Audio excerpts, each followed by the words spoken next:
this sense. The energy of this land comes from We here. will be starting It in comes from 5 Africa, minutes, so and it vibrates in each of us. find your Empowered by seats, Africa. and we start.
I feel the love now. You feel the love now. Are you okay? Are you okay? Are you okay? That's my water. I was writing this offer on.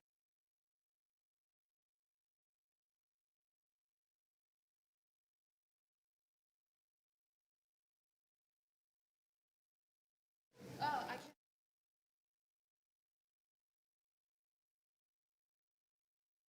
I'm gonna now hand over to Karen.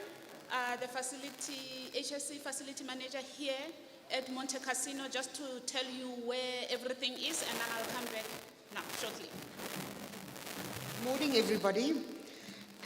Please Please be be advised advised that there will be no fire drills planned for today, but there is planned load shedding for today, so we do have generators that will kick in immediately. In the event if there is a fire alarm, please follow the following guidelines. The nearest exit point, which is there to your that side or to that side, but if you go through this side, you go out the main door of the ballroom, which you are now, you turn immediately left.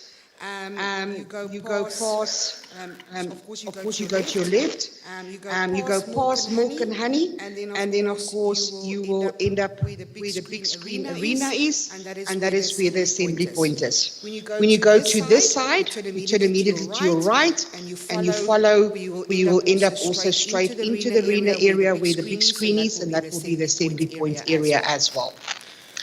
We do have 24 or 911 assistance on the property, emergency assistance on the property. So if anything does happen, please come and let me know. We can let them know. And also we do have a clinic on the property as well. So if you have a headache or not feeling well, also please come and let me know. The bathrooms are right out the door to your left. Your tea coffee will be right outside the ballroom. And also, if you go out the main door from the ballroom and you turn right, you'll see on your right-hand side is the La Toscana, and that is where your exhibition area will be. There's also tea coffee facilities there, and there's also bathroom facilities there. Thank you very much. Have a good day.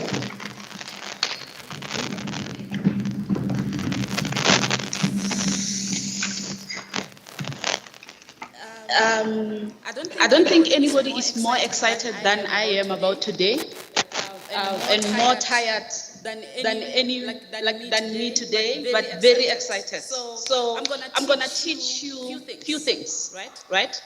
A very good brother of mine taught me one thing about African customs, and seeing that we have pretty much 20 countries here, Michael, right? 20 countries, believe it or not. I'm going to teach you a few of African customs that you need to remember always in the next 3 days here in South Africa. Is that greetings are that important. In South Africa, we are that friendly, but we are friendly because our customs dictate so. So we greet everywhere we go. Dumela, you will hear it. Hello, Sanbonani, you will hear it. But don't worry, I've got you. I'm going to teach you a few phrases right now. So the importance of greetings in African customs is that it's an acknowledgement of people's existence. When we greet you, we are acknowledging your existence. We are saying we know you are here, and we appreciate you being here. And I can tell you for sure, I appreciate you being here today. And then I'm going to try to represent all the nationalities that are in here with greetings.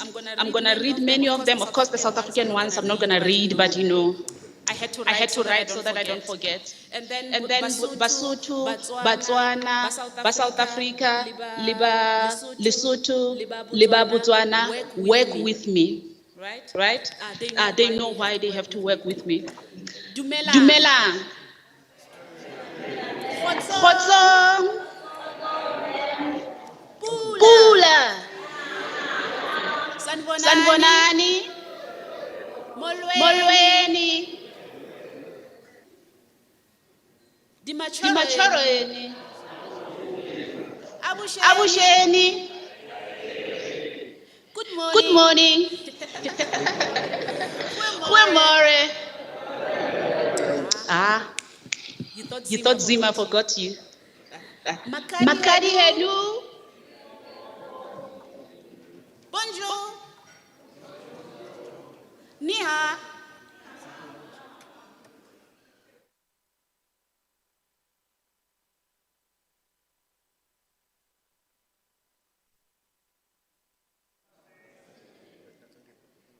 Let's say, Bonjour. I don't know if Ghana is here yet, but Etisen. Is it Aye? Yeah. So that is really the representation greetings of all the countries that have registered on our site. I know that some of you will come in later tomorrow, some of you will come later today, definitely. But we are really welcoming you to South Africa. We are really welcoming you to to LPGSA and WLPGA event. This is 10th SADC India LPG Summit, and you will hear throughout the day why it is termed so. And so let me not bother you. I'm just here to greet you and to introduce some important people. I didn't introduce myself. How rude. But I took for granted again that you may know who I am. My name is Khadibulai Dihlabi. I'm the Managing Director of LPGSA, and we welcome you here in South Africa for our visitors. And we hope you had a good stay, or you will have a good and safe stay. South Africa is safe relative to where you go. Don't go purposely on dangerous grounds. I won't answer my phone because I know you have it.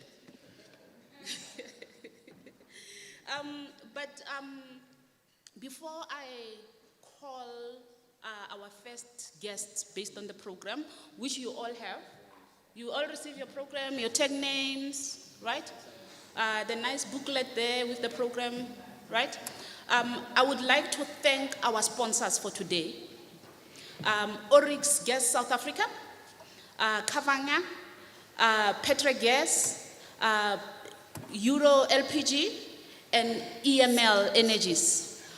Without you, and I know I hustled you to sponsor this, without you, this event wouldn't have been possible. And then I also want to thank our exhibitors that are sitting on the other side. You saw there's like signages around where the exhibitors are, but in the La Toscana, closer to the casino. Just don't go to the casino. Go to the exhibition room, not the casino. Closer to the casino, there's La Toscana. Our exhibitors are in there. Visit them throughout the day. I can tell you everything you ever wanted to know about South African regulations on LPG is here. You go in there, you will meet all our regulators. They are in the room. The Department of Mineral Resources and Energy, NERSA, which is National Energy Regulator of South Africa, the Department of Employment and Labor, SABS, which is our standard and regulations. I know many of you keep on fighting us about standards. Today I got the bosses here, and then I got Ntate Malatsi here. He will tell you that you have to adhere to our standards and our regulations around LPG. So I'm so happy that he's gonna say it himself, not me. And then we have obviously LPGSA there, and then we have SAQCC gas, and we have many of our other exhibitors in the room. So please do visit them and see what they have to say to you and share, and learn a thing or two about South African LPG market from our colleagues there. Then the other thing that I should not forget, I can see my colleagues from industry and WLPJ looking at me with eyes, is the competition compliance moment.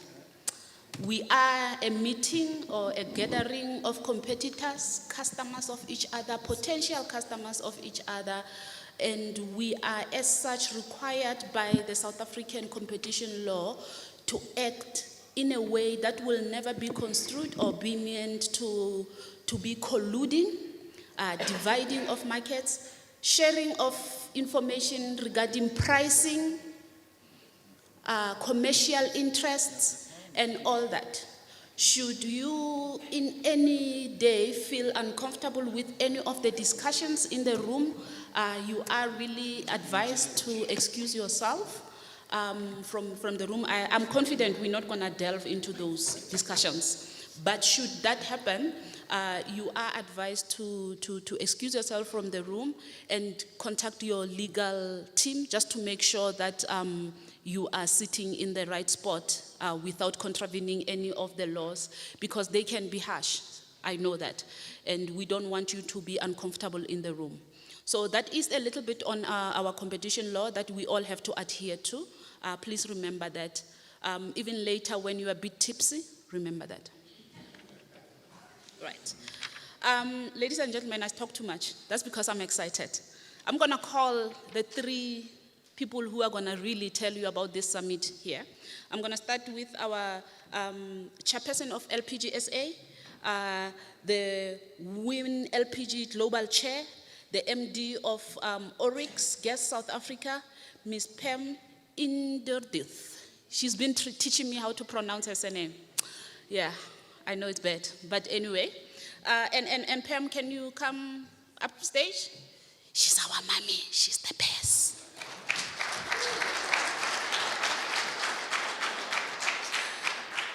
Following her, please, on stage, please welcome our coolest uncle in the room, like the coolest there ever was, is the Deputy CEO of the WLPGA and Chief Advocacy Officer, Mr. Michael Kelly.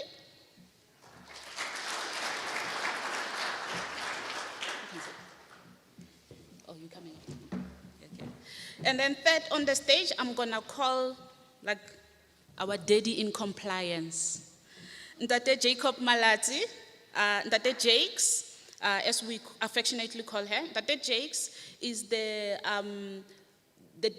director of compliance and compliance, electrical and mechanical engineering national at the Department of Employment and Labor. And he is literally responsible for strategies and policies and regulations around safety factors of the industries. So if you contravene any of the regulations, and you ever contravened any of the regulations when it comes to LPG matters, I know you, and I'm gonna tell him about you. So, and the colleagues are going to talk just a little bit now. I'm going to take a step and be a great boss that I am. I'm going to introduce my team that is in the room, Team LPGSA. Before I forget, in the room we have Tony Ngugi, we have Dakalo, we have Zandi Lemsholoka, Dakalo Mamuremu. You've heard those names. If you ever contacted LPGSA ever in your life, you've heard those three names. They are in this room. They will be here all day today, so they will help you around. In the exhibition room, we have our training team. We have Shamalin, we have Letabo, we have Puleng, we have Joy, we have Sis Sheila, and then we have Bootmaster. And they will look after you. Oh, I forgot the guys who collect your money.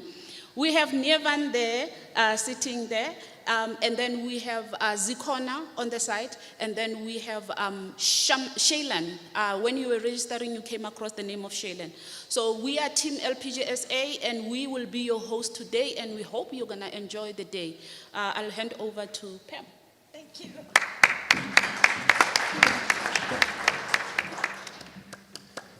That is passion all the way.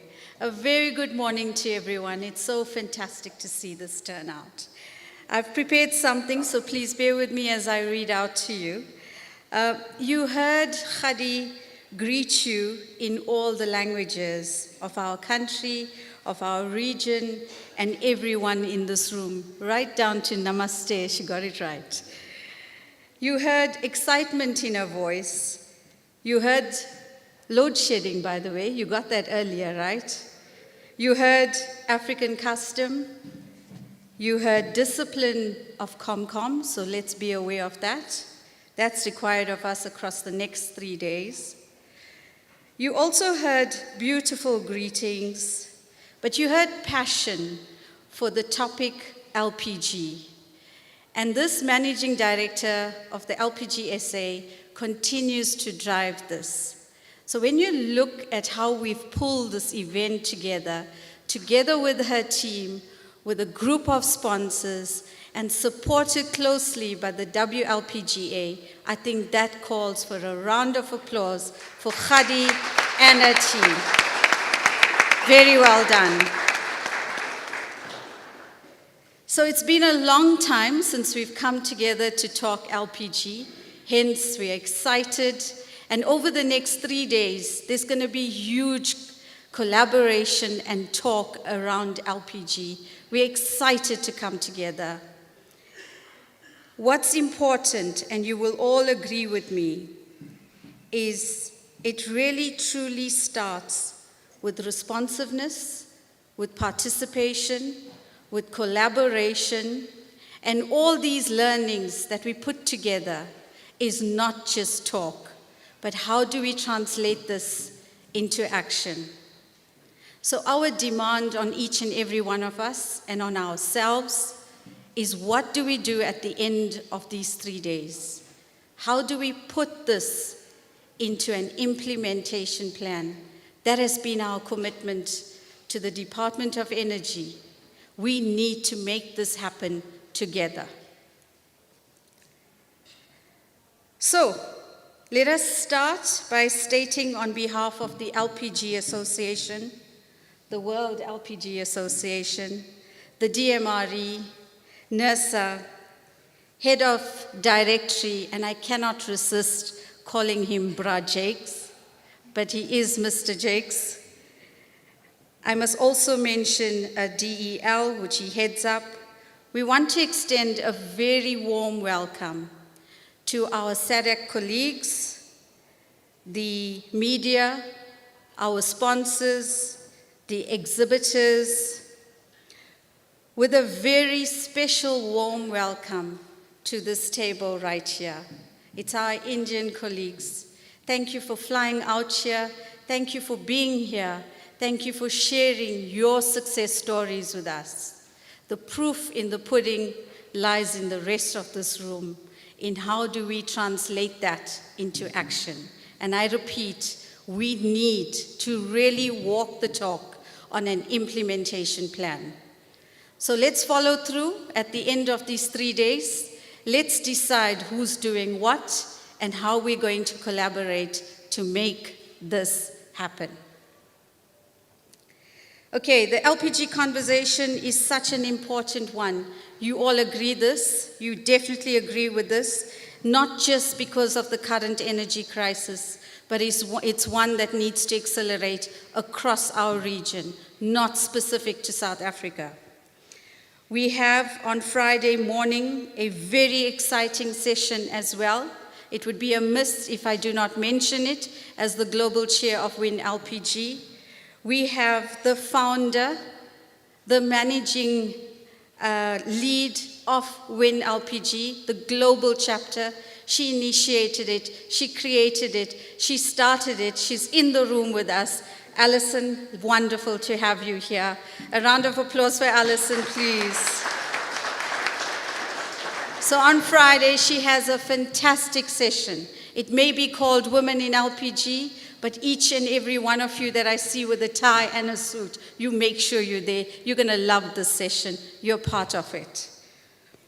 The learning that will translate during this summit is invaluable. We need to keep saying this out to ourselves, to our peers, to our colleagues, to our teams. Let's take these learnings, and I'm going to repeat this throughout the 3 days. It is invaluable, enabling us to make informed decisions. And yes, it's going to call for partnering with government, associating with others, that we need to walk this walk together.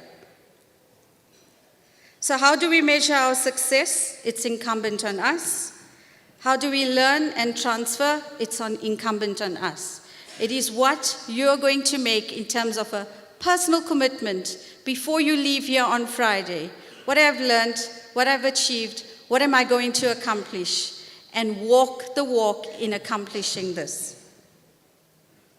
So finally, your support, your collaboration is pivotal in driving the LPG sector's growth and development.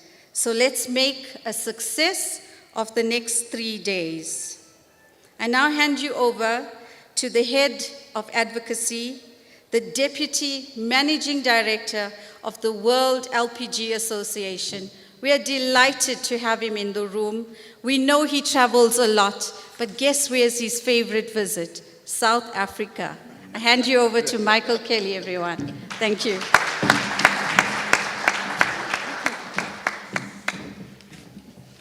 Wow. It's a tough act to follow. 2 fantastic women, but I'm going to do my best. Let me start by saying Subunani.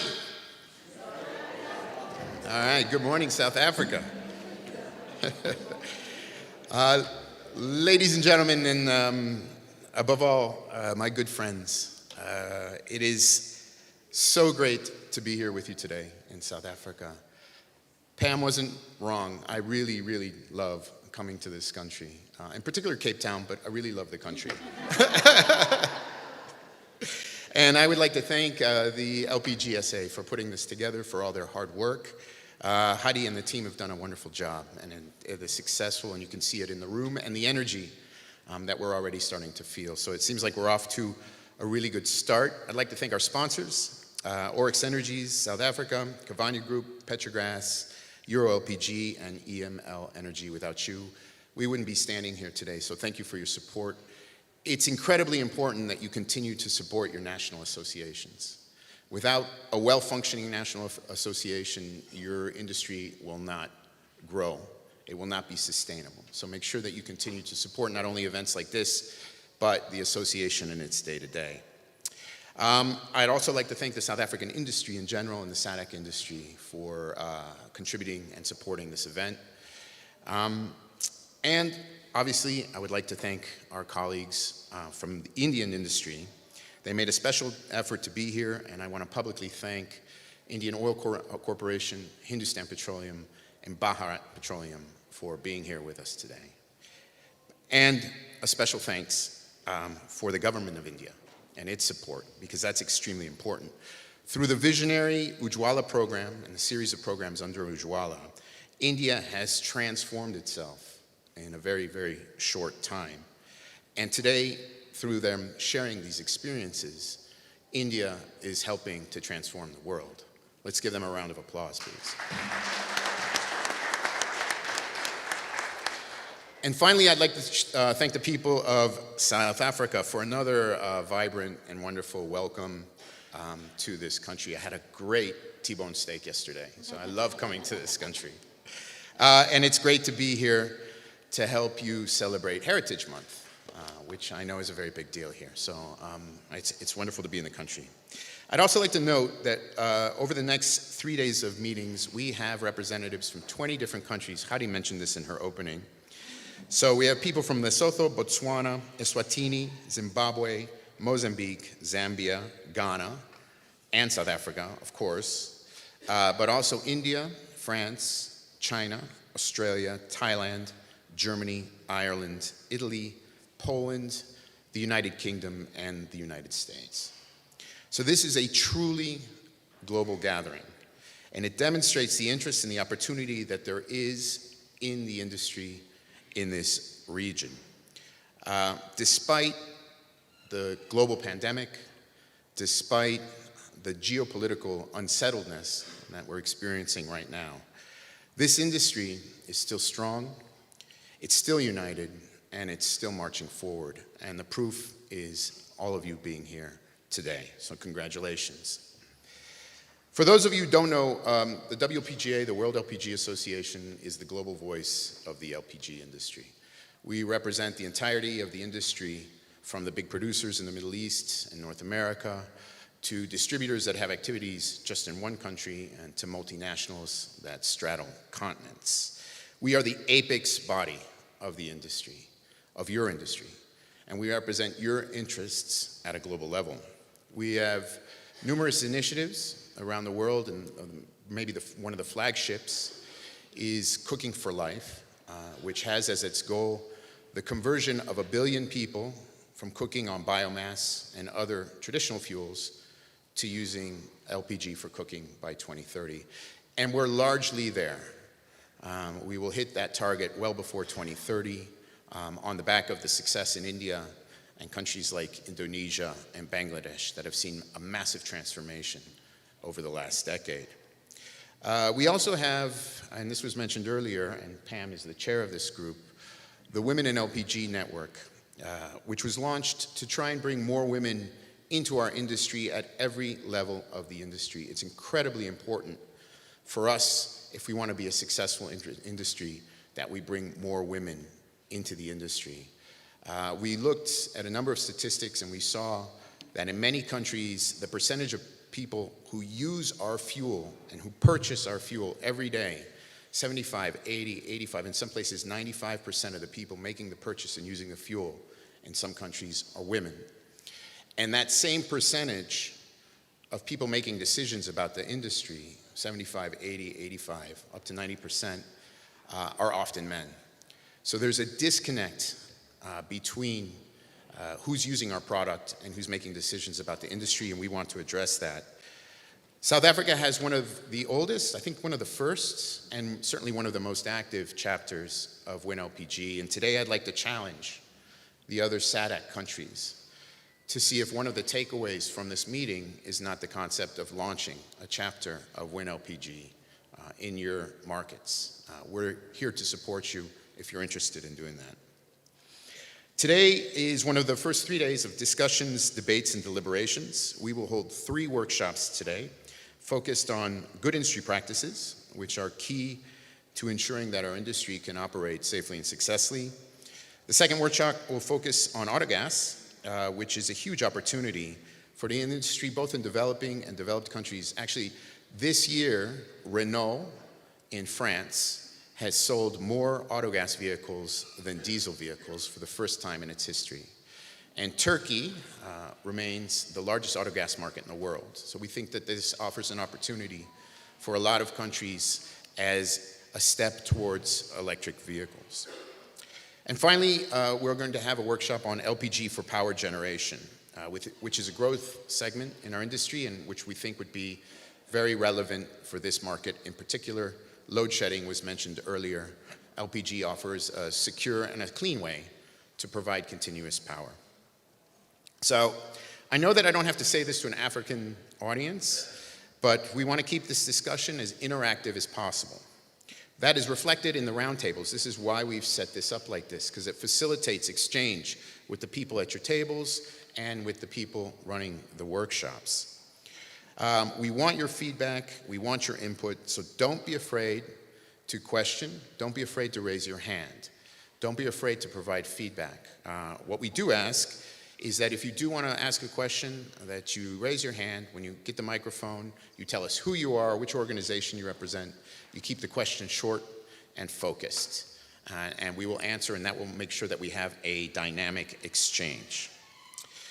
I'd like to close by inviting you all to LPG Week in Rome, the week of the 14th of November. It's the biggest annual event on the LPG calendar, and it's taking place in the Eternal City this year. If you can't attend that, then I would like to put you on notice that next year in October, LPG Week will be in Cape Town, in the mother city of Cape Town. The dates haven't been finalized, have they, Tamsin? Maybe they have, but I don't know them. But it'll be sometime in October. For those of you who don't know, Cape Town is a fabulous city. I've never been anywhere that reminds me more of San Francisco. And so you should start harassing your bosses now. It'll be the global meeting of the industry in Africa with a focus on African issues. So it should be extremely relevant to the people in the room.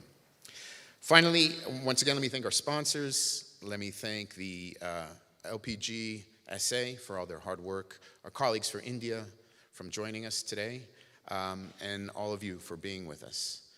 I'm so happy to be here. I can't wait to get through these 3 days. It's going to be a fantastic event. Thank you very much, and happy Heritage Month. You can clap.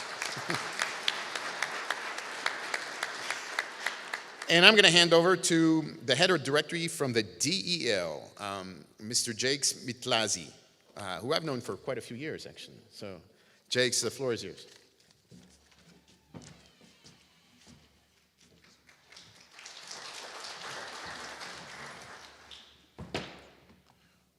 Well, good morning once again. My name is Jake Malatse from the Department of Labor, responsible for safety. And I must say I'm very thankful to be here, being invited to come and speak and be with you here. This occasion is very huge. It's larger than large. And because the whole world basically is here. The only person that we're missing is Elon Musk to represent space as well. So, Program Director, thank you so much. Thanks to you, Program Director. and also to the LPG gas chairperson, Ms. Pam Underjith. Thank you so much. Thank you so much. And also to the MD of LPG Gas South Africa, thank you so much for inviting us. But once again, to thank the coordinator of the Whole World LPG, which is Deputy CEO World LPG, Mr. Michael Kelly. Thank you so much as well. Also to say to the DMR representatives that are here, we also acknowledge you for your presence in this place. And also would like to also acknowledge all the municipalities that are represented here by the fire chiefs and fire officers here. We also want to acknowledge you as well. We also have our inspectors from the Department of Labor that are here, who helps us to make sure that South Africa is safe with regards to everything that has to do with LPG gas and all engineering staff. Thank you, inspectors that are here. I would also like to thank the SADC LPG community that are here. South Africa is part of SADC, and therefore we'd like to welcome our partners from SADC that are here. We welcome you and we acknowledge you in this place. Thank you so much. Also would like to acknowledge the Liquid Gas UK that is online as we speak. Would like to acknowledge you. Even when you're online, I saw that they should be online. So we'd like to welcome the LPG Gas UK that are online here. I've also seen that we will also be having the Polish Gas Association, LPG Gas Association online. I've seen that. We'd like also to welcome you in South Africa. Feel free and welcomed in South Africa, this great country. We also want to welcome all South African gas companies, starting with the chairperson. All gas companies represented in this summit. This is one of its own, the first summit in gas. We have done big conferences, but this is something to a different dimension. We'd like to thank the organizers as well for this. Also our BRICS partners that are here, the Indian gas companies represented here. India is part of the BRICS, so you are most welcome and feel comfortable in this place. You are welcomed here, the Indian gas companies and representatives. And all guests that are here in the summit, but also those that are connecting via online and streaming capabilities. We also want to say we acknowledge you. And I would also want to say all protocols, all national and international protocols are observed, because we never know what's happening. So I would like to observe any national or international protocol. It is for me an awesome and great pleasure to be doing the opening address for this consequential summit. The world, and most certainly our continent Africa, is faced with complex and intersecting challenges. Climate change is one of the most conspicuous challenges that the world is faced with. Weather patterns are also frequently changing. The world energy needs and energy mix has become inevitable. Sustainability has become pivotal to the business of our world. One of the most crucial variables of sustainability is safety. Most crucial variable of sustainability is safety. You cannot do anything without safety. Safety will secure your business. Safety will secure any other intentions that you have in terms of developing your business. And that is why even when we opened here, somebody had to tell us about what is going to happen if there is any challenge regarding safety. Safety has become the bottom line and an imperative in the supply of distribution of LPG gas. So safety is actually a cradle for the distribution of gas in the whole world. And maybe next time it will also be dealt with in space. Once when the rockets are going up there, we will develop a safety department in space.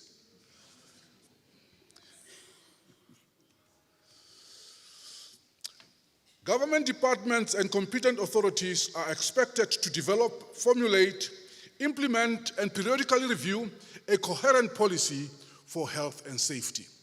If you look at what the United Nations and its agencies, they put safety at the center of everything. Therefore, we cannot navigate our businesses without safety.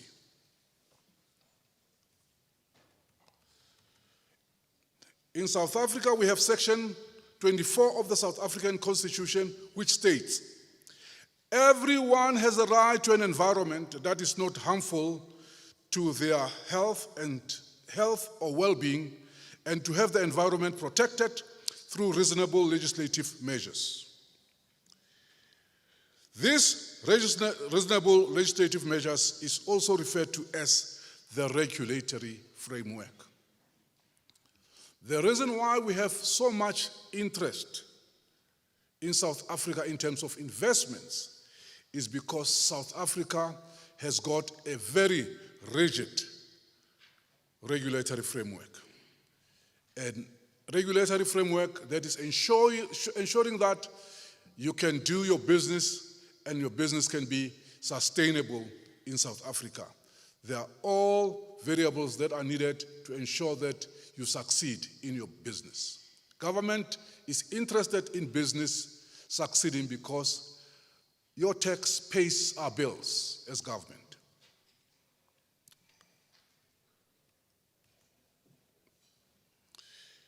The reasonable legislative measures in South Africa are as follows.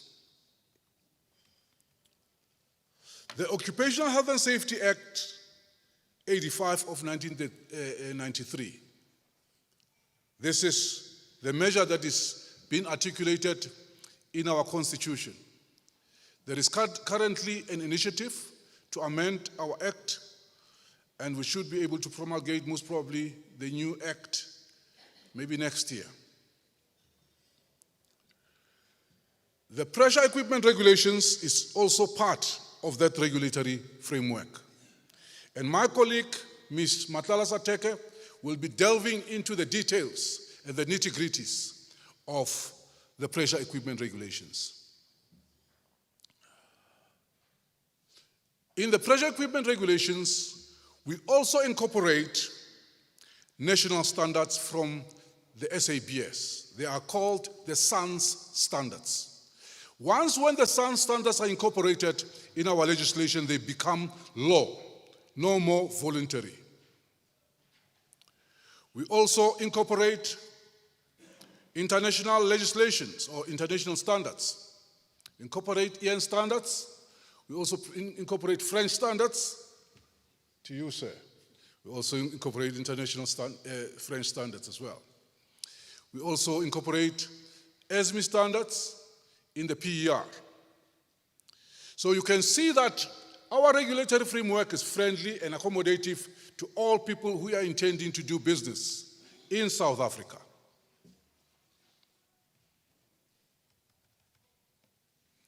The government in South Africa also works with industry and stakeholder to manage safety of equipment and thereby ensuring that there is sustainability in our businesses in South Africa.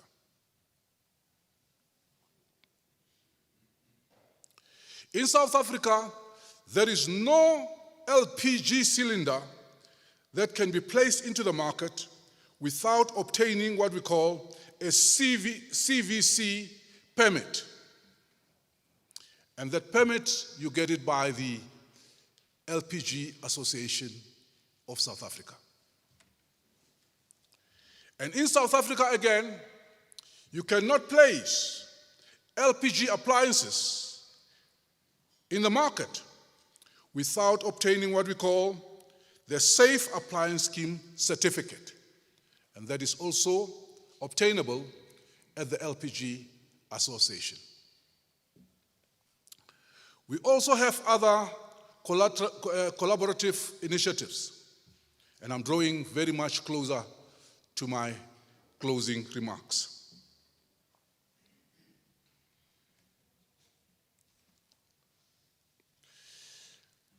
At the LPG associations, we also make sure that all installers of LPG installations, whether domestic, whether industrial, whether commercials, they are well trained and they are competent. And the LPG Association does that training on a national basis. Sometimes they even go outside the country to assist our neighboring countries. Maybe let's give a hand of applause to them for doing that. Empowering SADC. We also collaborate with the LPG Association with regards to the training of our government department inspectors. Our inspectors in the department, they are trained in terms of legislation, but we also need specific training with regards to mechanical engineering, and LPG gas also assist us in training our inspectors. We also collaborate with the LPG gas, whereby the compliance officers within the LPG gas work together with our inspectors to ensure that we do inspections and incident investigations. The Department of Employment and Labor and LPG gas associations also share notes and technical expertise on a regular basis at a national and a provincial level.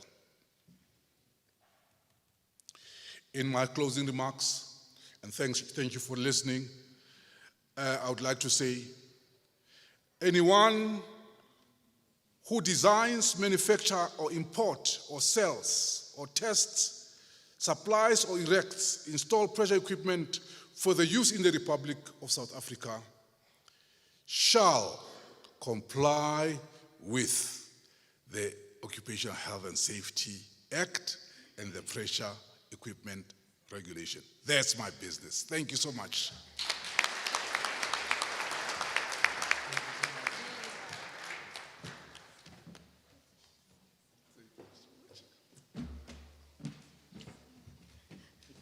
I didn't know how important LPGSA was up until I listened to Ntate Jakes today. Like, I was walking on high ground, now I'm gonna be bouncing on high ground the whole day. That's how important LPGSA is, and you heard the man himself. Thank you very much to our speakers. Yes, they're so quickly to want to go. And we really do appreciate the kind words that you have shared with us today. And yeah, I'm so excited. We start the important business today. And to start this important, I'm going to stop talking too much. To start this, I'm going to call onto the stage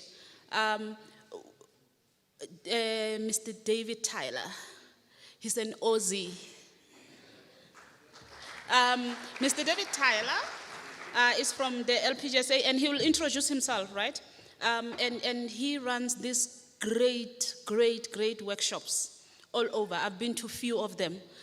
If you get a chance to join them, be online or physically like today, do yourself a favor, you will learn. They are called good industry practices. So the first half of today in the morning, we will be doing all good industry practices, something that will help your operations to run smoothly and safely and comply with what Ntate Malatsi said earlier.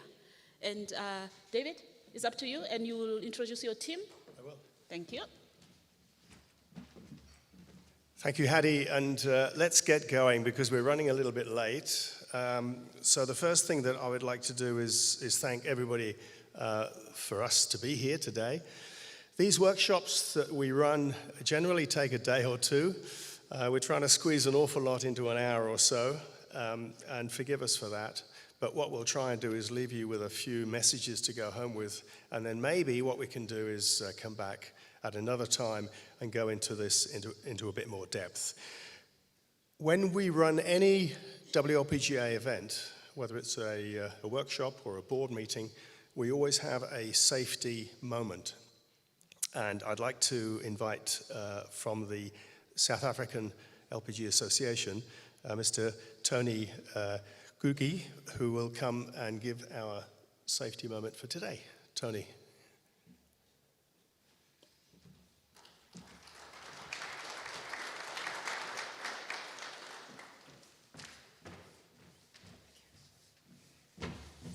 Okay, good morning, everyone. I won't go too much into the welcomes and thank yous. I think the previous speakers have touched enough on that.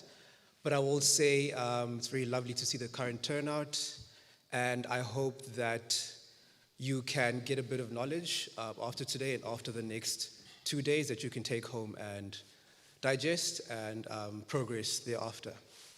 Okay, so for today, I think we are going to cover the gas industry more on a commercial/industrial level, but I think it's important that we take a step back and also look at the industry on a more personal basis, as in gas use in our own personal capacity. So I will be doing a safety moment on the transportation of LPG cylinders in private vehicles.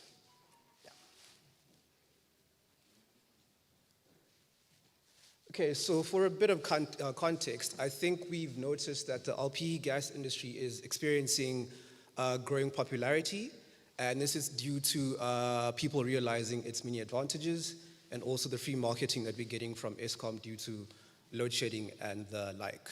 So as we see an increase in the usage of gas, you can expect that end users will refill and exchange their cylinders on a more often basis, right? So given the demographic of where we see the highest level of gas usage, which is mid to high income households, we can expect that majority of transportation of cylinders will happen with private vehicles. Okay, so in that regard, I think it's important that end users should put certain control measures in place so they can avoid placing themselves at risk.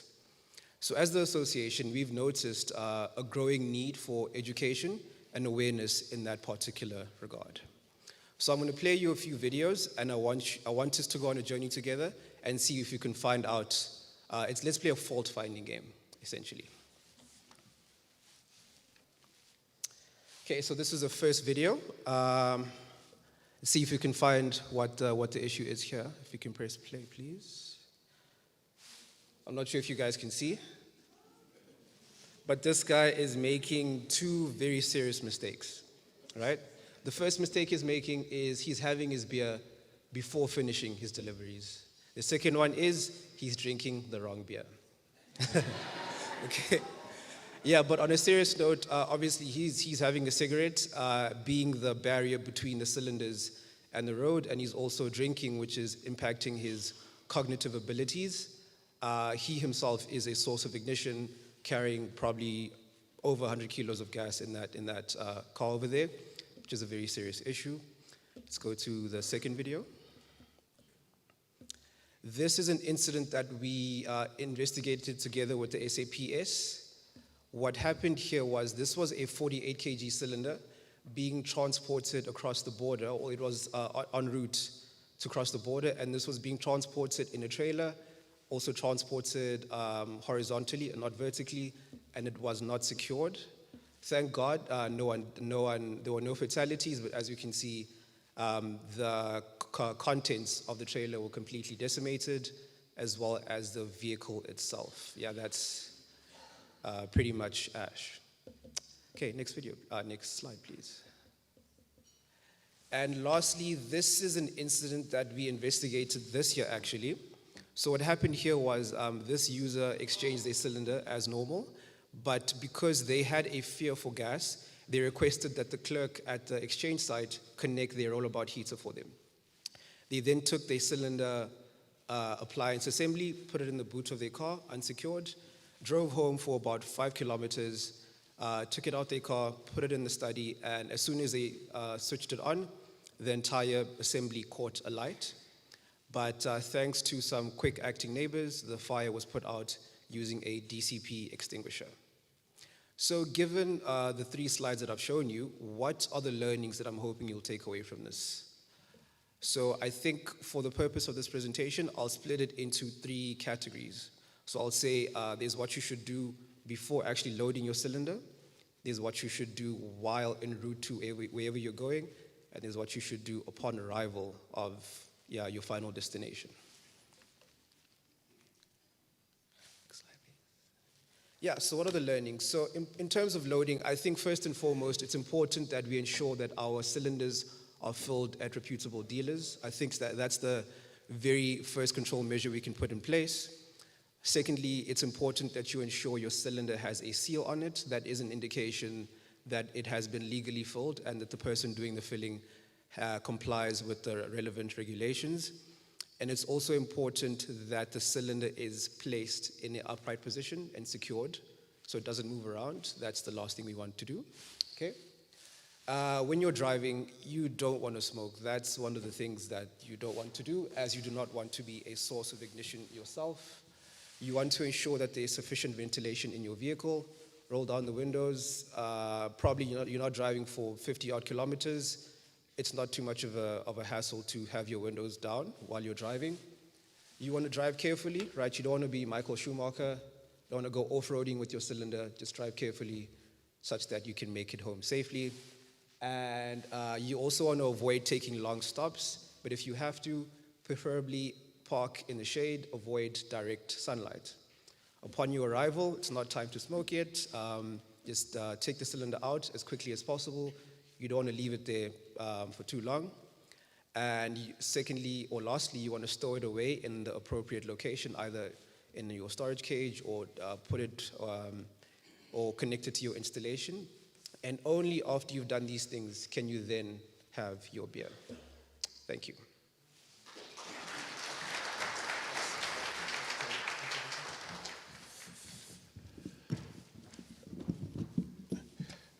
Right, I think I'm going to take this out of here for a minute and have a little walk around.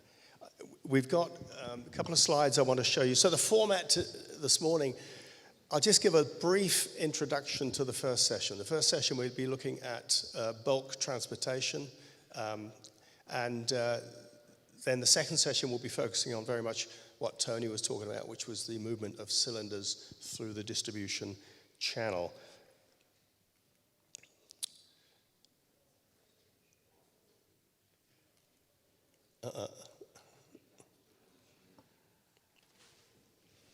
Need some help. Am I close enough? There we go. Okay, so what we try and do with these workshops, we get interaction. So I'm going to introduce this Slido tool to you. And what I want you to do is, normally at this stage I say, switch your phones off. Don't be a cause of interruption. But what I want to do is ask you to log on to slido.com with your phones now.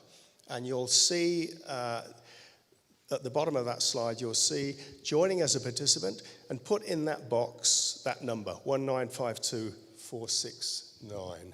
So if you can do that, then you are then able to speak to me through Slido, and you can send questions, comments, how things are going, and whether you want to ask anything in particular, any point of explanation. So slido.com, and then put in the code. Has anybody done that successfully? You okay? All right. It's pretty straightforward.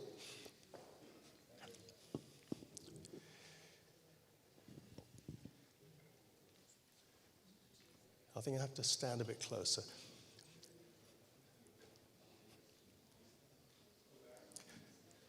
We've got a problem with this.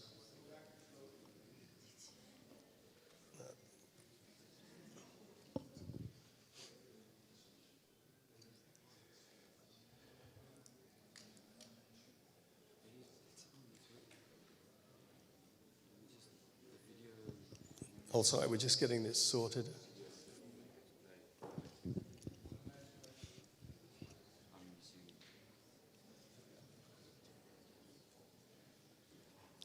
While we're getting this fixed, this is just a 2-minute video of a safety campaign that WLPGA organized a year ago. And once we get it going and we get some audio, it illustrates that safety starts from the very top of organizations. And to enforce that, we asked the CEOs of some of our industry council members and board members. I'm Bram Geber of SHV Energy Worldwide, and I support Simply Safety. Sou Tiago Oliveira, da Metral Alfa em Portugal, e eu apoio a iniciativa Simply Safety. I am Megan Sharp from Feral Gas in the United States, and I support Simply Safety. Je m'appelle Jean-Pierre Hardy, directeur général adjoint de Ruby Energy, société française, et je soutiens Simply Safety. I'm Anthony Gilbert from Elgas in Australia, and I support Simply Safety. I'm Mike Stavala, President and CEO of Suburban Propane in the United States. I support Simply Safety. This is MD Abdur Razzaq, Managing Director of Jama Industrial Gas Limited, Bangladesh. I support Simply Safety. I am Jean Briscoe from Oris Energies in Switzerland, and I support Simply Safety. Ben Türkiye'nin lider LPG şirketi Aygaz'dan Gökhan Tezel. İşimizin özü güvenlik. My name is Khadibullah Shabi from LPG SA in South Africa. I support Simply Safety. I'm Paul Ladner, President of AmeriGas Propane in the United States, and I support Simply Safety. Mit navn er Anders Andersen fra McKean Energy i Danmark. Jeg støtter Simply Safety.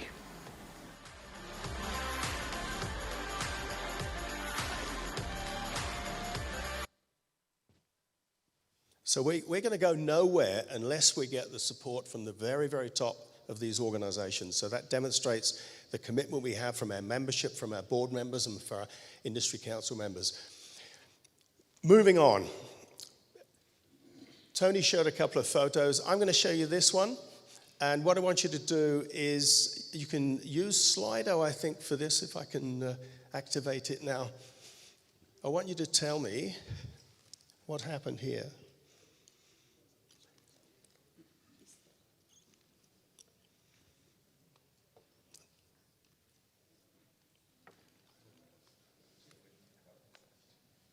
Yeah, so that was to get you going on it. What's your favorite color? We'll get rid of that one. Okay, what do you think caused the incident? Was it a faulty bike? Was it leaking LPG cylinders? Or was it a collision with another vehicle? So hold the thought.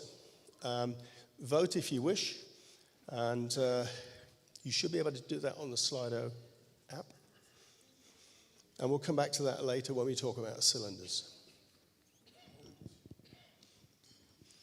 So a quick word about the WLPGA. We've got over 305 members around the world.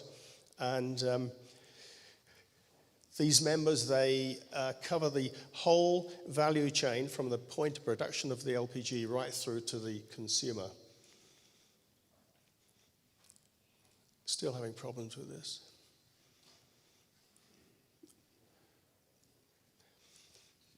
Okay, our vision is, I think maybe we can index it from here. Our vision is to promote the use of LPG to foster a cleaner, healthier, safer, and more prosperous world. And these are our 4 advocacy mission statements. And you can see the second one is safety and business improvement. And this is where our workshops fit. And this is what we'll be doing over the next couple of hours. Some of the organizations that we work with. This is our event coming up in November, and it's our annual forum, so put those dates in your diary, 13th to the 17th of November. I'm going to skip through these. This is putting LPG, the product, into context. All of these presentations will be available for you after the workshop, but I just want to show you a couple of photos to demonstrate, if if we can go back to this one here.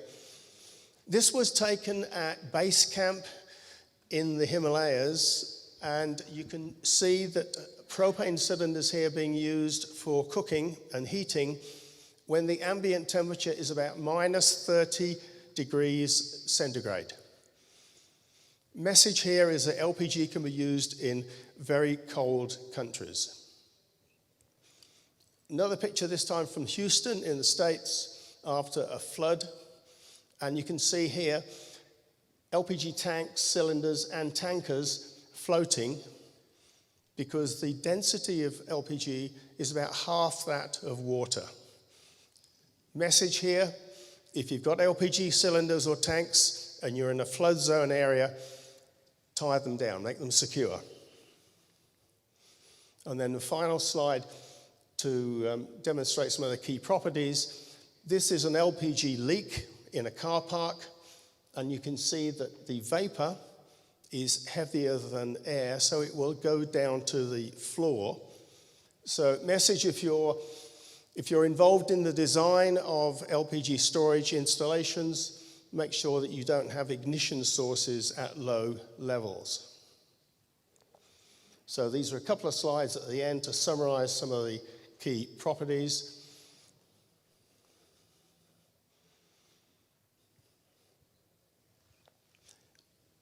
And now we'll move into the workshop. And what I would like to do, first of all, as a keynote, would be to invite Ms. Makala Saturkan, who is a Deputy Director of the Department of Employment and Labour, to say a few words. So, Makala, if you'd come up, please. We can put Makala's presentation up.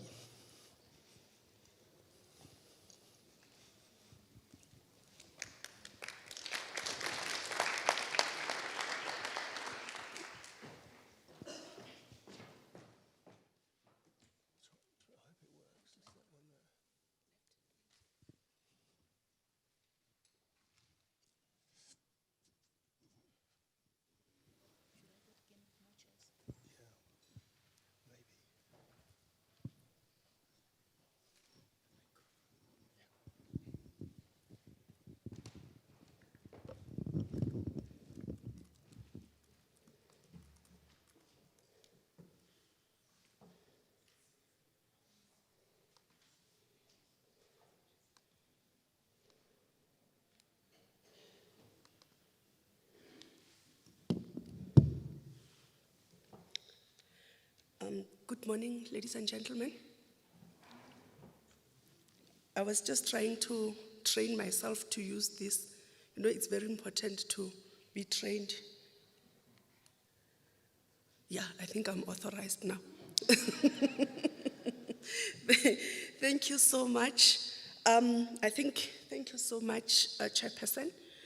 Before I start, I just want to acknowledge and greet the Chairperson of the World LPG. I think it's the Deputy CEO, yes, and the Chief Advocacy. And I also would like to acknowledge the Chairperson of the LPG Board, Ms. Pam. Also acknowledge Mr. Jacob Malatsi, which is our Director at the department, and the MD of the LPG, Ms. Khadibulai Dilabi, and all the heads and representatives of the government departments that are here, including the municipalities and the gas companies, the LPG team as a whole, and not forgetting the inspectors from our department which are here, and all the delegates, and I can say all protocol observed. Thank you. I'm going to actually take you through the main regulations. I think Mr. Malatsi already mentioned when he was doing his presentation that we've got what we call a pressure equipment regulation in our country, which is actually a main with regard to all the equipments that we are speaking about here. Speak about road tankers, speak about cylinders, whether it's bulk or not bulk, before it even go to that stage, it first become a pressure equipment regulation, and you have to go through all the processes, and it has to be certified up until it can then be sent away, either in any type of mode of transport. My presentation is not going to take long. I'm just going to be quick. It's difficult because our regulations are very long. And with the time that they're giving me, I'm gonna try to touch the important part. I'll try my level best, Chairperson, as long as you can keep on show me the time in terms of how long am I still waiting. Otherwise, I'll take the whole day. I can do that. Yeah. I can do this. All right, yes. I would appreciate that. Thank you. I'm just quickly going to touch on the introduction, and then from there we'll then move to the relationship with LPG. Mr. Malati touched a bit of it. I forget to acknowledge all the international delegates. Sorry about that. It will be wrong of me not to acknowledge the international delegates. I think there's a lot of you. SADC representative, Indian partners, all of you that are here. My apology for not doing that. Yeah. And then I will then touch on the relationship between us and the LPG SA, and then we'll then move to the actual regulation, and then we'll then do a little bit of health and safety standard, and then we'll touch into the conclusion. So what I'm going to do here, I'm not going to strictly touch on the a tanker or a cylinder, because pressure equipment is including all of them. In terms of the structure, where we come from, I'm just going to touch a little bit in terms of who we are. As I already mentioned, we are from the Department of Employment and Labor. We report to the Minister of the Department of Employment and Labor. But within the department, we've got different branches. And then where I come from, it's an inspection and enforcement services. That is where we actually policing all labor laws, like occupational health and safety, your basic condition of employment, your employment and equity, your COIDA, you name all of them. They are from our department, but we are strictly coming from the inspection and enforcement. And then within the inspection and enforcement, you then have a statutory services that is more of our legal advisors. And then you've got us a team of OHS. And then within us, we also have different sections. Electrical and mechanical section that is led by Mr. Jacob Malati. You then have the other sections like civil and explosive and MHI. Most of you just know MHI, major hazardous installations. And then you also have the other section that is dealing with occupational diseases, yes. But today is just going to be us. I'll be taking you through the pressure equipment regulation.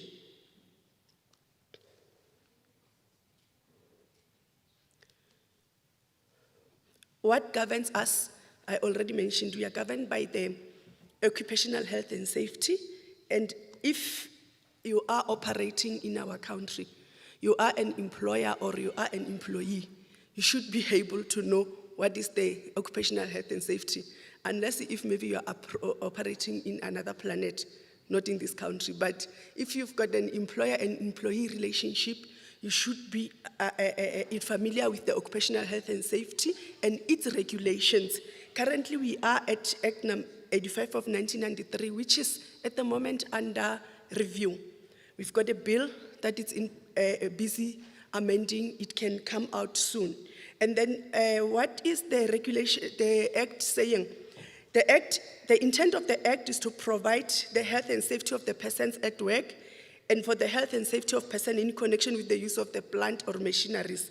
And we also to protect the person other than the person at work against the hazard to health and safety arising out of or in connection with any activity that might be happening at work.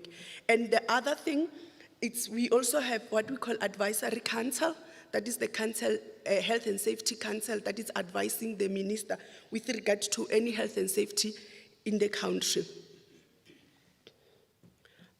This thing, it's a little bit delay. I'm not sure if it's network or...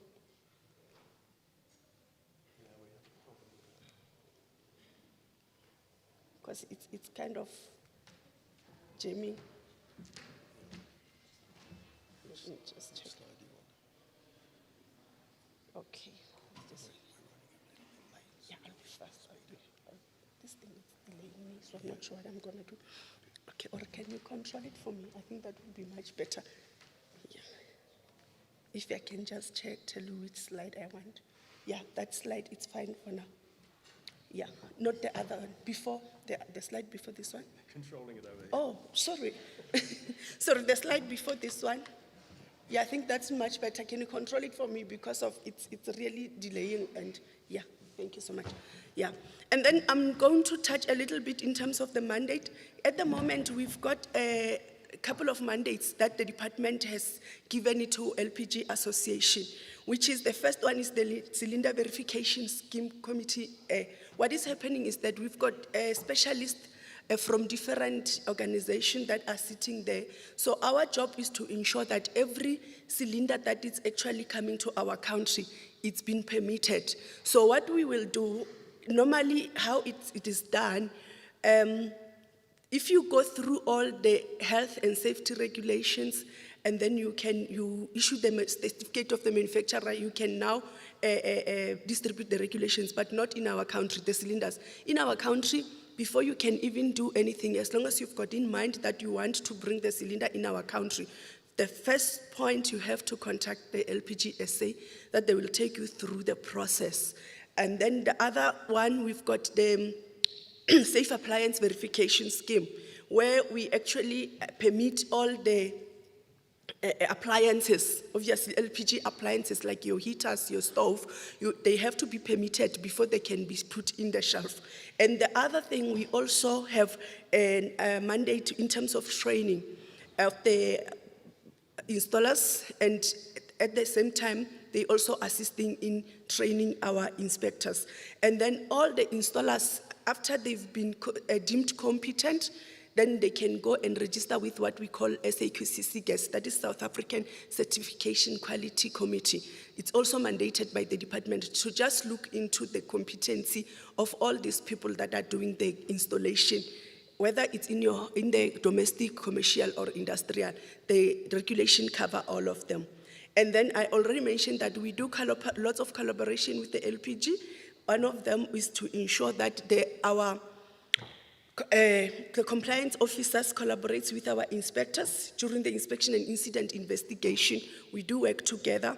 Sometimes incidents reports by LPG, sometimes they reports by their department, but they then collaborate in doing that. And obviously, Department of Labor and LPG SA, we share notes and technical expertise on a regular basis at the national and provincial level. We actually represented in all the meetings that is regarding the mandate. Can I have the next slide? Thank you. And then in terms of the pressure equipment regulation, our regulation was published on the 15th of July 2009, and it came into effect on the 1st of October 2009. And we already issued sets, now and then we issue sets of guidelines. If there's something new that's come and we didn't actually cover it, we cover it in terms of the guidance notes. But the guidance notes are not new regulation. They're just there to assist to interpret the regulation. Thank you. Next slide. And then there's important definitions there that one needs to familiarize themselves with. So I didn't go through all of them. I just needed to touch the important one, like in terms of, first of all, you need to know what is a pressure equipment. And obviously, based on what is there, we can already see that transportable gas containers, which is, we normally call them pressure receptacles, they are part of this regulation. And we also have your road tankers, which obviously we don't call them road tankers in our regulations, but they are falling under the pressure vessels. And then obviously we define gas also, and then we also define what is that transportable gas container. So these are a couple of definitions that I think are related to today's discussion. The next slide. And then what is the scope of these regulations? The PR shall apply to all the equipment with a design pressure equals to 50 and greater than 50 kPa. So anything that is 50 and upwards, it's regarded as a PER, but those that are less than 50 kPa, it's not that they are free a market. They will have to still comply into the health and safety standards, even though they won't be part of the. Currently, we are busy discussing because there's an argument that was brought to our committee to say that they need all LPG, whether it's less than 50 or it should be actually regarded as a pressure equipment. We're still looking into how we can work on that one. And what is it that we cover? We cover straight from the design. When you start designing your equipment, when you manufacture it, when you inspect it, modification, test, repairs, all the whole value chain, you need to go through the pressure equipment regulation before it can actually be put into the market. The next slide. Yeah. And then these are the type of equipment that we are regulating. You can just pass that slide because the two that we're doing today I've touched. And then the scope of application, everyone is responsible. The manufacturer, the sellers, the suppliers, everyone that needs to use this thing in our country, they have to comply. They have to ensure that all the equipment are categorized. Categorization and conformity assessment, it's more like a risk assessment of those equipment. They have to go through that standard, and from there, it will give them the hazard level in terms of how actually dangerous is the equipment. Then you can be able to know which quality systems you need to apply in that equipment during the manufacturing. The next slide. And then we also incorporate health and safety standards. There's quite a number of them. We've got more than 50. But I just took the high-level one that is with regard to today's topic. We've got SANS 347, we've got the EN 12493. I didn't write the definitions because they are at the back of the regulations. Each and every regulation has got a schedule. Those are health and safety standards. So all these standards that I've written here, they are related to the cylinder management. They are related to the road tankers. You cannot operate in that field without going through all these standards that I have written here. As Mr. Mlatsi mentioned, that as soon as we incorporate it into our regulation, it's no longer voluntary, it becomes mandatory. And we also incorporated international standard also. Thank you. The next slide. And then after every manufacturing, the manufacturer needs to issue what we call certificate of manufacturing. And then it depends on the hazard level of the equipment. If it's Cat 2 and high, it means that the approved inspection authority needs to be involved. I think internationally they call them notified bodies, but in our country we call them approved inspection authority, that they will countersign. It is just a document to say that this equipment went through all the safety protocols and it is now safe to be used. And obviously, the user will then also be responsible to ensure that he operated according to the spec. And obviously, will be his responsibility during manufacturing to ensure that he provides the correct spec to the manufacturer. Also, the importers and the suppliers, they are responsible to make sure that the equipment requires permits, like in a case of permits, like your cylinders. What we're saying is that we cannot use it before it acquires a permit. So it's their responsibility to ensure that before they even import the stuff in our country, they're already in a permit system. The next slide. And then in terms of regulation 11, it touched the inspection and test. This is more on your LPG tankers, that after every 36 months, they need to go through the inspection and test, obviously verified by the AIA. And then at some instances, if the user can prove that there's any risk to deterioration, they can then move it to 9 years. So the regulations allow this. But with regard to the road tankers and the cylinders, in terms of the cylinders, the road tanks are covered by SANS 1518. And I think the next speaker will be touching more of it because we'll be concentrating on the road tankers, where we said they will tell you that they will have to inspect them, I think after plus or minus 15 years, but we are still discussing that matter to brought the inspection and test forward. And the cylinders also, if you go through SANS 10019, it will guide you in terms of how often you should do that. The next slide, I'm wrapping up now. In terms of the next slide, it is very important to also keep the records because our inspectors, most of the time, they're having problems where, especially where the cylinders are involved, you find that there's no document. They will tell you that the documents are with the owner. The owner is whoever, the owner is whoever. But I think in terms when you do your contract, you should ensure that there's documents that the inspectors can scrutinize when they arrive there. The next slide. Regulation 17, that is the main, especially with regard to the installations. We're saying that there's no person who should handle or distribute any gas in a manner or including filling of the container other than in accordance with standards incorporated. Here we're talking about SANS 10019 and SANS 10087. I think it's part 3 and part 7. And then no one shall inspect or fill or handle the container unless he has been duly trained. That is actually in the standard, actually. The person has to be trained and they should be recorded, the training should be recorded, and he needs to be found competent. And then after that, he needs to go and register with SAQCC, and he will get the permit, the card, then he can start doing the installation. And the other important thing is that where the owner, the cylinder, it's a commercial, we request, the standard says that no one can just fill in that cylinder. That is a very important part because it also needs to be addressed today.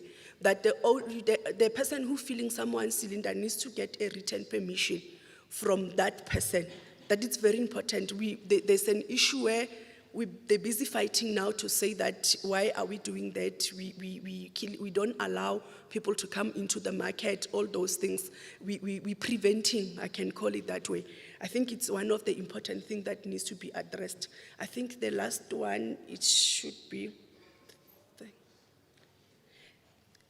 same as I already mentioned that, and all those cylinders, after they've been permitted and they go to the market, they've been distributed, it's also the responsibility of the user to ensure that those cylinders, now and then they go to what we call the gas test station to be tested to check if they're still fit to do what they were supposed to do. And the complications is that sometimes people just go and fill cylinders illegally or cylinders get lost. And at the end of the day, should an incident happen, unfortunately, we go to the owner of the cylinder. And that is the complicated one that I'm not sure how we're going to handle it. But I think on this summit, I've seen this next session, it's about cylinder management. That's where we can talk more in terms of how we can sort out some of those challenges. And I think on that note, I should be saying thank you so much. Must I go down or sit here? You can sit here if you want. Sit here, okay. Michaela, thank you very much for that. A lot of detail, and I repeat, all these presentations will be made available afterwards. So if you missed some of that, don't worry. You can refresh yourself when the proceedings come out. Now, Slido is working. Over 100 people have already registered for it, but one of the questions that I got on Slido just now was, can you repeat the code? So let me give you that. So for those of you who have not registered, slido.com, and then put in the number 1952469, for those of you that didn't. And thanks for the feedback on the bike incident. We'll come back to that later this morning. Now, we're running a bit late, inevitable with all the introductions that we had earlier on. So we're going to try and catch up. And I'm going to ask now Feli Bakani from Sasol to come up, give a very brief presentation, and then we'll move into the panel discussions. And I'll hold off asking the panel to come up but Veli, please come up and give a very brief presentation from your perspective. I think you're on the SAPIA organization as well, aren't you? Yes. All good?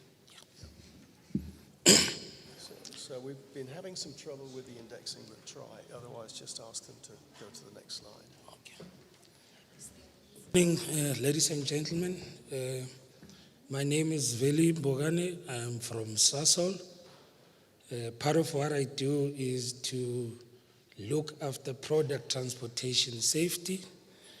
We are in the business of producing storage and transportation of dangerous goods, one of which is LPG. And I'll just borrow from Tate Malati and say, all protocols observed in the interest of time. So I was asked by LPG SA through SAPIA to come and share with you feedback from our annual event, which then looks at creating awareness amongst communities where we transport our products, as well as from our annual emergency response exercise, which we conduct in collaboration with the local municipalities and provincial authorities as well. So for our financial year 2023, we focused on conducting these events in the province of Limpopo. So for our international guests, we have 9 provinces in this country. Every year we focus on one of the provinces and we conduct these 2 events. On the 5th, if you can just move to the next slide. So the community roadshows were held on the 5th and the 6th of June. On the 5th, we're in the Waterberg region in Mukopane, Limpopo, and on the 6th, we're in Polokwane, in the Capricorn region. What we wanted to achieve with these awareness roadshows is firstly to create awareness about our products, communicate what exactly are we transporting, and mainly from an incident management point of view. So in case we have an incident and we have loss of containment, what is it that we expect for the first responders to do, as well as what is it that we expect for the ordinary community members not to do? Because I'm sure you've seen in videos involving incidents where you have loss of containment and community members rush to the scene trying to scoop whatever is left in the tanker. Secondly, we wanted to communicate our emergency response protocols, which are aligned to the RIMS, Road Incident Management Systems, actually provide guidance in terms of how emergency response, off-site emergency response should be attended to. We also communicate that to first responders as well. But also, most importantly, it's about roles and responsibilities. Who is a first responder? Who is not a first responder? What is it that a first responder should do when there's an incident? What is it that people who may be in the vicinity of the incident but are not first responders must not do? So we also communicate that. We had a number of partners that we collaborated with, one of which, as I've mentioned, RIMS, but I come from Sasol Energy. So we are in the business of marketing fuels. But we also have another OME, or a business unit called Chemicals. They also transport dangerous goods as well, so we collaborate with them. We also worked with the provincial government, Limpopo government, as well as the toll gate concessionaires like Bakwena and Tolcon, as well as local NGOs. So, as we were discussing with the people who attended our sessions, there were a number of challenges that were raised. And I don't have all of them here, but these were the most prominent ones. One is lack of awareness and training for first responders. Here we're talking fire services, EMS, SAPS. There was an old man who told us that the last time they attended a dangerous goods training was 25 years ago. And this is a person who from time to time is required to respond to an incident with the lack of knowledge as alluded to. Lack of interest from first responders, especially towing services. You all know when there's an incident, who's the first person at the scene? It's always the guy, the towing services. But when we had these sessions, there was lack of interest from that sector, as well as there was lack of interest from the police themselves. Lack of emergency response resources and equipment. In one of the regions, they didn't even have a simple, extrication tool like your jaws of life. They didn't have binoculars, yet they are required to respond to incidents involving dangerous goods. So they put their lives in harm's way, and some of them, they don't even know that they need to have such tools, which is a big concern. I'll skip the intervention because we'll discuss that later as we engage in the further discussions. And I'll move to the next slide. So just keep this picture in mind. So we had two scenarios that we exercised. One of which was an LPG tanker involved in an accident, and there's a leak, LPG leak on the tanker. This is what the fire services did when they arrived at the scene. Just keep this in mind. Can we move to the next slide? So these were the two scenarios. We did a scenario on the petrol tanker, which I don't think is relevant to this session here. The second scenario was about a tanker, as I've mentioned, LPG tanker, which had overturned and there was a gas leakage. There was no fire yet.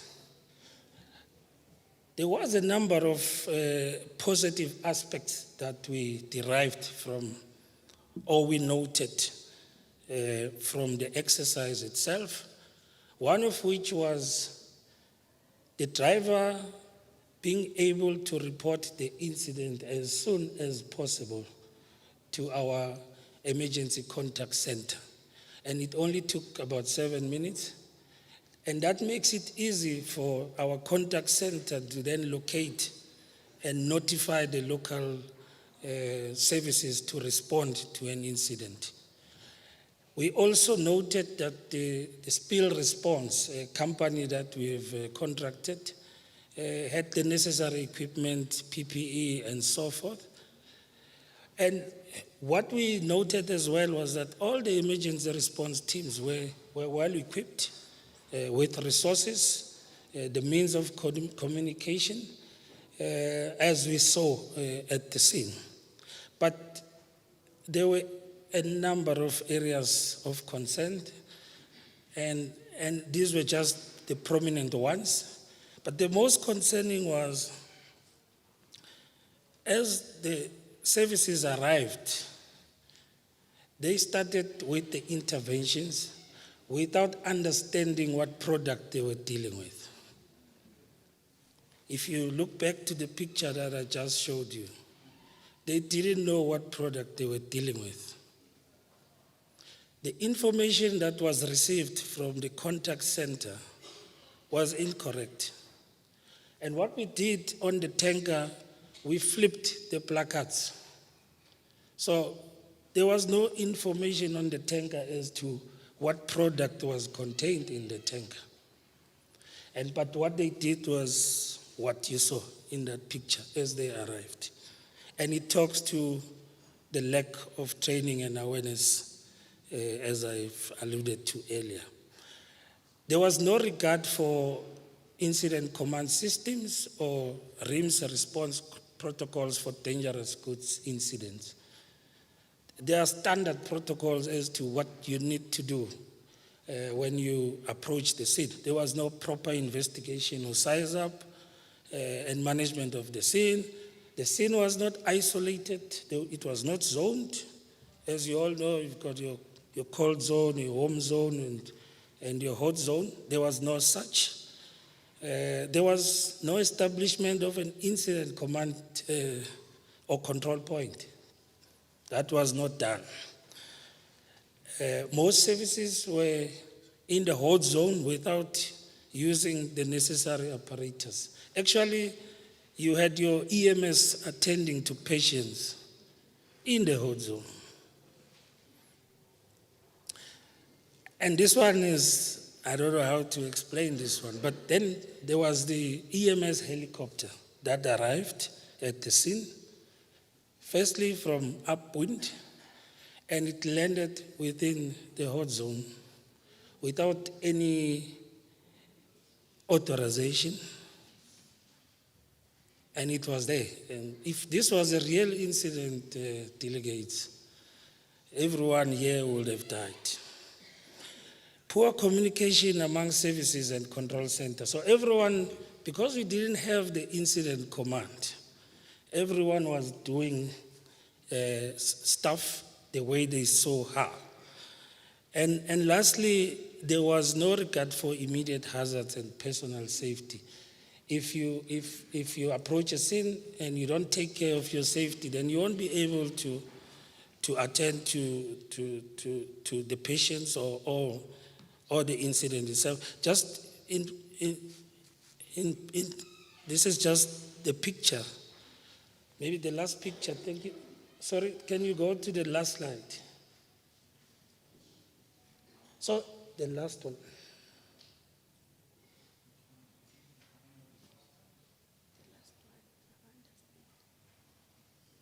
Last one. Yes, so this picture was taken on the 12th of September in Limpopo. And given what I've already shared with you, you can tell that there's quite a lot of issues with what we see in this picture. Thank you.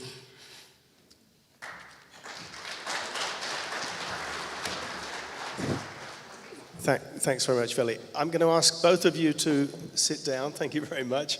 We haven't got time for questions, but if you have a question, please get onto the Slido app and send the question through on that, and we will then contact you both for a response, because we are running very late. Thank you very much, both of you. Right, now we're going to get on to the panel, and I must apologize to my panel members who are, I know, time constrained. So would the panel for the bulk transportation session please come up? I think you know who you are, but if you're not sure, then it's Anna Talani, Stan, you're here. Richard should be online from the UK. Stefan Healing from Petrogas. Jeff Vincent should be online from Fuel Tech. And two Mr. Kumars from Hindustan Petroleum and Indian Oil. So thank you all, and I apologize again for being so late here. And once again, if you have any questions for the panel, please send them through. I think what we're going to have to do, because of the time constraint, we're going to field the questions. I'll have a look at them during the lunch break, and if we can get some feedback after lunch, then we'll try and do that. But we really must get on, because we have this session, we have another session on cylinder management, and then we have the autogas session. So let's get going. And I know, Stan, you're in a hurry. Well, let me first of all make sure that we've got our two online panelists. Are they here? So is Richard? Richard, can you hear me, and can we hear you? Yes, I can hear you very clearly, David. Okay, thank you. And Jeff, similarly. Yeah, thank you. Well, I'm sorry, I know you've been very patient sitting there waiting for this panel to start. So I'm going to ask Stan the first question, and it's probably something that a lot of you in the room are waiting to hear some sort of response on, and this is that terrible accident that occurred in Boksburg on Christmas Eve, I think it was, when a number of fatalities resulted from that. There's been several investigations, several reports. What I would like to say on behalf of our association is, we're deeply, deeply disturbed to see that happen and to see the people who were affected by it. So our condolences to everybody that's been impacted by that. That's the first thing I want to say. And in my experience, I've been involved in this business for more years than you can imagine, and it's one of the worst that I've ever seen. The panelist on my right, Stan, is a forensic investigator. He and I had a discussion earlier this morning. We can't really talk about the incident because of the litigation that's involved at the moment. But I'm going to ask Stan to say a few words within the constraints that he has from his perspective. Stan. Thank you very much. Just for your records, I was fortunate to be engaged very early in the incident. So I was literally on scene within less than 3 days. And one of the biggest messages I think we can take away from this incident is the simple, let's call it rule or law, that there are risks that despite your best efforts you cannot mitigate. There are things that might happen that are completely outside of your control. I'm talking about the people in the industry, operating within the industry and operating as the industry. You can have your systems, your mechanisms, your protocols, and all your dynamics in place. And unfortunately, due to the fact that you move and you allow your assets and the dangerous chemicals to transport in a variety of different environments and locations, there could be a variety of things that happen that unfold to conspire against you, as if you will. The things that I can tell you that we definitely know from this incident is that there were gross oversights with regards to response times, gross oversights with regards to public education, gross oversights with regards to the actual management of the scene, gross underestimation of the risks and the danger that prevailed. I personally spoke to a witness who was probably about 200 meters, that's about 600 feet away from the scene. He was with his 2 little children. They heard the let's call it the precursor to the explosion. He told the children to run. They were running away. He was in the process of running away. And again, think about it, more than 200 meters away, he was hospitalized. And what's very important to take away from this incident is that you can do everything you want to effect risk mitigation. But the big challenge that I see, and something I'm advocating for heavily, is the issue of evidence preservation. By nature and design, these kinds of scenes result in the eradication of evidence. And the first critical moments, the first hours after an incident of this kind, that's when the best evidence should be collected. And what we see is, unfortunately, that everybody has duties, but they're siloed or divided into specific focus. From a law enforcement perspective, your duty is the identification of a suspect, the detection of a crime, and collecting the evidence of their involvement or guilt, or rather culpability. As an insurance investigator, your duty is to determine whether there were any non-compliances that would essentially motivate the denial of claims. As an internal, let's call it employer investigator, an internal investigator, your duty is to look after the interests of your employer. So I find that the major corporations in South Africa, the multinationals, would typically appoint people like me as independent expert external consultants to give them the news, whether good or bad. The smaller the organizations get, the greater the propensity for them to be more scared of the report and what will be written in it than of the consequences themselves. So they tend to stand back on engaging external objective specialists. The objectivity is the key. If we cannot learn from the incidents, if we protect ourselves from it, if some of the evidence is lost, unfortunately, we might see a repetition of this. You'll all have heard about the building fires and the additional explosions that followed and the attention that followed because of that. Again, it's easy to sit in hindsight's 2020, and to criticize. The idea behind a proper investigation is not criticism, it is understanding, it is education, it is information, and it is management of risks going forward. I think I've said enough. Thank you, David. Thanks, Stan, within the constraints that you've got. I'd just like to, just a bit of an overview here. When we look at the transport of bulk LPG through the distribution channel, we're looking at 4 key things. We're, first of all, looking at the vehicle, making sure the vehicle is designed properly to the right standards, it's been maintained properly, and so forth. And the second thing is the driver. The driver, is he capable? Does he have the right skill set? Is he updated? Third thing is the journey management, the route. Has enough investigation been done on the route so that the driver can take that vehicle to the destination safely with the minimum risks? And the fourth is procedures, making sure all the procedures are in place, updated, and adhered to. So that would be my overall comment, and you can perhaps overlay those 4 things to this incident, to the investigation, and I'm sure that Stan, when he was doing his work on this, was looking at all 4 of those. So we are a bit constrained on this. It was a terrible incident, and we really need to learn from it to make sure that we don't have any repetition anywhere in the world, and that's what we're desperately trying to find here. So let me now turn to, I'm going to turn to my online panelists before I invite the rest of the panel here to have a few words. And I'm going to ask Richard in the UK. Richard Hakim works for Liquid Gas UK, and he has sent me a little bit of a bio, but frankly, if you don't know Richard, then let me just summarize Richard by saying he's probably one of the most knowledgeable people in the UK on the whole question of operation of LPG installations and vehicles. So Richard, if you can hear me,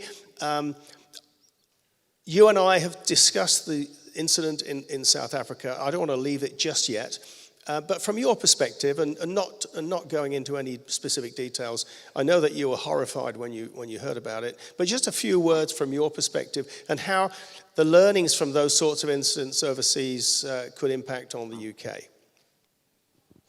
Thank you, David, and thank you very much for the South African Association to invite me on the call.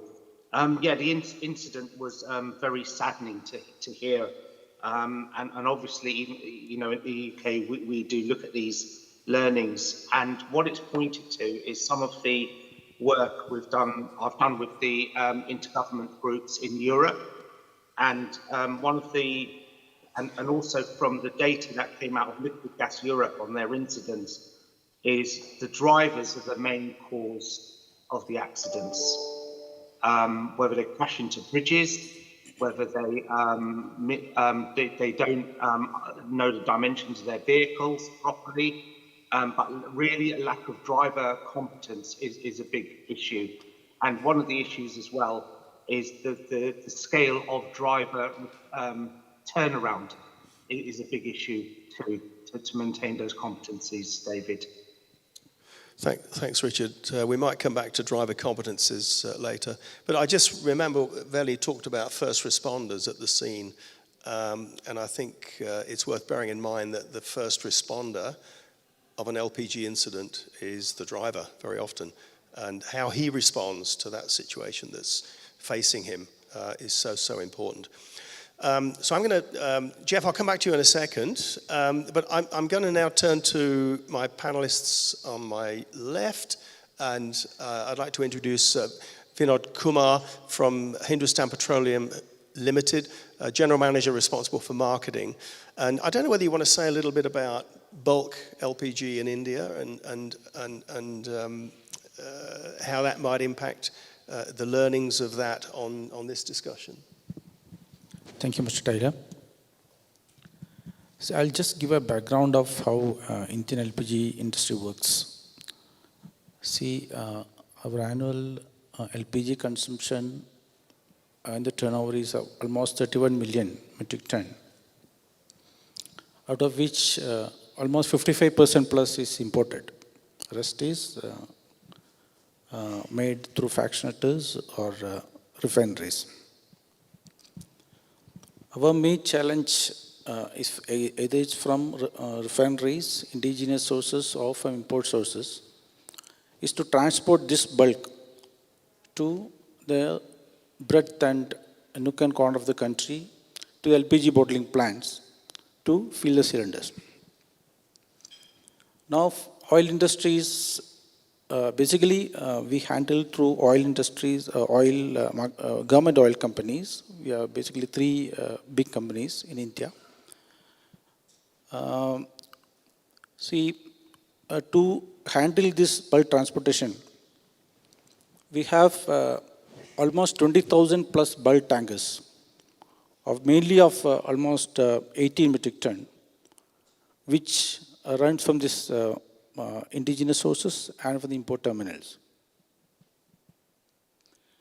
This, you can imagine, these 20,000 bulk tankers, on an average, if it runs for 2-3 trips in a month, annually it almost operates 0.7, 0.8 million trips. If you're taking average RTKM of distance of around 300 kilometers, it's running probably 200 million kilometers. You can imagine the size of bulk LPG being transported in India. Needless to say, utmost care in the design fittings, fitness of the trucks, as well as the competencies and behavioral, as well as the technical competencies of the driver who drives it. As Mr. Taylor put it, the main focus of safety is on the driver who drives it. Whatever be the technological upgradation you do it in system, it depends on the SOP followed by the driver when he drives it. The moment of truth, when the accident happens, is the mindset how the driver handles it. Of course, we have a lot of technological advancements made in India. To name a few, I'll tell you, we have a vehicle monitoring system, vehicle tracking system, where each movement of the truck is being monitored systematically. From the plants, we have almost 155 LPG bottling plants, and the terminals, we monitor each truck movement, whether it stops, when it stops, any deviation from the route, whether it takes out of movement other than the recognized route. Everything is monitored. With this technological update, despite this, still we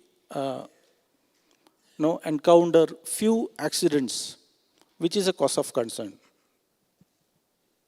One of the other point to counter the fatigue of the driver, which we are telling that main person is the main factor is the drivers who handles that, who sits in the driving seat, is a fatigue. Government of India, along with the oil marketing companies of India, is developing a lot of parking space and amenities in their terminals, as well as in the en route, like wayside amenities. Government is putting a lot of efforts. Our Ministry of Transport is putting a lot of efforts to see that proper amenities are given in the roadside. We know the importance of drivers to give the comfort of taking rest.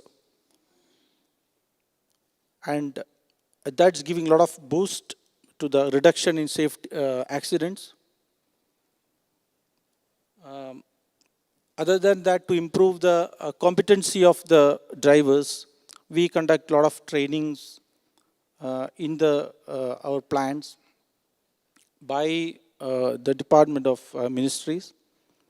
We give license to a special license, has come license to the bulk drivers. Once in 3 years, they have to renew that. every year they have to renew it. Once in 3 years, we give a proper 3 days test to see that whether that competency is maintained by the driver. These are the few efforts which we are putting in. But as you have told, sustainability comes basic point of sustainability of safety. Unless we get the zero safety, we cannot sleep. Till that time, we have to struggle, and our Indian oil marketing companies are towards that. Each accident is analyzed properly, investigated by the highest officials. Each accident is reported to the highest person, including the ministry. Thorough analysis is done, thorough corrective action is done, and our idea is to see that zero accident happens for the bulk transportation. Thank you.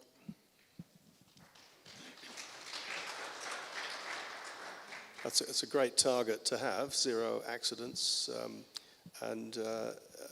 One comment that I'll make, I was thinking then when we talk about deliveries and telemetry now allows us to monitor the level of product in tanks remotely. So with smart scheduling, we can actually reduce the number of trips by having larger drops in tanks which are emptier than otherwise there would have been. So there is an awful lot of stuff that's going on in the digital world outside of the main 4 pillars that I mentioned just then that can help us reduce the risks of road traffic accidents. And now I want to turn to the Chief Fire Inspector to get some comments from you, the people involved in handling the incidents. So what would your thoughts be on this? Thank you very much, colleagues. Good morning. Just a quickly disclaimer on the video that we saw before this panel of that was not my cruise.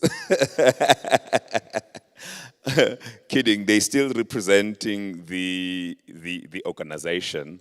They might be very far from here, but we take responsibility as managers in the industry that it is our responsibility to orientate our crews on the potential harm that these products can have.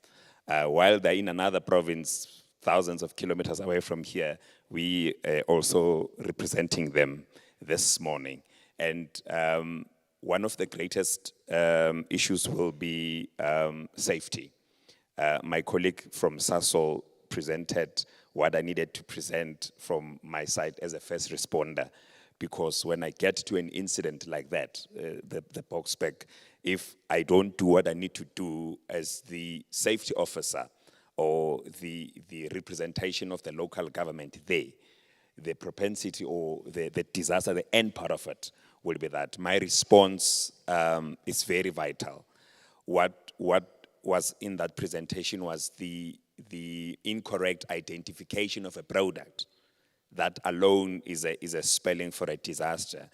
As an experienced officer, I need, even if the ID is detached, the vessel that is transporting the product needs to give me an indication what product is transported there.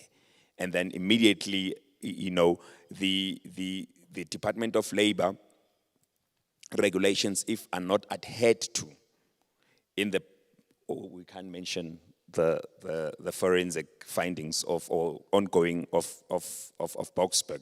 But as an example, if the product that has been transported from point A to B does not follow the route that is intended to follow, we are about to have disasters. As a first responder, mine is to respond to, after all of you here have ticked the boxes, inevitably we're still going to have accidents. That is by human error, by disaster, we still have. So my involvement in this management of this product is that after you have done all and you have ticked all the boxes, accidents are still bound to happen. And my efficiency when I get to an incident is going to make or break the day for the people that are involved in an incident. I do not want to go back to the Sasol slide, but I've seen a number of things that as a first responder, if we do not attend to them, firstly, if we do not know what we are responding to, if our response time is not correct, when we get to the incident, if we do not have the set up methodology to manage the incident, we are bound to have what we have, which I'm hoping that is going to be the first and the last in my lifetime in this industry, because no fire service wants to respond to what happened in our neighboring municipality in Boksburg. However, what is critical is that when we respond to this thing, we rather exaggerate than underestimate the propensity of the magnitude. I mean, the tanker, I might be incorrect, it's carrying more than 60,000 liters of the material. So we rather go there and exaggerate the response than exaggerate. Lastly, colleagues, will be obviously preservation, what you have touched on, preservation of evidence. You know, as I respond to that incident, I need to have the forensic background to say, what is it that I need to preserve to help the investigators, to help me as a municipal government agency in my investigation and my training going forward. I've got a panel, I've got my colleagues, we'll call it a fire station corner there, which will assist me in questions when they come to say, what are the challenges that we are facing as emergency services? Firstly, it's the identification of the product, the driver as my immediate source of information. If the driver does not know what material he's transporting, that is a recipe for disaster. I would like to pack it there. Thank you, sir. Thanks very much. And Stan, you wanted to say quickly? Sure. So, first of all, kudos to you because you guys try really hard. I've worked around emergency management services for years now. I just want to add something that came up that was kind of touched on briefly there, and that's the issue of the route. And I think a big problem with routes is that I tend to see that a route risk assessment is typically an administrative thing. Somebody takes a map and they pick a route, they literally pick a route and they tell the driver what route to drive. Something that we don't see enough of yet in South Africa is a proper route risk assessment. I do what are called videographic route risk assessments, where I physically drive and film the whole route, then create a training video of the route, including the visual cues for the driver to use. So if we don't understand, let's call it the variety of risks that can prevail, not only from whether you're arriving at the destination in the right amount of time, but also the kinds of risks you present to the environment you're in, you are not going to have an effective, and this is a big, let's call it an opening for additional dialogue, is to say, when we talk about a route, what are we talking about? Are we talking about what GPS or maps or Google gave us? Are we talking about what the boss said the driver must drive? Or are we talking about the lowest risk you can possibly achieve, considering the many environments through which you need to move, and more importantly, what your action should be if you are deviated from that route by choice or not? I just wanted to mention that, to add to that. And by the way, to the fire departments in South Africa, you can all record me. I welcome you to contact me, to interact with your people, to have some discussions, to ensure that when your people respond, notwithstanding the work you do, can do, and may do, if I can create slightly better awareness, as I have over the last 20-odd years, in that environment, it might even assist other services and the courts enormously. Thanks, David. Thanks, Stan. And before I bring Jeff in here, I'll just add to that. I think, route auditing, if you like, is a very, very important thing. But also the end product. Where are we going to take the product to? What about the receiving facilities? And do we have to, can we avoid reversing the vehicle after it's delivered? These little things that I think are also important. And when we talk about monitoring routes with Google or Waze or whatever tool we have, I think I'd also add, give the driver the ability and the responsibility to feed back anything that he's seen on that route that might change the risk. Because we're looking at a dynamic situation with a road between A and B, and that could always change. So I'm going to bring my other two panelists in a second who are here. But Jeff, when I saw your name on this list, I smiled because I think you and I had some correspondence a few years ago. You wanted to look at some assets in Australia that were available, and you and I had some correspondence on that.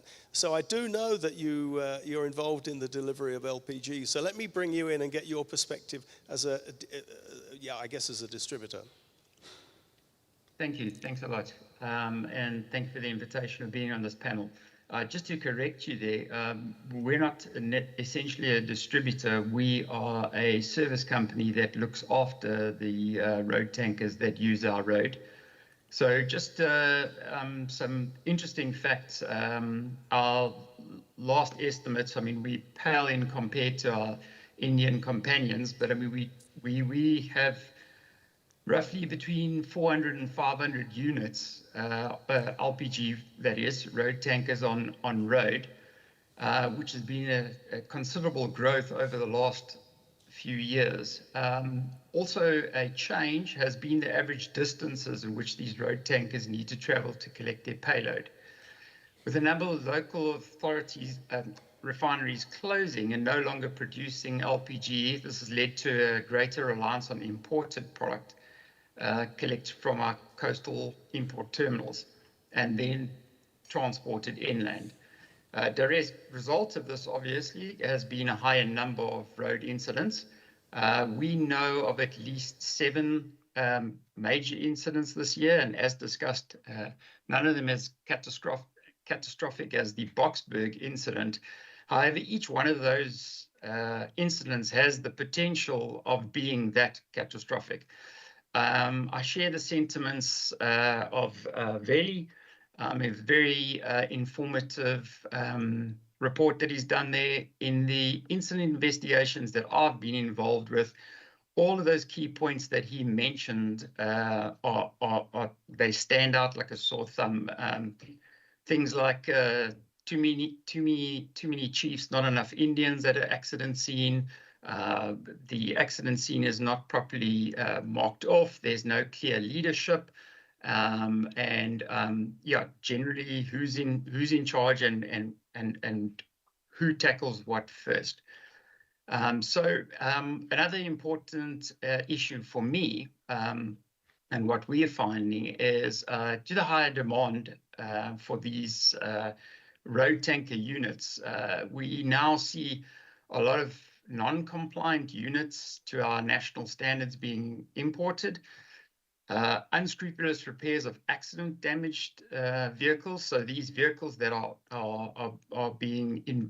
involved in accidents, we're finding them back on our roads. We're finding them back in our roads unscrupulously repaired, or body putties, a magic thing. Also, obviously, the non-adherence to the statutory requirements and lack of general maintenance. Those are the issues that we are seeing out in the marketplace. Yeah, thanks, Jeff. And I'm just looking at some of the questions before I bring Stefan in. One question was whether fatigue management is an issue, and it certainly is. And it reminded me, the WLPGA runs a startup competition every year, and we basically reach outside of the LPG industry for some of the challenges we had. And a couple of years ago, the challenge we had was basically on this whole topic. How can we reduce the number of incidents on the road with vehicles? And the winner of the challenge competition a couple of years ago was a Chinese company who had developed, a little startup company, who had developed a device that actually goes on the finger of the driver. It's like a ring. And what it does, it picks up through artificial intelligence, biometrics, it picks up the signal that the driver is not fatigued, not even about to become fatigued. It goes one step further back. There's a process that our body goes through, and it can pick this up. and it sends a warning, and it makes a bleeping noise, and the driver is then alerted to the fact that not now, but very soon he's going to start to get fatigued. And this little device, we've kept closely in contact with this company, and if anybody wants any information about them, I can certainly pass it on.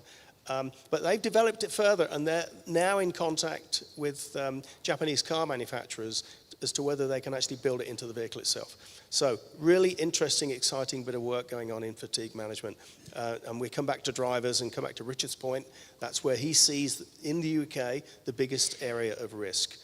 Now, what I'm going to do now, we have two more panelists who have been sitting here very, very patiently.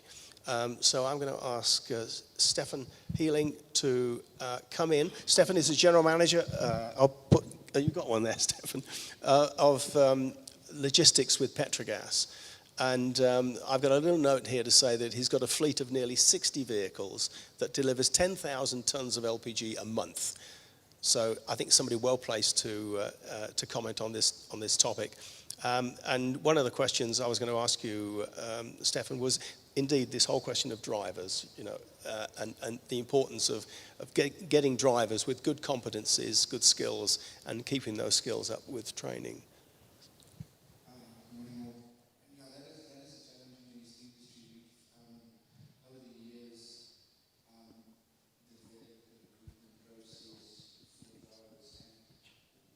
We have about a 6 to 8% hit rate. So if we test 100 drivers, only about 6 to 8 of them actually successfully passes the recruitment process before they even go into the training stages of transporting LPG. The amount of time and money spent on drivers is enormous in terms of product knowledge, because that is important. Linking to the EMS is the driver is the first link, and if the driver can't give them the information that is required, you're heading to a disaster. So product knowledge, defensive driver training, rollover training. Rollover training is extremely important. I think it is a training system that needs to be implemented across dangerous goods, where rollover, a driver gets taught how to handle a vehicle, not to roll it over in any circumstances. Referring to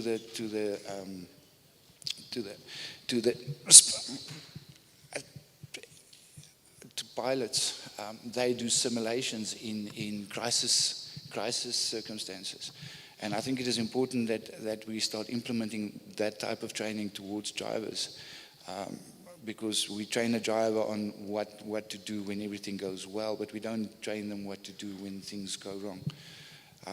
So in terms of getting competent drivers, that is important. A factor that also needs to be looked at over and above driver training is public knowledge. I think public knowledge in terms of dangerous goods as a whole is very important. If we refer to the December incident, if public had more knowledge about what was going on, I think the effect of the fatalities would have been less. So public knowledge in terms of dangerous goods vehicles, how to behave driving with them, around them, is of utmost importance. And I think a drive from a transport perspective to make people aware of the dangers around LPG vehicles and other dangerous goods vehicles is of utmost importance. I get back to a comment Stan made, is that you can do everything right, but there's so many external factors. So you can do the driver training, you can maintain the vehicle, you can have your processes and procedures. But if you have a third party that knocks a hole into your tank because of ignorance, I think that is something that needs to have a focus. Yeah. Thanks, Stefan.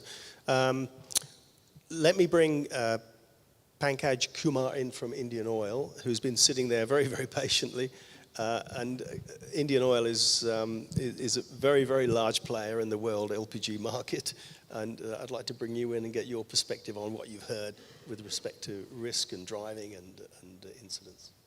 Okay, thank you, David. In fact, good morning, everyone. Let me thank the organizer for calling me here to this place and giving me the opportunity to speak.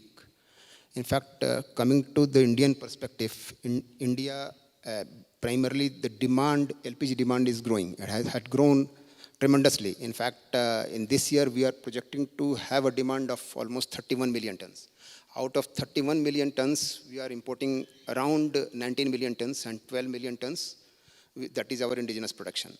We have 20 refineries, 10 fractionators, and there are 16 import locations where we are importing.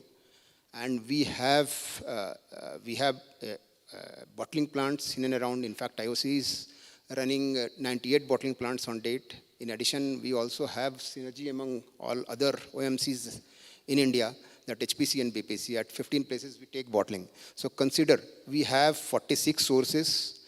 There are 112 bottling plants where we are doing bottling from the locations. And from there, we transport the product to different distributors. Almost 12,000, more than 12,800 distributors we are having. And for that, we have to have a big fleet of trucks. Not only this bulk transportation, even for pack transportation. After bottled cylinders are also transported from bottling plants to our distributors. So coming back to the bulk transportation, IOC is having a fleet of 11,000 fleet. In addition, HPC and BPC put together, in India, we are having a fleet of roughly about 23,000 bulk trucks. And considering the run, consider the amount of run, the magnitude of run what they are having. In fact, 1 million kilometers only IOC trucks are traveling a day. Consider HPC and BPC, 2 million kilometers a day we are traveling. And that is why there is a tremendous step. What we are going to do is, we are stressing that there should not be any accidents. In fact, I'll give you the data.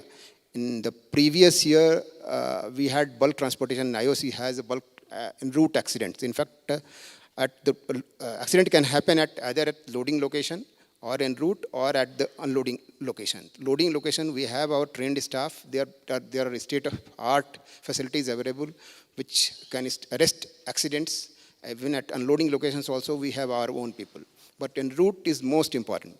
In fact, last year, IOC bulk transporters had 14 en route accidents.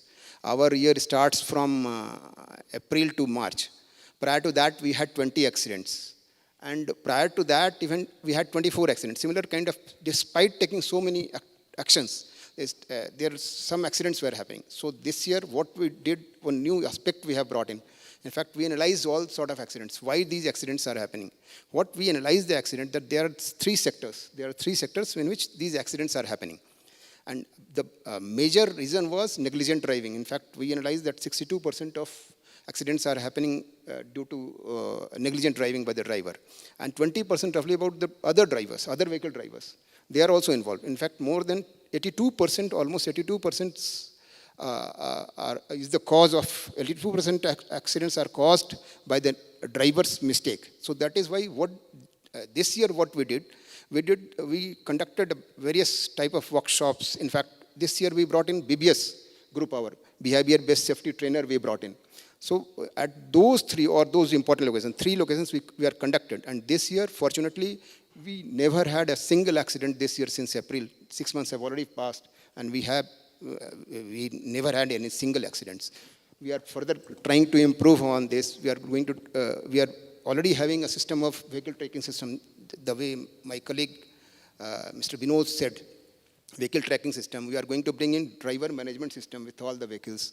Even parking management system also we are going to bring in.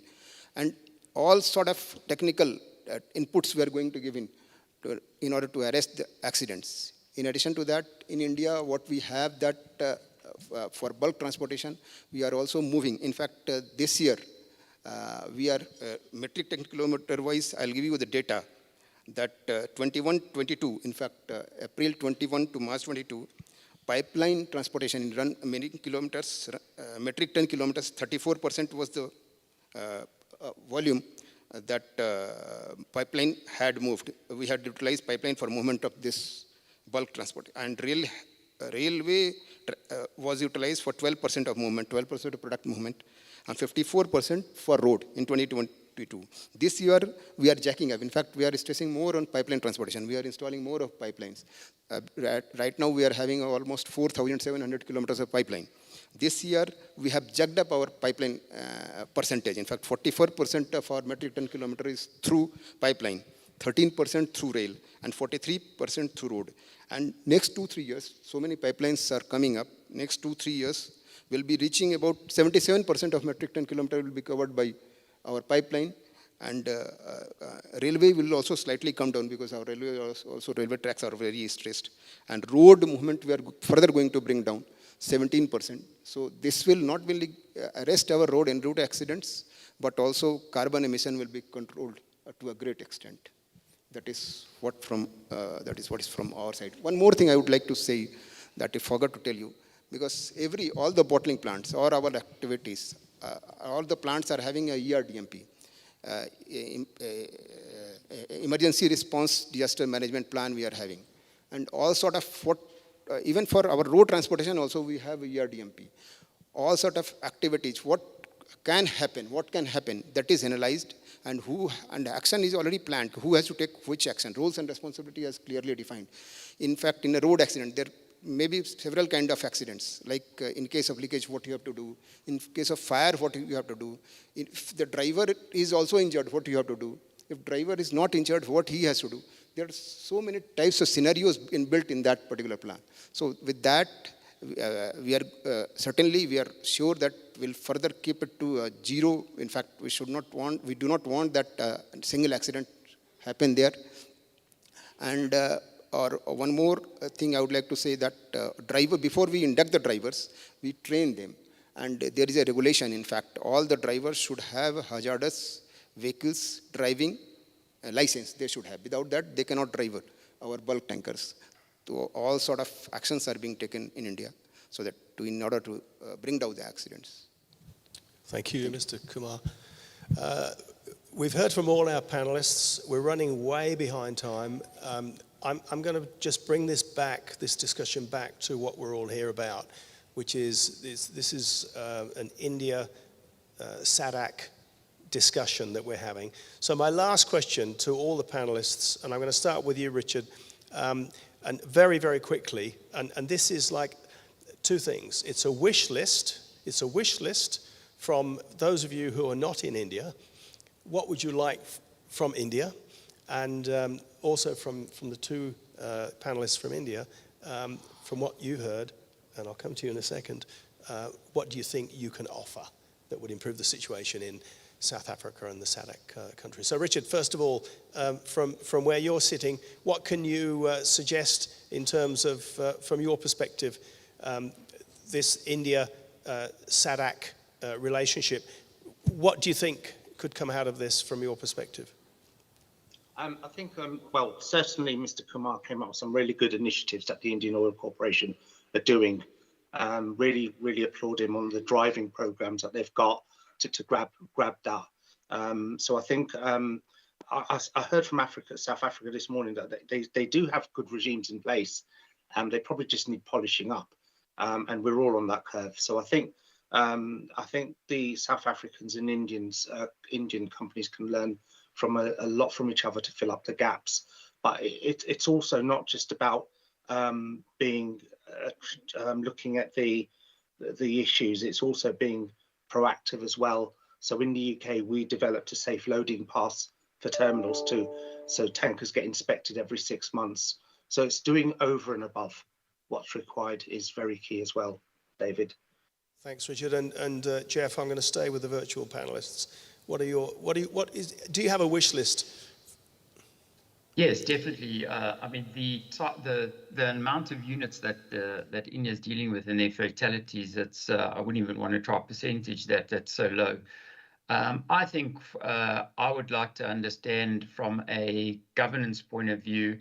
They talk about their Department of Transport. Where's our Department of Transport?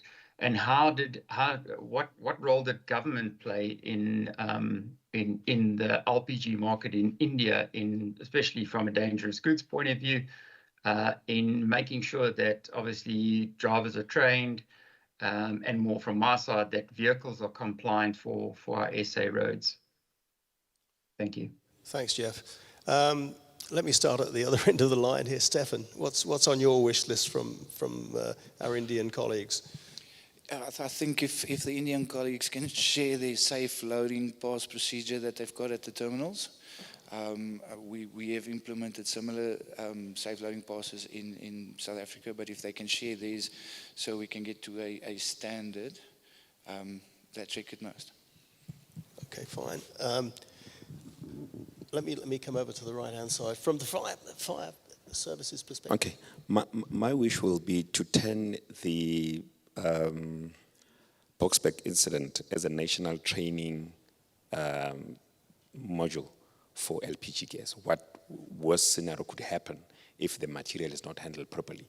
So from that incident, it should not just be a disaster, but there should be some, whether it's a series develop a case study. Develop a case study so that all role players that are involved with this material, they then appreciate what could happen so that from the fire service, from the community, other responders, they need to appreciate what this material could do if not properly handled. And then it could be called whatever, so that one of us here needs to make that DVD or a video or something to appreciate the December incident. Thank you. When we run these workshops, we use case studies typically. We would not have a panel. We would be walking around the room and each table would be working on a fictitious case study. So we don't use actual events, but we tweak it a little bit so that nobody recognizes it. But they are actually actual events. And I'm sure that we'll be developing something on those lines in the future. Stan, your last words on this. So my wish list would be, coincidentally, I've had the people from the National Forensic Laboratory of Malaysia fly out for training with me. Yeah. I'd like to extend a similar offer to India. I think what we have... So this is not a wish, this is a gift. This is a gift. Right. This is literally a gift. What we have in disaster from this incident, you have in volume of population and diversity. And I think by trying to find ways for specialists in your country and specialists in ours like myself to start cooperating and working together and exchanging knowledge and ideas would be a great step forward. Thanks, Stan. And the two Mr. Kumars, what do you have in your gift bag that you would like to offer? In fact, India, what we have regulatory board. In fact, Petroleum Natural Gas Regulatory Board. I just talked about ERDMP we have for each and every plant, and even for road tanker movement also we have. That is a statutory body, PNGRB, Petroleum and Natural Gas Regulatory Board. As per that, every 5 years, that whatever ERDMP is there, that is to be revised every 5 years. Midway, if there are some changes, that is to be also again to be revised. And not only to be revised, and that is to be approved by your board. Suppose if it is under contract with IOC, in fact, IOC board has to approve that ERDMP, so that it is, whether it is correct or not. In case of, suppose some officers are transferred or somebody is transferred, trucks are changed, then also that has to come in that ERDMP. Second, we have another YSD, call it, Oil Industry and Safety Directorate. They have a fixed regulations for road movement 161 is there. There are other vehicles, or we have SMPV Act. There are so many other regulations also. We have to continue to follow those. In fact, we cannot, and there is continuous regular audit. Every 5 years, we have a YSD audit for each and every location. In fact, how the trucks are being handled, what is the quality measures we adopt, what is the SOP being followed at that place, and en route, what actions they are taking, how they are trained. Every process is entirely audited by that team, by expert team. In fact, for IOC and HPC, VPC also, we have a multidisciplinary team, so that they can go, and it is not for that particular plant or somewhere. They will come from the outside the state even, outside the province also, and they will go and inspect that premises.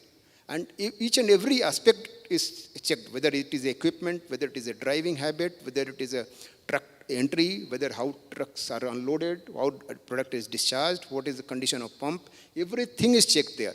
So that is the policy. We keep regularly auditing our own system, so that it is continuously maintained up to that level. Thank you. And the final word from Mr. Kumar. Thank you, Mr. Taylor.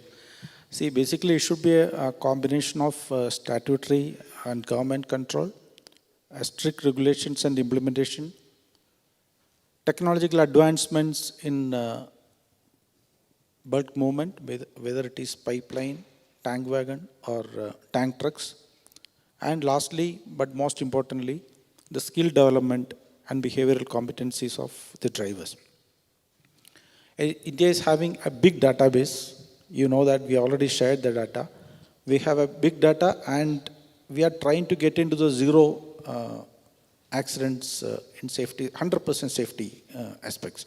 So I'm sure that the improvement which we have shown, it could be a great lesson for SATC. We can collaborate and we can share the thoughts and ensure that we work together to have a great 100% safety bulk transportation systems. Thanks very much. And yeah, just one more final comment from me. Listening, and I've had some questions on this as well about how technology, how the digital world can improve safety on the roads, particularly in this area of transportation. And it reminded me of some work some years ago I did with British Gas in Tunisia, and we were tracking 20 vehicles going up and down the road. And we had GPS systems on them. And this was not just telling us where they were, it was giving us their actual speed, it was giving us their deceleration rate and their acceleration rate. And we could basically measure quantitatively how safe they were driving. And out of that, we developed a league table. Every month, we had a prize for the safest driver. So just another little thing that you can do to help keep the roads safe with LPG. So let me thank you all, the panelists, Richard and Jeff. Richard, I think you're coming back later on today for the oil gas session. We're just about to move into a session to talk about cylinders, unless Hattie tells me that we're going to have a coffee break instead. So Hattie, what's the plan? Are we going to carry on and plow through? We started late, we're going to finish late. Do you want to break now or do you want to carry on?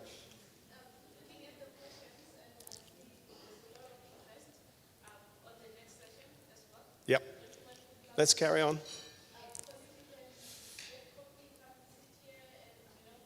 That's a great idea. I mean, we want you to go to the exhibition as well. But while we're changing panels, because that's what we're going to do now, you're very welcome to get up, stretch your legs, grab a coffee and bring it back. And we're going to be talking about cylinders. Very, very important topic. And yeah, we'll see you in about 5 or 10 minutes. Let's have a turnaround.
Who else did I forget?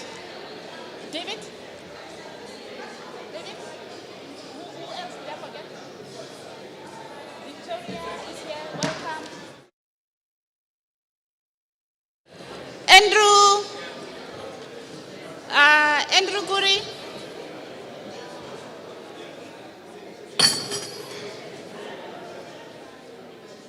Yeah? Yeah, there's a click. Mr. Guri, yes, there's Andrew. This is welcome. Mhm.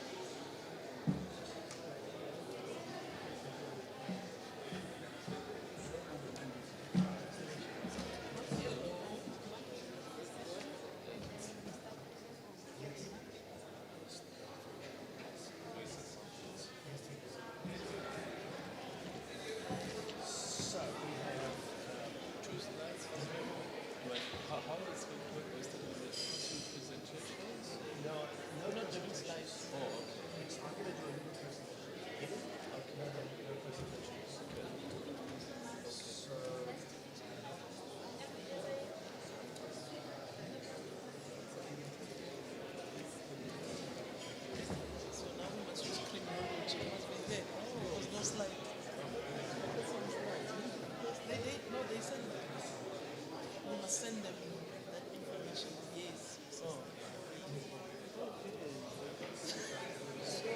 imagine you worked hard for slides. That was my approach.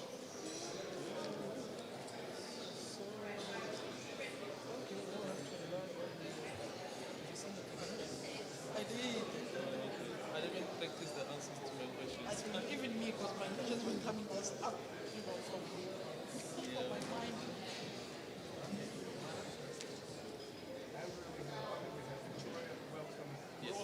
Yes.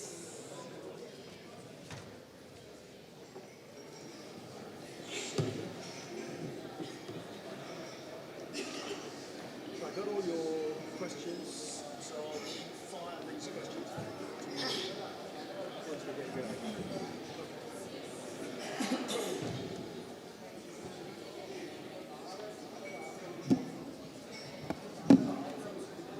If I give you that to share, and I give you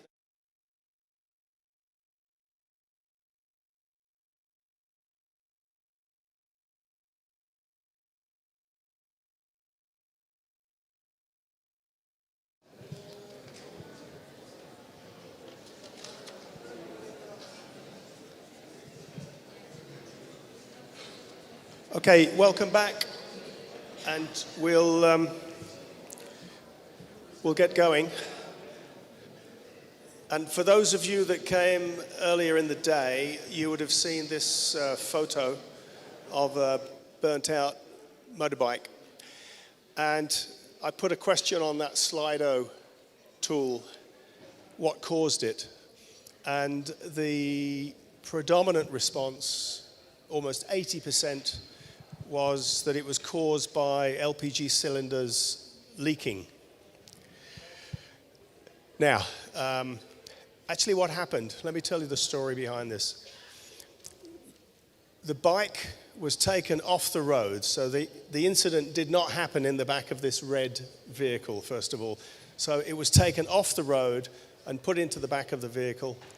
And you can see that there's been some pretty catastrophic damage caused by a fire. You'll also see two cylinders.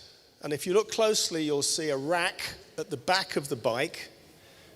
I don't think I've got a pointer on here, have I? Oh, I do. There we are. You can see there's a rack at the back of the bike here. And on either side of the back wheel can stand two cylinders vertically, and then on the top you can lie one horizontally. And we heard from Tony this morning about cylinders being put on their side or upside down. Not something you want to do, because if there is a leak, you'll have a liquid leak, not a vapor leak. And a liquid leak is 250 times worse than a vapor leak. So we don't store cylinders horizontally. However, the bike only had two cylinders, so let's assume that they were on either side of the wheel. What happened was this. The tank, the gasoline tank, had a little pipe feeding the carburetor here, and that was leaking. So petrol was leaking down the pipe, onto the carburetor, onto the engine, and then we needed an ignition source, and the ignition source was a faulty wiring system on the bike. So that's the start of the fire. What then happened was the fire burnt through the plastic pipe, so you then had a catastrophic loss of fuel onto the engine. The whole thing went up in flames and engulfed the 2 cylinders that were on the back of the bike. Now, as you may know, as you increase the temperature of LPG liquid, the vapor pressure increases, and this is what happened. So the vapor pressure increased inside those 2 cylinders, and you'll see here the valve on the 2 cylinders still intact, and there is a pressure relief valve in that valve, and it opened. And the gas escaped, the pressure dropped, and then it closed again. And this is what happens in a fire with a cylinder. You get this pulsating effect. The relief valve opens, pressure drops, closes, the fire increases the temperature, the pressure goes up, happens again and happens again, until all the gas has gone. So, this is why you don't see 2 cylinders sitting there damaged. They did not burst. What happened was they did what they were supposed to do in an incident. The pressure relief valve saved the cylinders. The fire went out once the fuel had gone.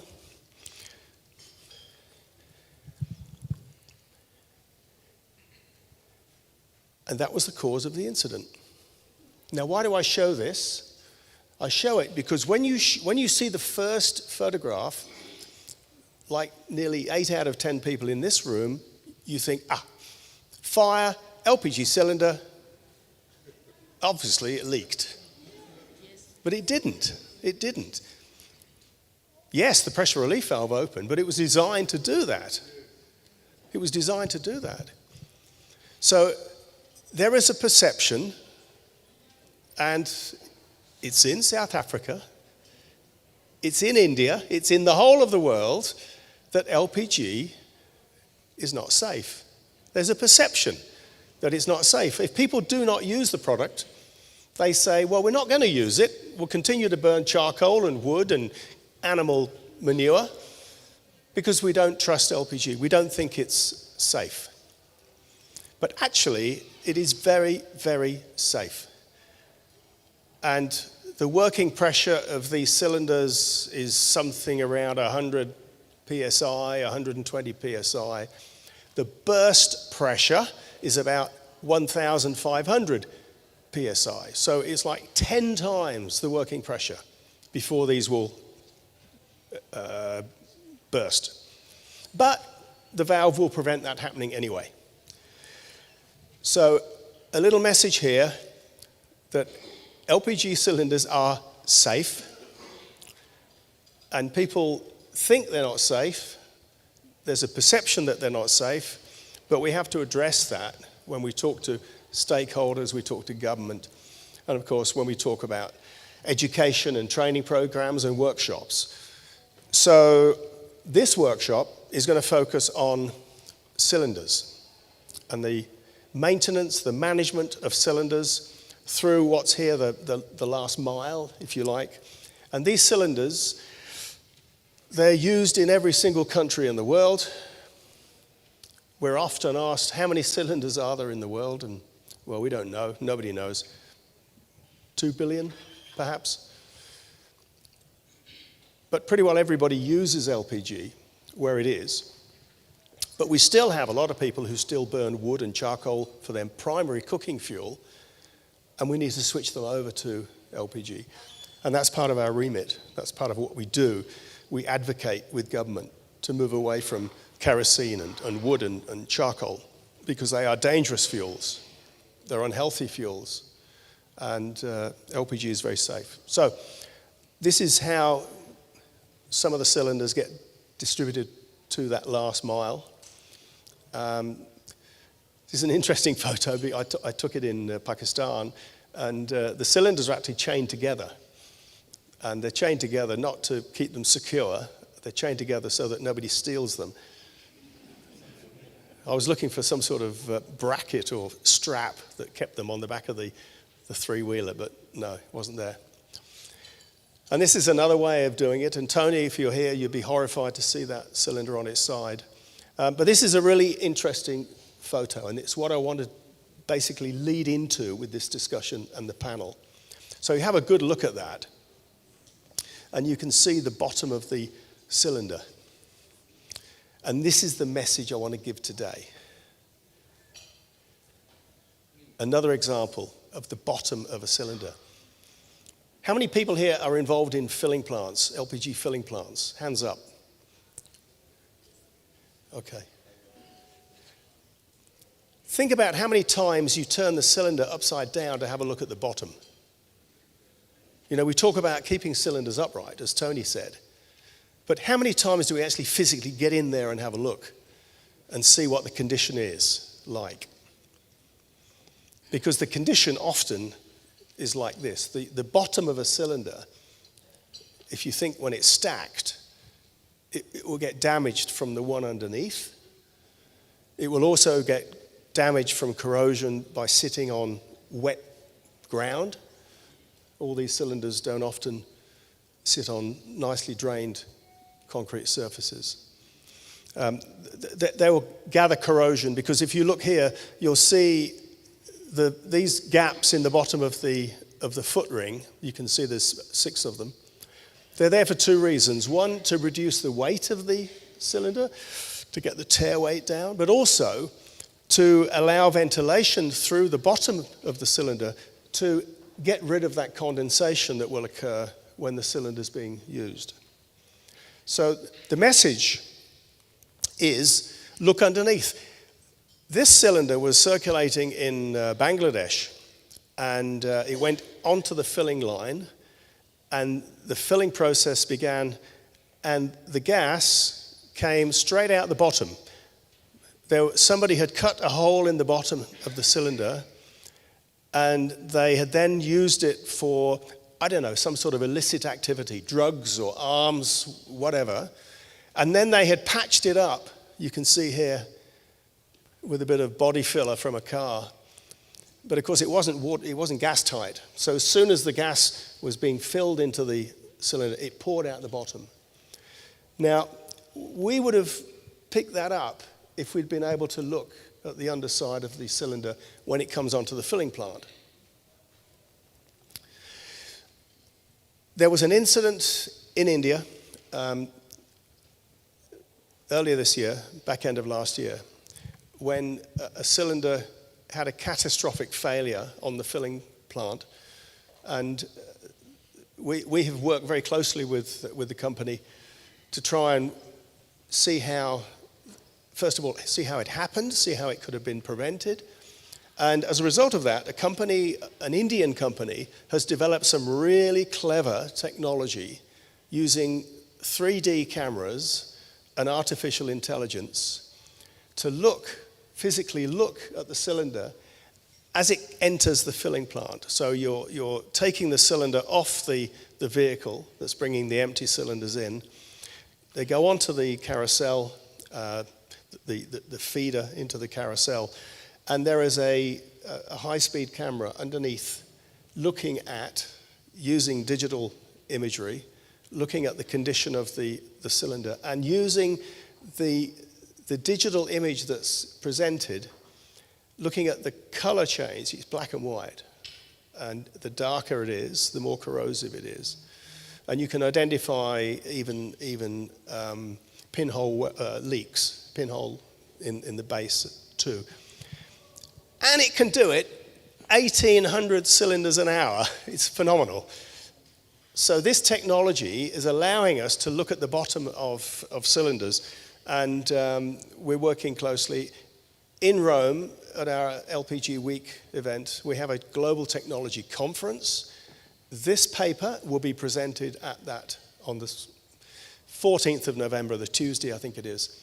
So if any of you are in Rome, or if you want to have a look at the paper, just get in touch with us and we can let you see.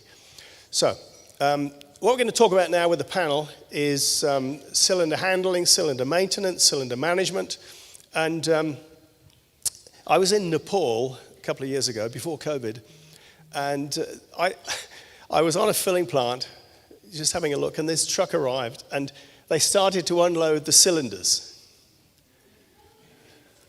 So we don't have any audio, but you can see what's happening here. They're being kicked off.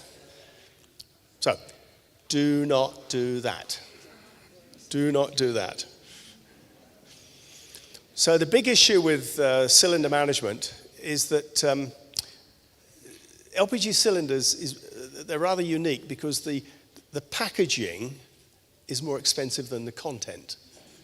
And there are not many products around where that happens. So the packaging, which is often $20 US plus, is more than the cost of the LPG inside the cylinder. And we really have to look after them. It's a very capital-intensive business, so a lot of capex is tied up in the cylinder population. So even just smart business would say, look after them. But it's not just looking after the cylinders, it's making sure that they're safe and in good order. So, whoops.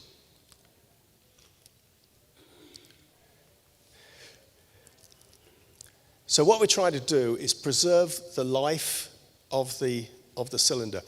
I've seen cylinders in circulation which are 30, 40 years old and still fit for purpose because they've been well looked after. Periodically, every 10 years, they get pulled out, they get requalified. I know you do this in South Africa. Happens in every country in the world. The period sometimes changes. Sometimes it's 5 years, sometimes it's 15 years. So this is one of the reasons that we want to maintain our cylinder population in good order. And there are lots of things that can influence the life of a cylinder, which I don't know whether I've got time to do it now, but I'll stop here. When we look at cylinder management, we're looking at the whole chain of events from selecting the cylinder. Just the basic size of cylinder has an influence on how it's going to be looked after in the future. If you look at Indonesia, when they introduced their kerosene to LPG conversion program, they used a 3 kg cylinder. Perhaps it was a little bit too small. They wanted to get the price down as much as possible. They wanted to get the entry cost down as much as possible for the new consumers. And as a result, these 3 kg cylinders, they oscillate between the filling plant and the consumer, well, often more than 1 or 2 times a week. And every time it goes through that distribution channel, it gets damaged. So, on the other hand, if you make it too big, it's unaffordable, it's heavy. So, I often get asked, what is the ideal size of a cylinder for the domestic sector? And I would say somewhere around 4.5 to 5 kilograms of content weight. Keep it under 10 kilograms gross weight. So a full 4.5, 5 kg cylinder will be under 10 kilograms. Why 10 kilograms? Because very often, particularly in Asia, you'll see the lady of the house carrying 10 kilos of rice back to her home. And if she can carry 10 kilos of rice, she can carry a 4.5 full kg, 4.5 kg cylinder. And then we need to look at all these other issues as well. I'll just pick up the last point. When we get to the end of a cylinder's life, we have to make sure that it is totally destroyed. I've been hearing stories while I've been here in the last 24 hours of cylinders that have been scrapped in one country finding their way in another country. That must not happen. If it's unfit for one country, it'll be unfit for another. So we have to make sure we destroy them totally. And by destroying cylinders totally, it means squashing them, putting two holes in, not one, putting two holes in the cylinder, the top and the bottom. Because what used to happen in the Philippines, they used to chop the cylinder in half and they'd throw the bottom away because it had a hole in it, and they'd put the top of the other one underneath, weld it up, and hey presto, you've got what they call a chop-chop cylinder. So you've got to stop all that. So true cradle-to-grave management includes all these issues, very important issues. I'm going to stop there. As I said at the beginning of the morning, we can spend a day or two talking about all of these topics each. But I want to go back and talk to my panel and get some questions from my panel before we go any further. We can probably get rid of that now, Navan. Thank you. So we have on my panel,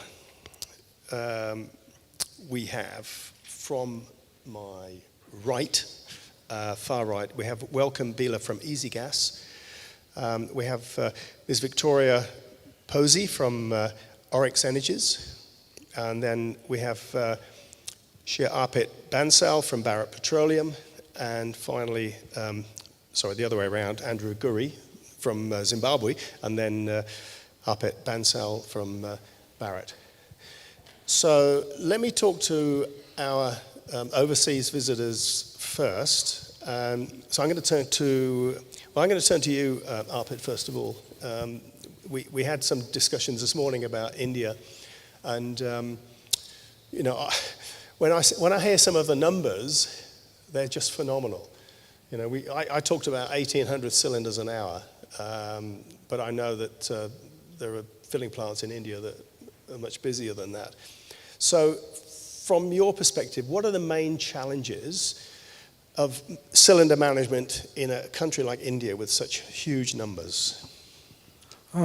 Thank you everyone for calling me. So I just, when you were showing your presentation, one of the points that you showed was that to service one cylinder we require two cylinders. So that is exactly what we are not doing that. So because cylinder, as you mentioned, is a big capex, and cost is very important along with safety and regulation. So what we are doing is we are calling it a cylinder circulation factor. So for one customer cylinder given to a customer, we are only having 1.1 cylinders, not two cylinders. So we are doing that by circulating our inventory in a proper way, and because the turnaround of the cylinder is happening in such a way, like all the customers do not get empty at one time. So what we have as a CCF is 1.1, not 2. So for that, we are doing a lot of innovation. So that the cylinder handling, the number of cylinders, if they are less for handling than such a huge population, then we can better manage them.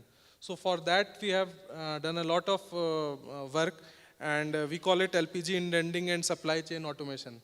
So like when a plant is connected to, like say 100 distributors, and all of them are at different distances, and they have different booking patterns, and they have different backlogs, and the climates are also different. So we put all that data into our system, and then the system automatically allocates like which lorry should go first to which distributor. So if distributor is also having that confirmation that before my inventory gets to a critical level, I will get that cylinder, so he will also keep a lesser inventory. So that plays an important role in inventory management, as far as inventory management is concerned.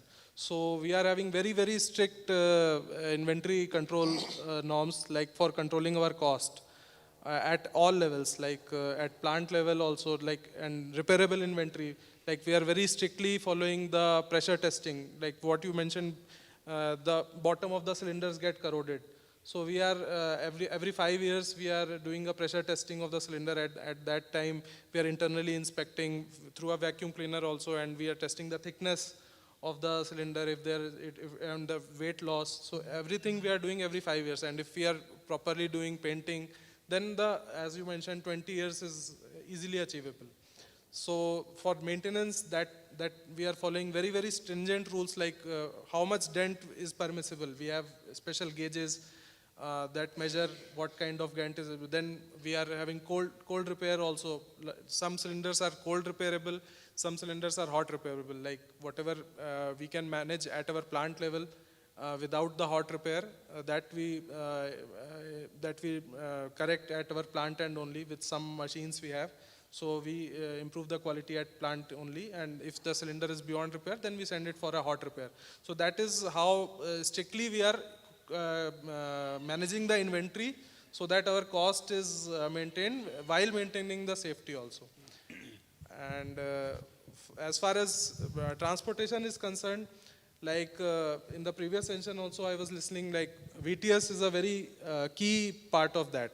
So in all our lorries we are having VTS, and this VTS signal create very, very specific alerts to our officers, like if there is any overspeeding, any diversion from the road, or continuous driving, like fatigue you mentioned in the previous session. If there is continuous driving beyond 3 hours, then it will generate an alert. So over the time when we train the drivers and we show them their data, like this is where you have overspeeded, this is when you have continuously ridden, or you have driven night driving you have done. So that data we are sharing with them, and over the time it has come down. So that is how for bulk also and for packed also this driver incidents we are managing. Thank you. One question that was put to me earlier was that we heard a lot of interesting comments this morning from the other session, and are they going to get lost? And the answer is no, because we are actually now we're being streamed live on YouTube, which is recorded. So we do have access to those recordings and this recording as well, and for the next 2 days.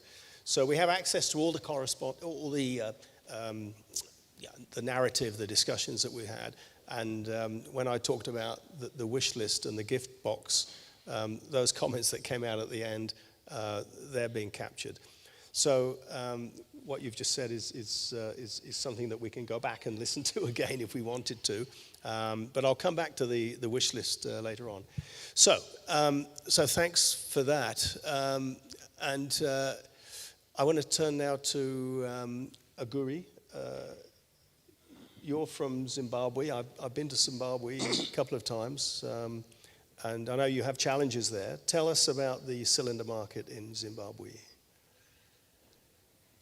Thank you very much. One of the major problems that we have had in Zimbabwe is that for quite some time, the petroleum and gas sector was not regulated until, it was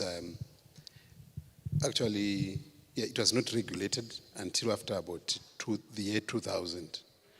We had a few players who were providing petroleum and gas, but the industry or the market was opened up around the year 2000.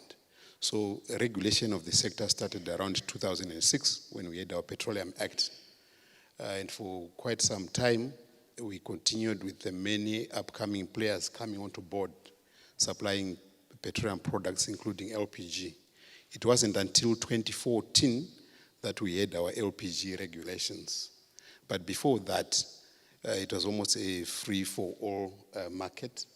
And the predominant model of cylinder distribution had been customer-owned, customer-controlled cylinders, where individuals would access cylinders from hardware shops or from anyone supplying cylinders in town and own those cylinders personally. Then we also had distributors of LPG setting up retail filling facilities in communities. So domestic users of LPG would take their personal cylinders to the local retail filling facilities. So that is the model that has been very dominant. But running concurrent with that, there was also the marketer-owned, marketer-controlled cylinder system, which was being operated by maybe 2 or 3 of the large LPG distributors, where they would own the cylinders themselves, They would let out those cylinders for hire to commercial users mainly and industrial users for a deposit. They would retain control of those cylinders. They would maintain those cylinders and also replace them as and when their maintenance fell due or when their condition deteriorated.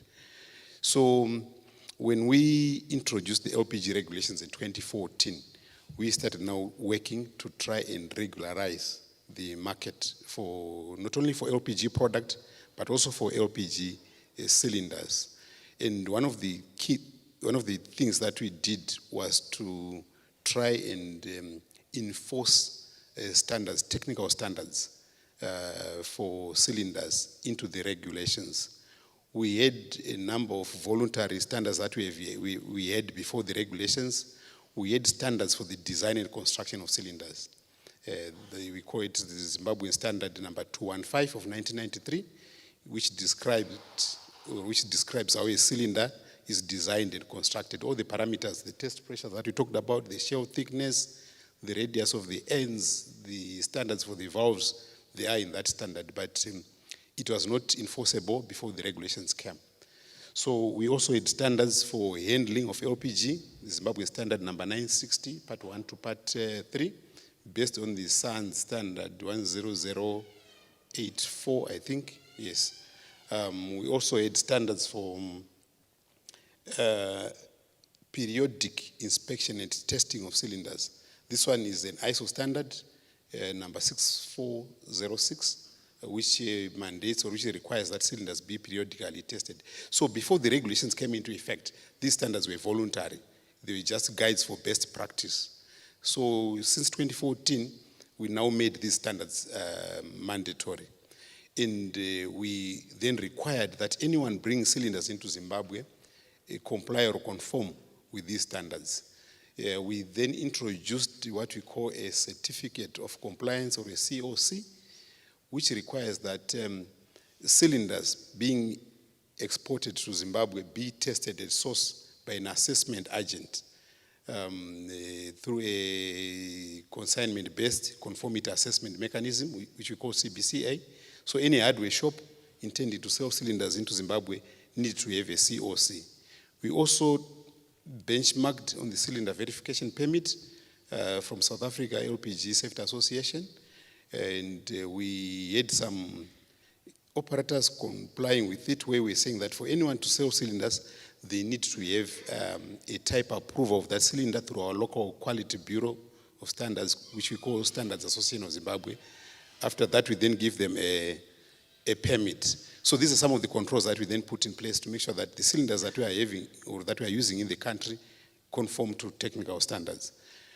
This has been running since 2015, but we also discovered some challenges now in implementing of the regulations, and we are in the process of reviewing our LPG regulations to add more standards that we require, because we discovered that one of the challenges of the customer-owned, customer-controlled cylinder model is the lack of maintenance of those cylinders. So we developed a standard for the revalidation of cylinders, our own local standard, based on, I think, the Malaysian standard for requalification of cylinders, and it was published in 2021. We are in the process of reviewing the LPG regulations, and it is one of the standards, one of the new standards that we are going to be incorporating. Transportation of cylinders, we saw the videos, the challenges that others are having. We do not have those challenges in Zimbabwe on the domestic type of cylinders, because, like I said, they are owned by the customer. Each customer carries their own cylinders. Each customer takes personal care of their cylinder to the community retail filling facility. So we don't have our domestic cylinders in as bad a state as I have seen on the videos, probably also because we are lucky. Our climate is not that very humid and salty like other countries. So our cylinders that are 10 years old, that are 15 years old, they look as if they are a year old. They are from the shop. They are in a very good condition, added to the personal care and attention that they get from the users.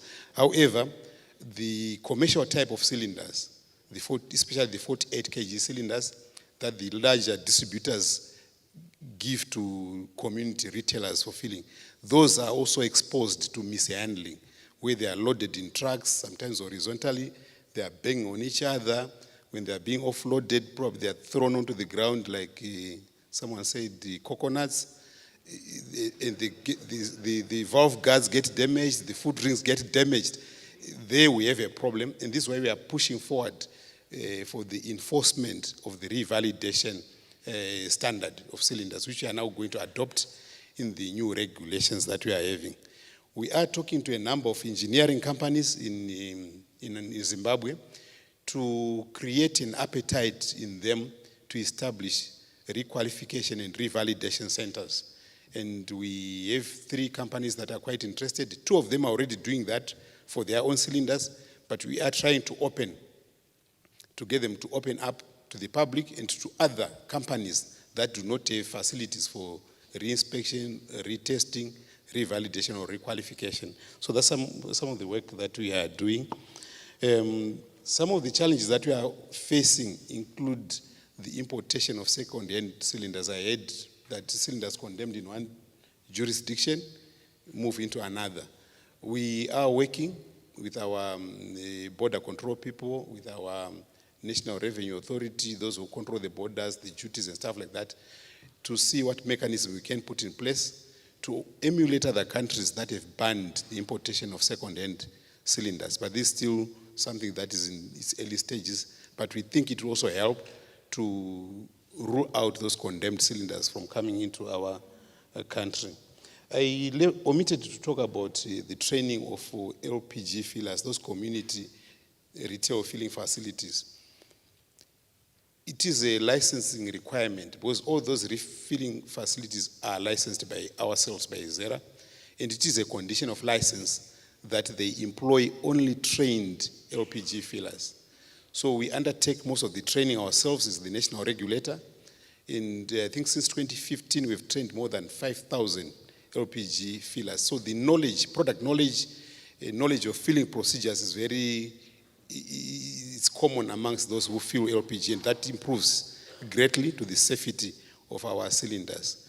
We also undertake a community awareness where we conduct workshops, road shows to educate ordinary users on product knowledge, on safe use of LPG in the household, emergency procedures, the do's and don'ts of handling LPG. And we think that has contributed greatly to the safe use of cylinders in our country, and the lower number. I think our accidents are fairly on the low side, given our model, which others feel it's not the best model of cylinder ownership and control.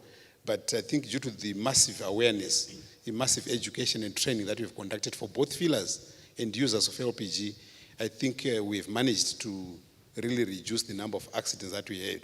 The few that we have had, we have a system of investigating all accidents that happen or that get reported, and most of them have been coming from illegal fillers, unlicensed fillers, those guys who have not been trained in handling LPG.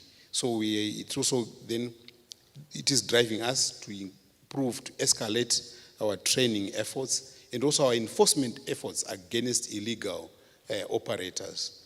I think that's what I could say for now. Yeah, thanks, Andrew. Yeah, well done. I think back about 20 years when Australia had a customer-owned model 20 years ago.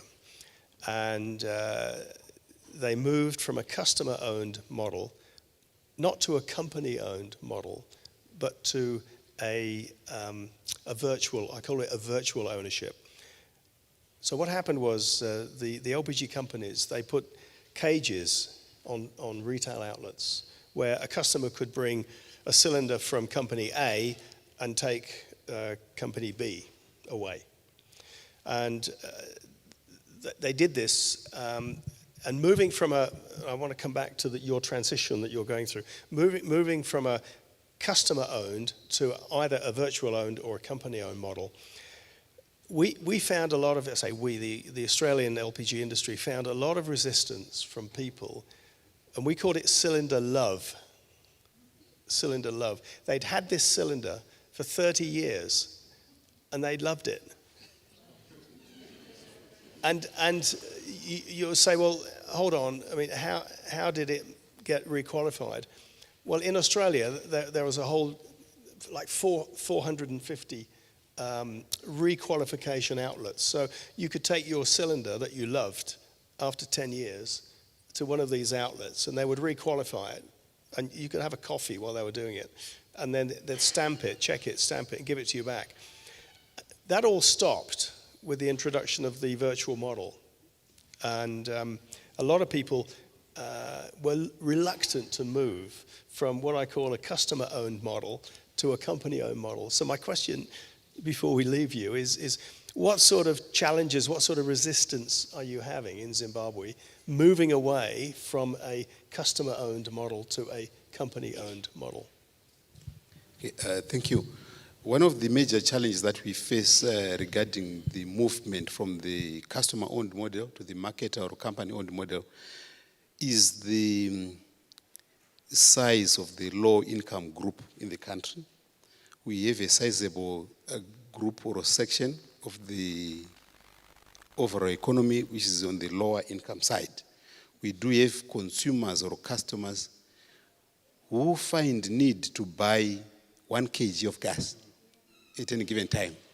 So for us now to say you must own 3 kgs, you must own 4.5 or 5, 7 kg, 9 kgs, and fill it, buy it pre-filled to capacity, they say the price of gas is $2 per kg, for example. So for a 7 kg cylinder, in is $14. For a 5 kg, in is $10. But this guy is doing some informal, casual activities to sustain their family. Probably they're earning $5 a day. They cannot afford to lock $10 in a cylinder or $15 in a cylinder. We've had cases where people actually go to the retail filling facilities to buy only 1 kg. They spend $2. The other dollar they buy something else, the other dollar they buy something else, and they're done for the day. So that is one of the biggest hurdles to move to the cylinder exchange model, where you're exchanging pre-filled cylinders that are filled to capacity. We are continuously thinking about it, whether we could probably reduce the size of cylinder that is available for circulation, maybe 3 kg being the smallest, 1 kg, I'm not sure if it will make economic sense to the filling plants. But we really need to look at the economies for the ordinary low-income groups. We do have, it will be very difficult to move them to own, to the market owned and controlled model. But there are 3 kg, 5 kg, 7 kg cylinder that they own, they handle very well, they love it. It's in a pristine condition, but they fill only 1 kg or 2 kg, only that amount of gas that they need at any given time. They don't tie up a lot of gas and capital in the bottle. So I think that will remain quite a challenge. But as we are working to improve our overall economy, as we are moving towards a better level of better levels of income for the generality of the people, I'm sure we'll also be able to afford the cylinder recirculation models and their advantages. I'm going to bring in Welcome and Victoria in a minute, but just on that, in Kenya, many of you may know this, that the pay-as-you-go system was introduced, where you had a smart meter on a cylinder, 12, 13 kg cylinder. That was put into the household on consignment, and then the customer used their smartphone with the smart meter, talking to the banks, to buy 1 kg through the... my mother used to have, I don't know whether some of you here may remember this, back in the 1950s and 60s, there was a gas meter that you put a shilling in and you turned a knob, and that allowed you to use a shilling's worth of gas, and then it would shut off. It's a little bit like that. It's the modern version of that. And that's being trialed in Kenya with some success. Yeah. I could also add that we are in the process of promoting piped gas systems or reticulated gas systems. We have a lot of interest from investors and also some closed up estates, developers, where we are having a central location for the LPG. We get the gas piped into dwelling units, which are metered. That enables the users to purchase just the right amount of gas that they need. If you want to cook porridge, you want to do a cup of coffee, you can actually pay and use exactly that small amount that you need. And you don't pay for idle gas, as it were. So we're actually working with a lot of investors in Zimbabwe who are developing these reticulated gas systems in a number of communities. The sad thing is that these developments are happening in the affluent societies, and we do hope and we are trying to encourage the extension of these programs into the lower income communities to get central location of storage of gas. Then we get pipes and meters going to the individual dwelling units. We are also working with our local authorities as they are developing housing units and housing schemes to make sure that these are also inbuilt into those, and to then reduce the need for carrying cylinders around, and also the various dangers associated with ownership of cylinders. That is a great solution. We heard Arpit talk about the need to have 1.5 cylinders per customer. You put a reticulated system and you don't need any cylinders. You get rid of that cylinder management problem overnight. And there's a lot of expertise out there where these reticulated systems have been used. Our association actually produced a good industry practice guide to reticulated LPG systems. It's on our website. You can download it off our website. So there's a lot of technology there, and yeah, I'm a great advocate of reticulated systems because it removes the headache of managing cylinders. So yeah, I'm all for that. And I'll talk to you later about how you get on with that, because that's a great initiative. So Victoria and Posey, I'm going to ask you now what your challenges are in. I know you're the HSE expert in Oryx Energies, and I'm going to ask you what your challenges are. And before I do, HSE, whenever I talk about HSE, I always add well-being as well. So health, safety, and environment, and well-being. Well-being is so important. You've got to feel good. If you don't feel good, then that can introduce risk. Indeed, I could not agree with you more. I'm going to cover two aspects in terms of challenges, and I think one of them, or the important one, is customer safety. And that is one of the most important, if not the important part in terms of cylinder management. Yes, we as industries, as companies, we give cylinders to customers, but are our customers aware of the risks involved with the cylinders? What we're seeing is that in the industries, customers think that a cylinder is a bomb, for those ones who don't know. And the ones that are well too aware of the cylinders really do take it for granted, that the gas that is inside there can cause huge damage and also, like you say, impact families, impact a lot in terms of households as well. One of the other things that is very important that we need to address is the love of cylinder, as you mentioned, that people hoard cylinders. I experienced one customer some years ago, and the customer was swearing to the ends of his tongue because he went to exchange a cylinder and they gave him a different type of cylinder and he was not having it. And he said, "No, I want my cylinder." And little did he know that it's not his cylinder. He does not own the cylinder. And as you say, some people keep cylinders for too long and they don't realize that the cylinder has not been revalidated or re-qualified or even inspected. And that also is important as well. The other aspect of it, and we saw that in the safety pause, is the equipment that is connected that the customer use to connect the cylinders, whether it's a stove, whether it is a heater. Are our customers checking those heaters? Our customers checking the stoves? We assume that the gadgets or the equipment that are in the households are safe for use, and little do we know that that is also another source of fire as well when dealing with cylinder management. So I think definitely awareness, training and coaching of customers on cylinder management, it is important so that they know that it is safe, environmentally friendly, clean energy, and they can use it wisely and for a very long time. The other aspect that I want to cover is the illegal filling. And I think all industries that are here, they're dealing with the same issue. And as we said, that cylinders, they, in terms of capex, they do consume a lot of money.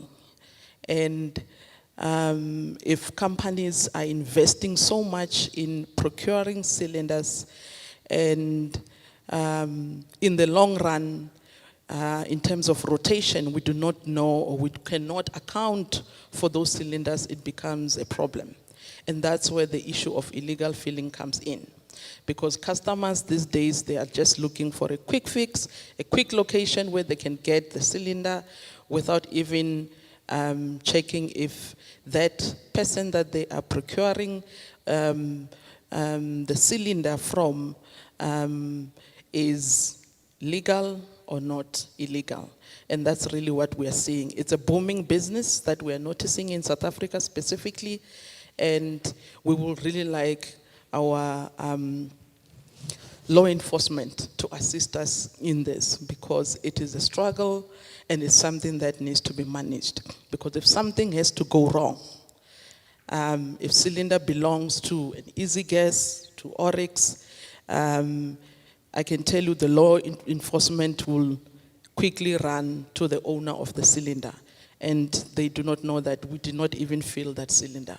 It was somebody else that filled that cylinder.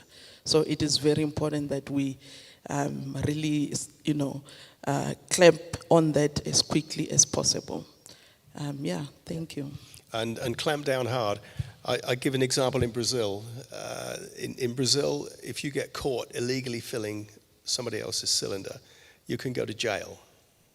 So the penalty for non-compliance is very, very severe. And not surprisingly, there's very little illegal filling being done in Brazil because of the penalty. So my advice to anybody on this issue is to enforce non-compliance or compliance and eradicate non-compliance, penalize heavily. So I want to come back to, and I'll move now to Welcome, because we've got two of the largest distributors, I think. Do you have, and it's a question that came up on the slide I've just picked up, is it a home delivery service here with domestic cylinders, or is it customer collect? What happens? Or is it both?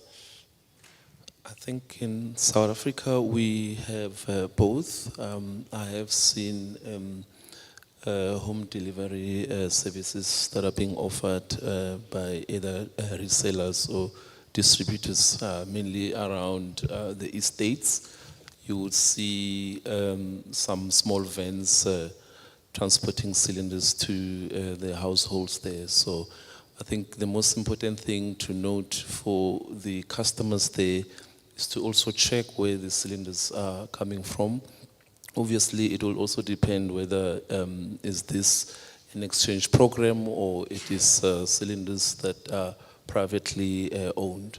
But regarding collecting customers, yes, we also have the same.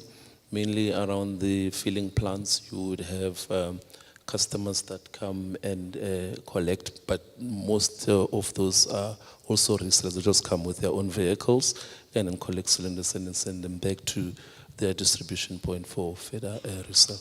Yeah. And do you have the same issues that Zimbabwe has, where somebody has a cylinder, customer owned, and they want 1 kg? Can they go somewhere in South Africa and get that 1 kg? I've never seen 1 kgs in South Africa. Not the cylinder, but I've got an 8, let's say a 10 kg cylinder. I want 1 kilogram of gas. Can I get that? You can. I think most of the hardwares, I think they kind of like provide that kind of a service. But normally what they will do is they'll weigh the cylinder first to check how much is inside, and they can feel the difference. So you only pay for the difference and not necessarily being charged more than what you're supposed to do. How does that cylinder get checked and revalidated? That is very tricky question. So, for instance, I think the question that you ask brings me to the different types of cylinder ownership programs that we have in South Africa. We have cylinders that are owned by the public. We call them privately owned cylinders. We also have cylinders that are owned by oil companies. So let me expand a bit on the cylinders that are owned by oil companies, like your Total Gas, your Oryx and Easy Gas. Basically, if as a consumer I need that cylinder, I would pay a deposit. I'll pay a deposit to the oil company, and then I keep the cylinder, but it's not mine. That's like you pay a deposit, so at the end of the day, you have to return the cylinder. And what's interesting about that is that the oil company remains responsible for maintaining the cylinder. You know, there's a lot of work that is being done by the oil companies to ensure that when the cylinder comes back, they inspect. Most oil companies have the cylinder inspection programs where they'll inspect the cylinder. I remember seeing one of the pictures that you've shown earlier where you have corrosion underneath the cylinders. So with those programs, cylinders get inspected, and cylinders that do not comply or qualify to be refilled are put aside, and then they are sent to the revalidators or requalifiers who will further do maintenance on the cylinders, other than in case where you would own a cylinder or privately owned cylinders, that remains your responsibility. I mean, it's a question of what works for you. Do you prefer to own a cylinder, or you prefer to use a cylinder that is owned by the oil company? Because cylinders owned by the oil company also have an added benefit of an exchange program.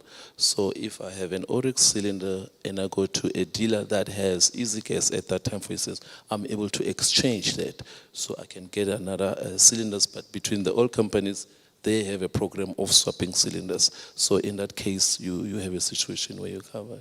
But how does that program work? Because I can imagine that if you've got an unscrupulous competitor, he might want to hang on to your cylinders and make it more difficult for you. What do you do about that? That is very interesting and challenging, a challenge that we face as all companies. But I think there's a lot of talk at the moment. I know the government and the right agencies are busy dealing with that issue around the cylinder deposit. Yes, I think we just need to be competitive and promote competition. I mean, there is no point in holding cylinders, like Victoria said earlier, and prevent other oil companies from using those cylinders to make profit, create jobs and so forth. So it is a tricky situation, but out of goodwill and out of the love of promoting competition, we do have a working cylinder exchange program. So if I were to go to an Easy Gas distributor with an Oryx cylinder, I'm able to leave the cylinder there and then get a full cylinder from another competitor. And then when the competitor comes to deliver more cylinders to that customer, then they're able to take those cylinders and then at the filling plants exchange the cylinders amongst themselves. In the Philippines, they've just passed a gas act. And part of that gas act is to have exchange centers where you would put your cylinders and you would put your cylinders, and then they would be managed and returned to the proper owners. So that's how it would operate. But it's certainly a challenge. I think it's very good point you make about the ownership. Who owns the asset is the person responsible for the maintenance and the upkeep. So always ask that question. Who owns the cylinder? And if it's a customer-owned cylinder, they are responsible. And if they go to somewhere and they get refused to have it refilled because it's maybe out of test, there's a good chance that they'll go somewhere else until they find somebody who will fill it. So just a word on customer-owned cylinders. I hate the practice. I mean, it is bad practice. I can't say how bad it is. It is very bad. Whereas company-owned cylinders, they ensure that the maintenance and the repair and the requalification is done. And that's what we're all trying to do. But I go back to this comment that Andrew made about reticulation. I think if there's an opportunity to reticulate customers and get rid of cylinders, go for it, because they are a headache, as we've probably heard already. So I'm looking at my Slido app, and I haven't seen any latest questions on cylinders. Is anybody in the room have any questions? I didn't ask this before because we're so short of time, but we are catching up a bit now. So has anybody got a question for the panelists? Yeah, in the middle. We have a roving mic. Navan? Navan's the roving mic.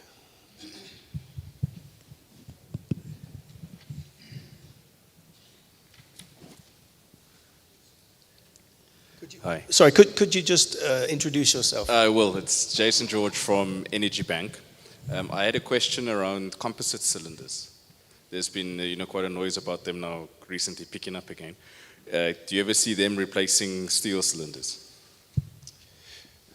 Who's this for? I'm going to give this to the. I'm not going to answer this. I could. I'm going to give this to. The question is composite cylinders, and the question is: do you see the ultimate replacement of steel cylinders with composite cylinders?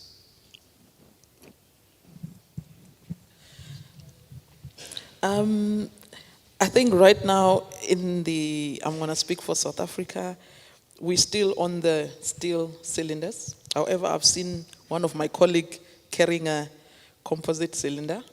And I've also seen a few pictures online of those type of cylinders. In terms of safety, they are exactly the same as your steel cylinder, just that it's much cheaper because your steel cylinder is definitely way more expensive in terms of maintenance and painting and all of that.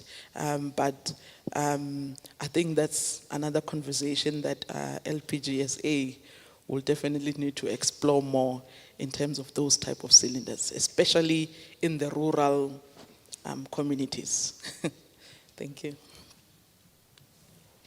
So in India also we have launched 5 kg and 10 kg composite cylinders, and it is initially in the starting stage with some specific usages that are coming up, like some people who want better looking kitchen, so because they are better looking, so then there are some customer segments like students or hostel people, they not families who want not regularly using, so because they have to carry around for a picnic or something, like they are then some are also using in boats, like fishing industry, they go to the ships to the seas, there they need to cook, so there are some segments where it is picking up and we have launched it.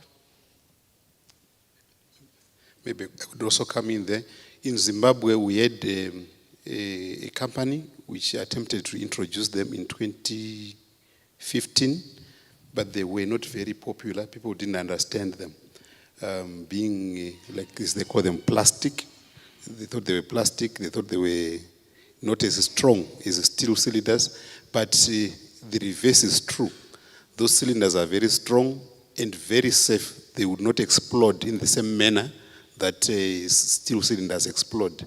So as a regulator ourselves, it is a type of cylinder that we are keen to promote because we think it's safer. It's also lighter to carry using our model of customer owned.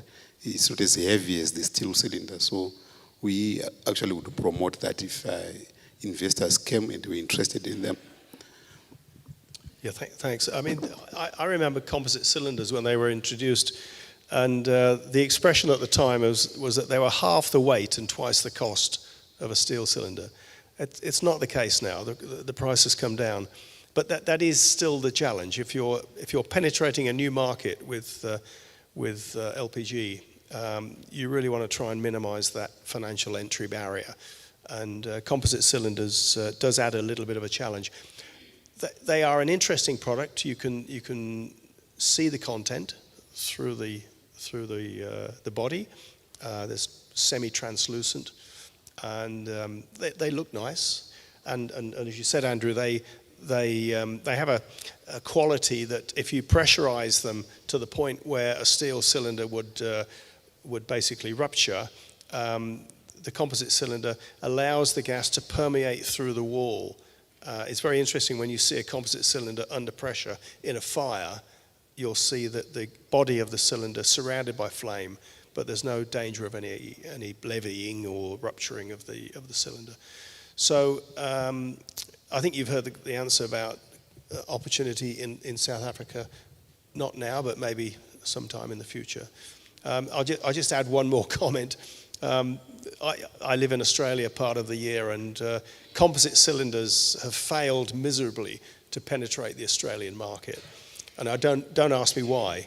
I mean, homeowners will spend $2,000 on a barbecue, but they won't spend a little bit more money on a composite cylinder, and it defies belief. So there are some challenges for the composite suppliers. Are there any more questions in the room? There's one here.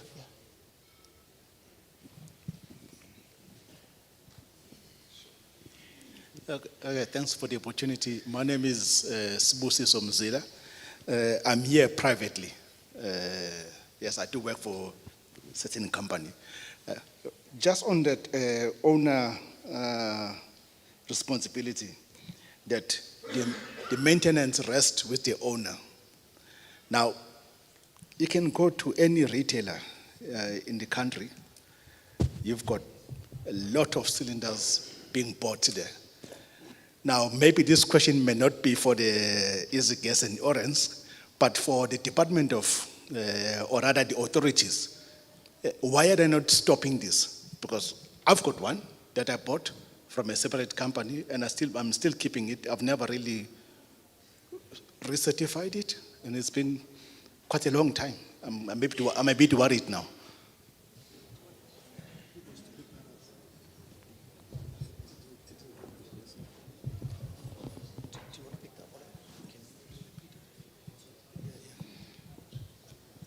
The panelists are asking if you could just repeat the main part of the question. Okay. The main part of the question is that the responsibility of maintenance of the cylinder rests with the owner.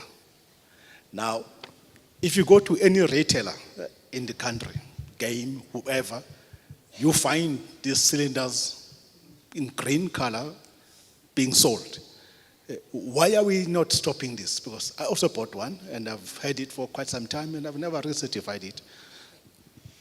Okay, well, I think the question is all part of this illegal activity.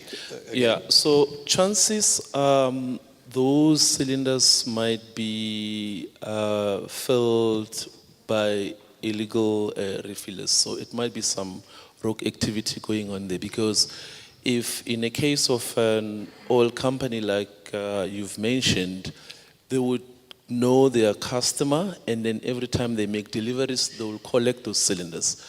Sometimes it might also happen that you find customers that hoard cylinders.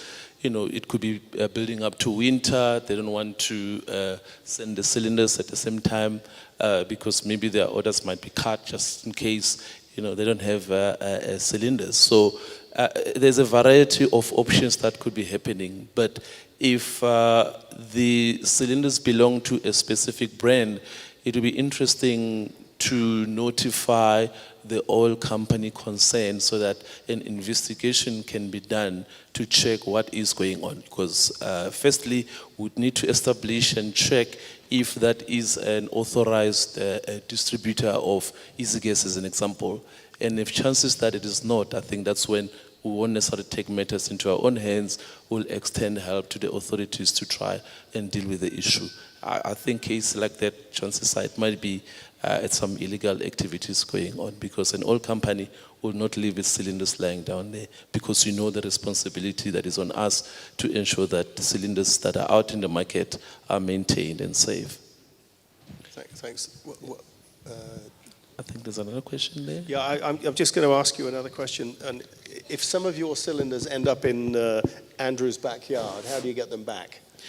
Yeah, that's very interesting. Again, that subject talks to possible, okay, one, it could be some illegal activities going on. Secondly, it could be an honest customer that reside in South Africa and moving to Zimbabwe as an example, and in taking those cylinders across the board. So chances actually, they're not allowed to remove cylinders from South Africa to another country without permission. So again, we rely on the authorities to come in there at the borders to check, to conduct the necessary checks and make sure that customers or consumers don't take cylinders across the board. As for easy gas, just to answer the question, we have been in contact with some of our colleagues in Zimbabwe. We've been told that there might be some of our cylinders that are in circulation in Zimbabwe. I think we have planned a trip to go there to just go and try and understand the market. Obviously, we won't just go to where the cylinders and try and get them back. We'll speak to the authorities and try and understand what's going on with the market. I'm glad that our colleague has shared more information so we have a better understanding of what is going on. So the plan is to visit, understand the market, and see, working with the authorities, how can we get back those cylinders, because chances are they are not being maintained. We don't have easy gas approved revalidators in that area that we are working with. I'm talking about easy gas cylinders as an example.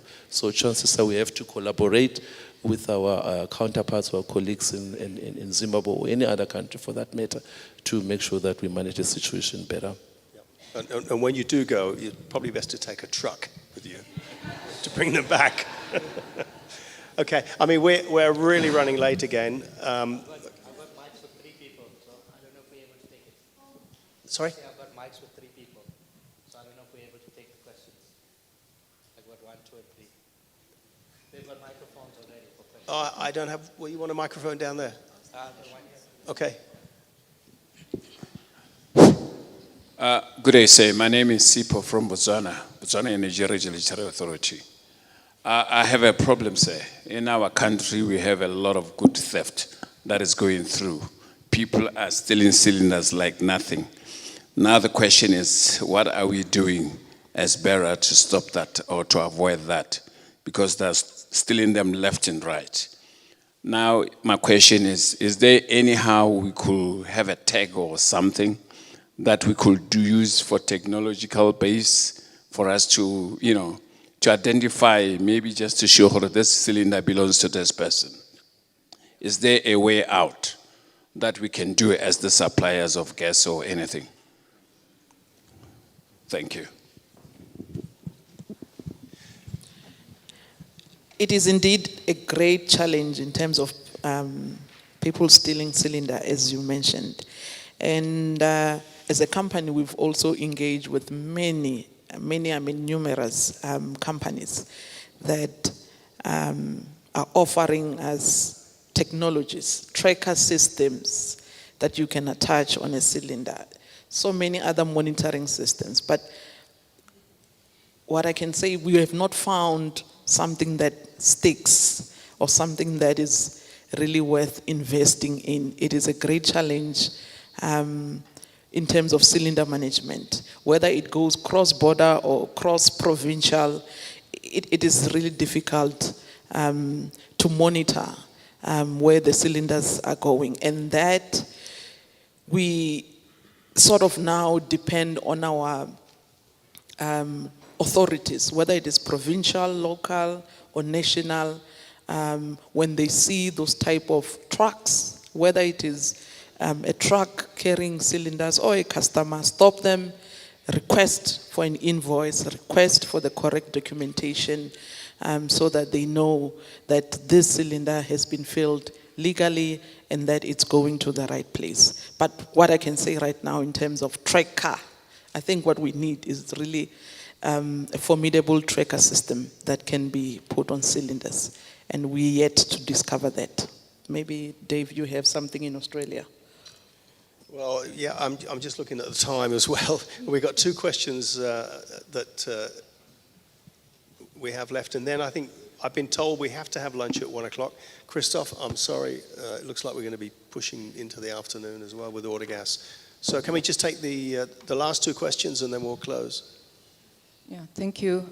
My name is Nokwanele from Wasa. I've got two questions. One for Mr. Guri, and one for you, David. Mr. Guri, you said a few things that are positive about the customer-owned cylinder model. How the customers look after their cylinders, taking personal care, not having these corroded cylinders that we've seen here being shown, and you also introducing qualification or cylinder revalidation mechanisms to support that further.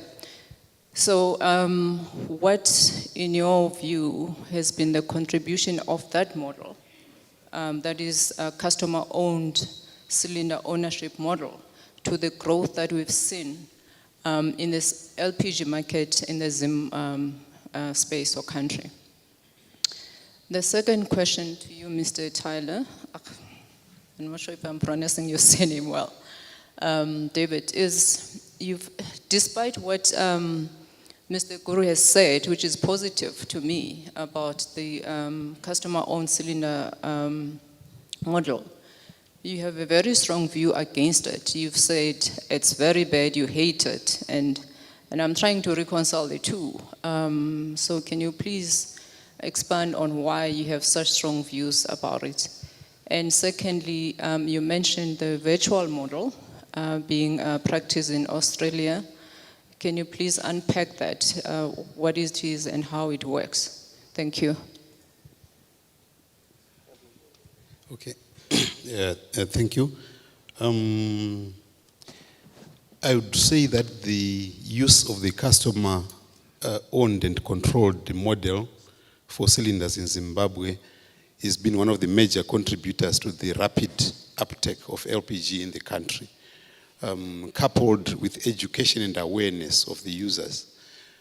If you look at our statistics, before we started regulation of LPG, we used to import in a whole year what we are now importing and using in 1 month over a period of 12 years or so.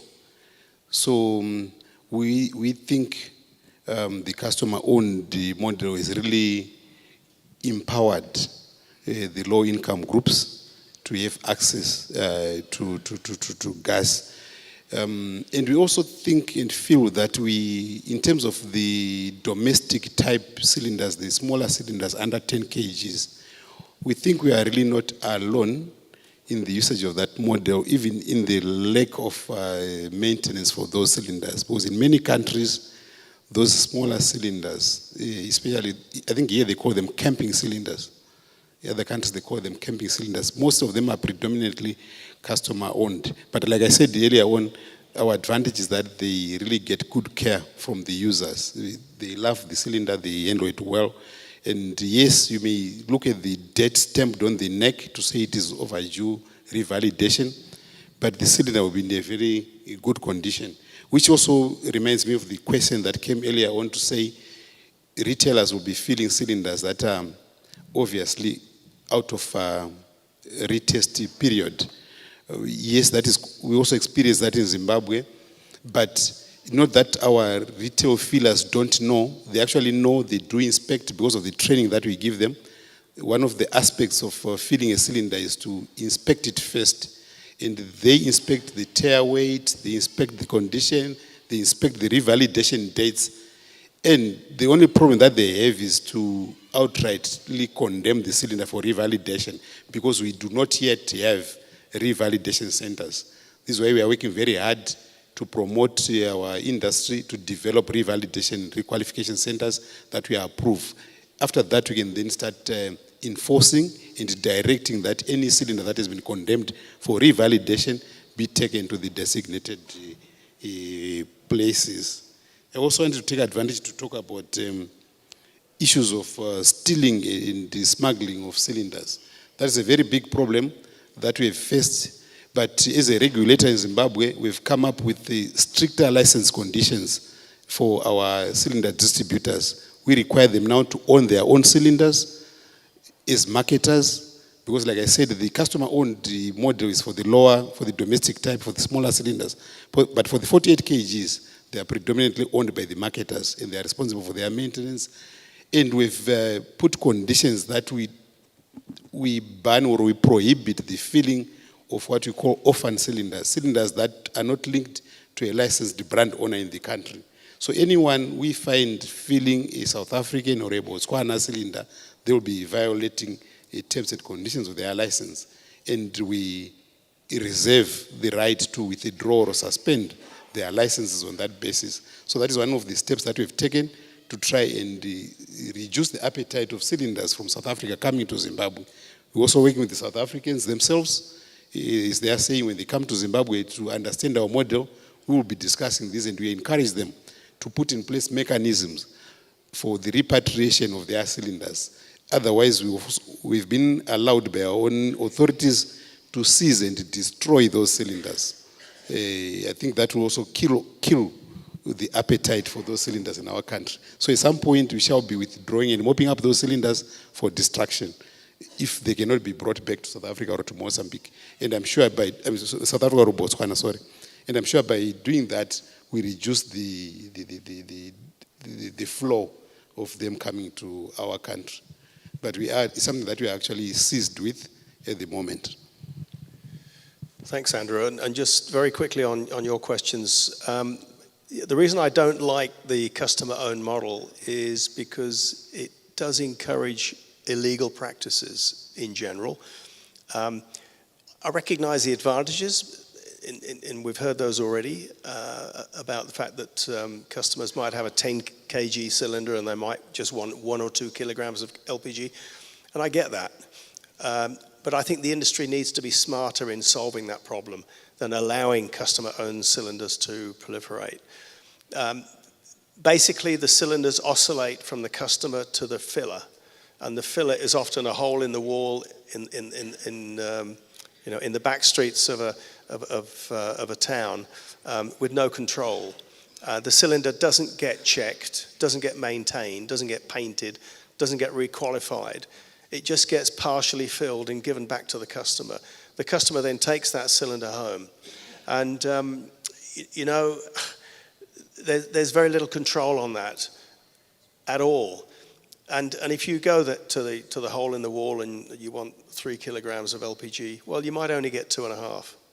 And you might not get 2.5 kilograms of LPG. You might get a kilogram of water or naphtha or whatever. The control is lost with customer-owned cylinders. And I really am going to watch with interest in Zimbabwe as Andrew tries to transition away from customer-owned cylinders to company-owned cylinders. And,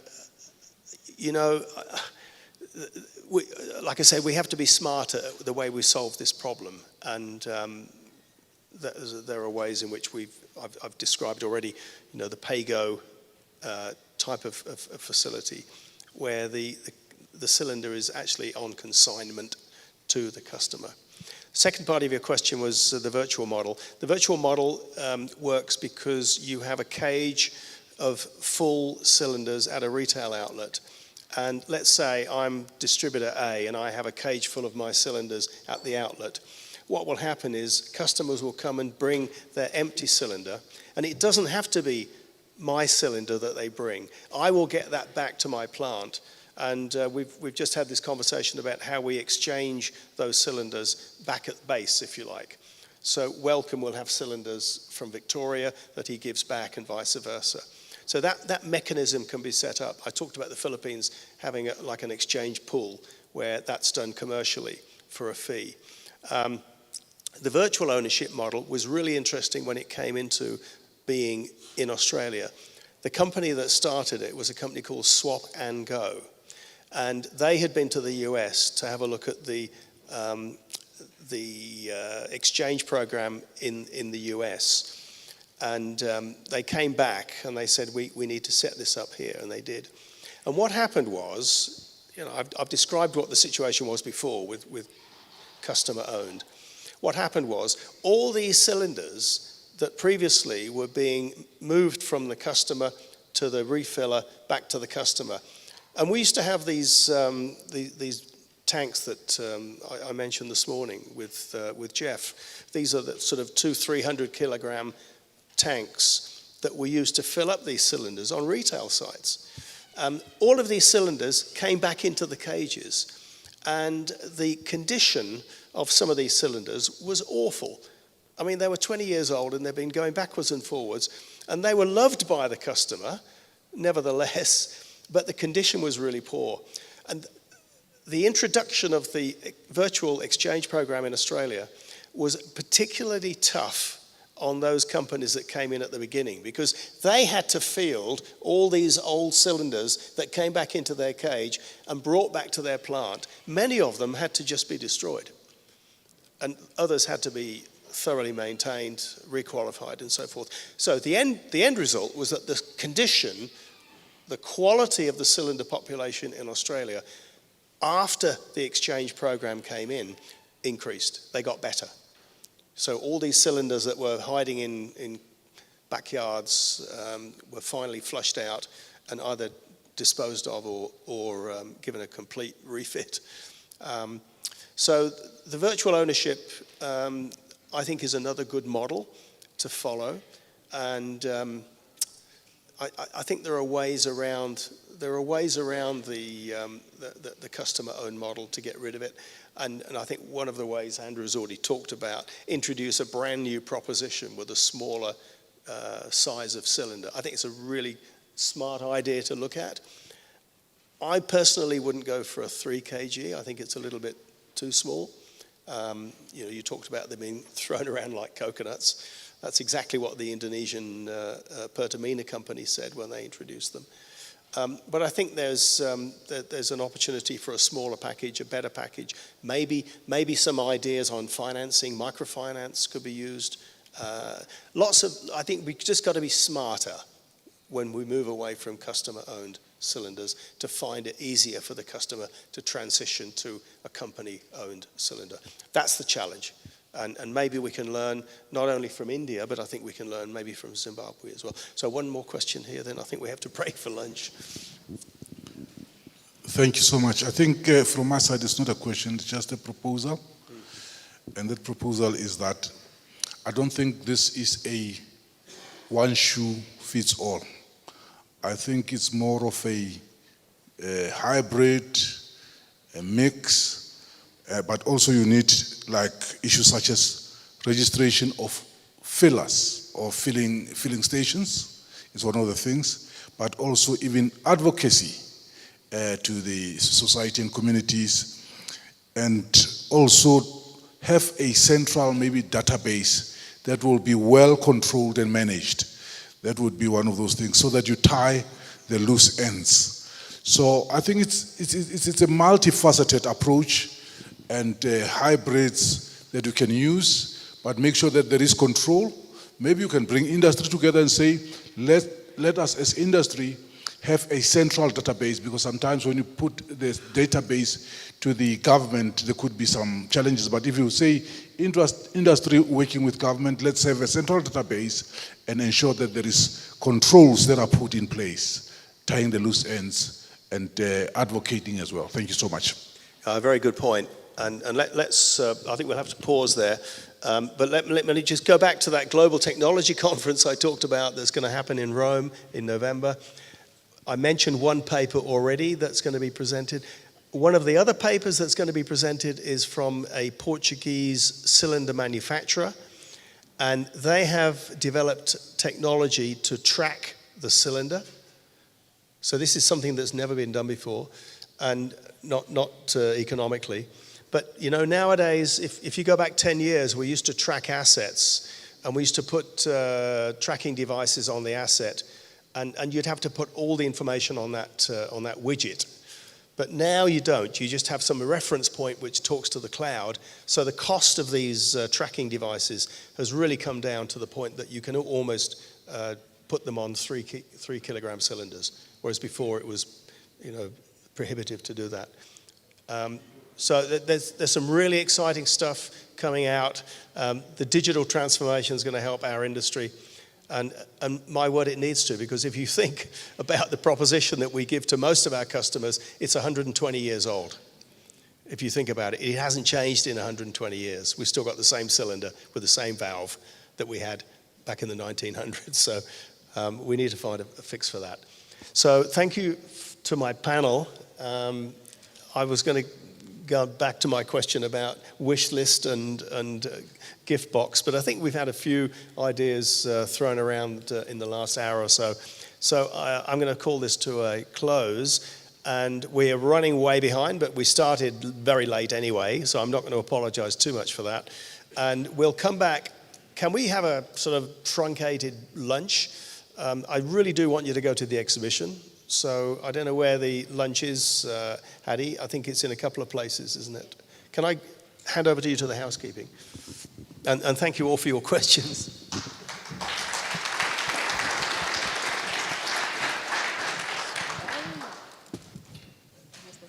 Okay. So, colleagues, we apologize for the long sessions, but they are necessary. We all agree. That's why we are all still sitting here, because we want to get more out of this topic. David, this is not the end of it, I believe. We will have, even if it's virtual workshops, just on cylinder transportation and management, just on tankers. And we'll definitely, as LPGSA, arrange those.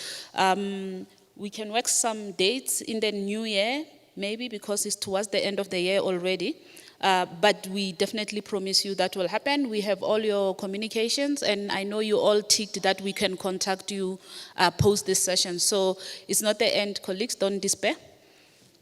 Lunch, and we really do apologize for running this late. We will go straight to lunch. How the lunches are going to work for the next 3 days is basically we're going to give you the vouchers for different restaurants in Monte Cassino. And there's pre-selected menus there. When you go out, there will be 3 people, or at least 3 tables, where you can get your lunch vouchers. You have a restaurant called Portugallo. You have the Piazza Hotel, and you have Nomad. Nomad caters mainly for people who eat halal. So for halal people, please, you go to Nomad, because that has been arranged so to make sure that you are catered for. For people of kosher, you go to the Piazza Hotel for all the 3 days. And then the vegetarians, all the restaurants are meant to cater for all the vegetarians. I think that is the message I wanted to give you. We will be back at 2 o'clock. Please be back at 2 o'clock from the restaurant. But the tables are just outside. You get your voucher. Make sure that you get your voucher, because they won't allow you to go. Thank you.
I wanted to change batteries.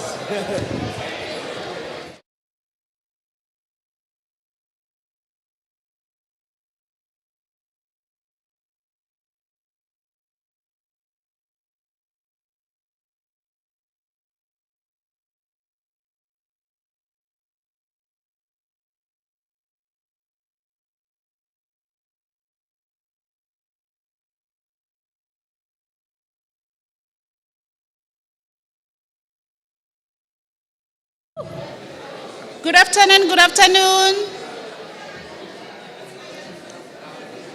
Colleagues, let's settle down.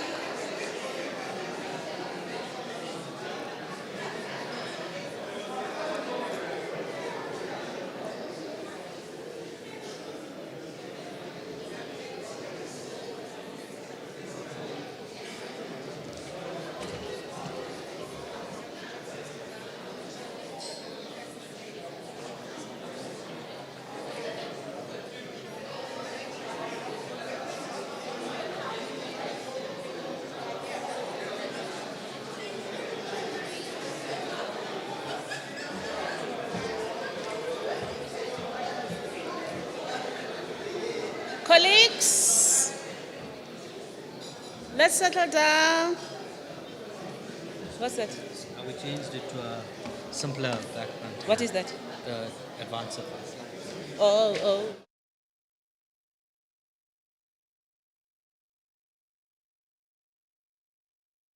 Colleagues from LPG for power generation, don't you think we should just do that? And then you'll introduce them from here?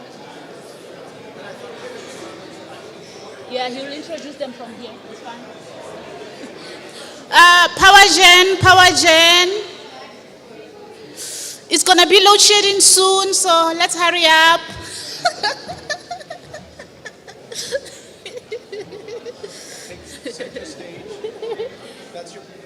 No, that's going to be the pointer for the presentation. I know. Yeah. So the Tenhlanhla is going to do the presentation and you, right? And then, but the other guys are going to watch here, from here. Right?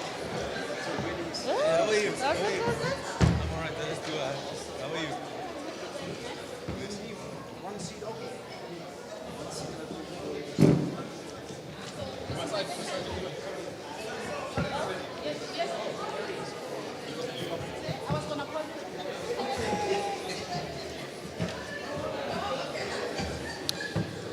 Colleagues, we are about to solve the national problem that is called electricity shortage. Let's settle down.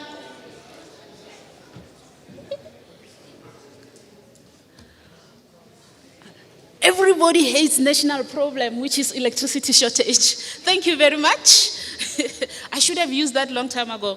As you can see, here we have this distinguished gentleman. I brought you another cool uncle from WLPGA, from NASA, from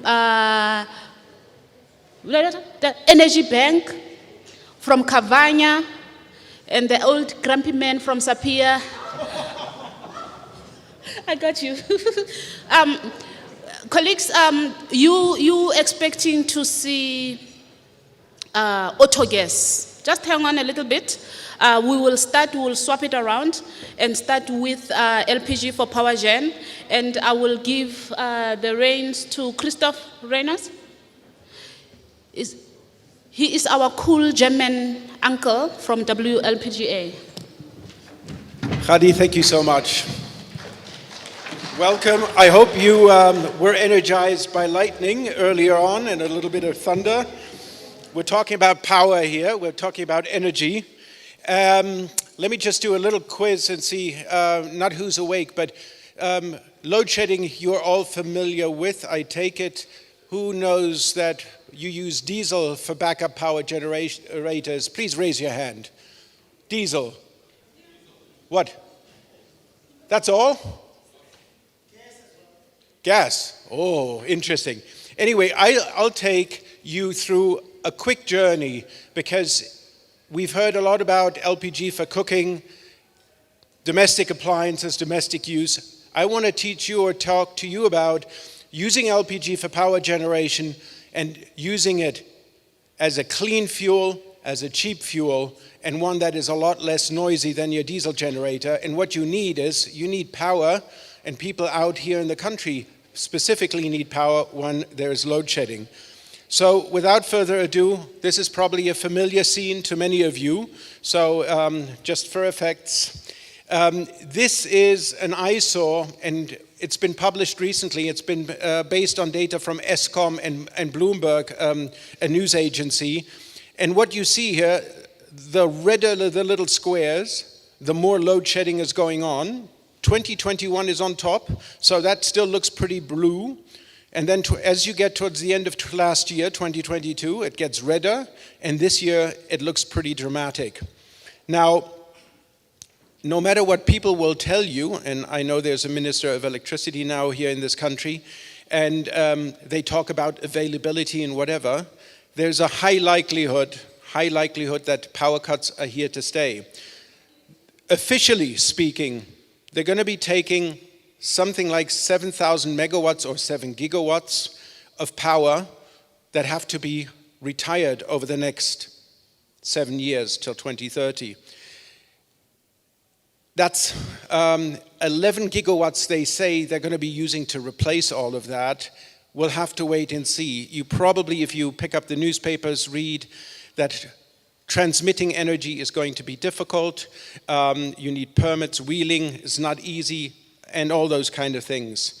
So what you need here in Africa is clean, dispatchable, and affordable power solutions. And what we mean by dispatchable is when actually the lights go off and it is dark and the sun isn't shining, what other solution, other than diesel that most people are familiar with, can actually jump in the void and provide that electricity?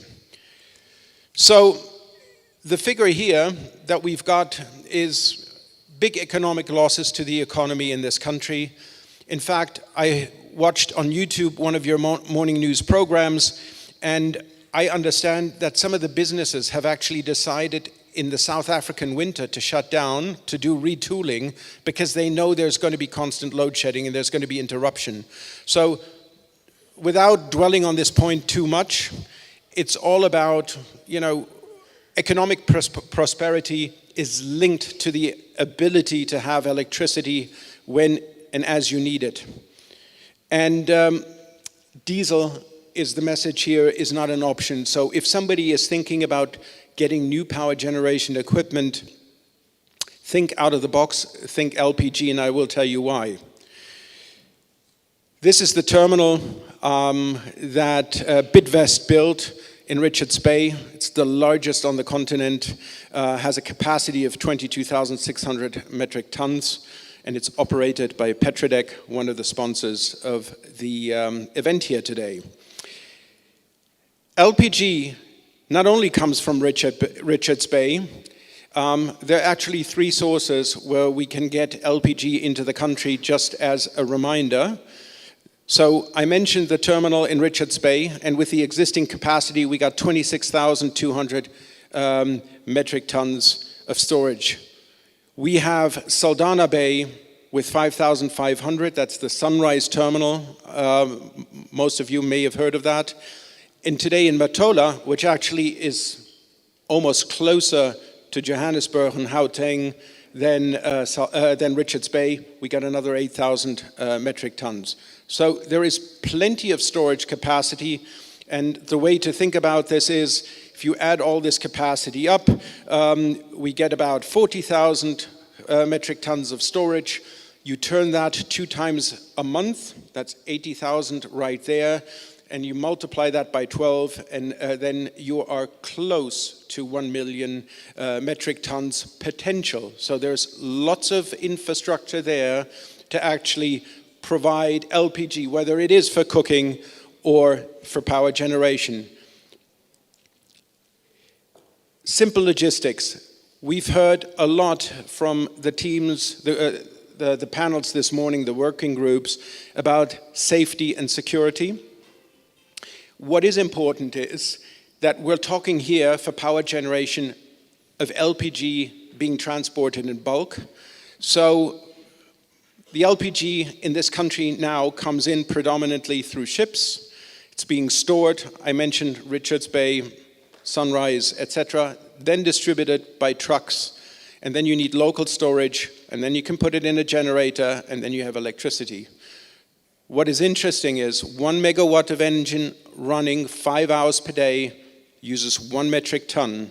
So if we take an ISO container, which holds 25 metric tons, and you do not fill it up to the hilt because you need to leave that room for the gas to expand, you can fill it with 21 metric tons, and that will last you for 21 days if you run every day for 5 hours.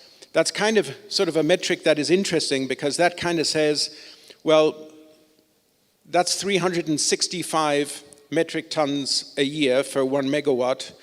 And, you know, if I take and multiply that by 100, there would be still a huge amount of extra capacity available in the terminals that I just mentioned. We would be talking about additional 36,500 tons of LPG that would be required.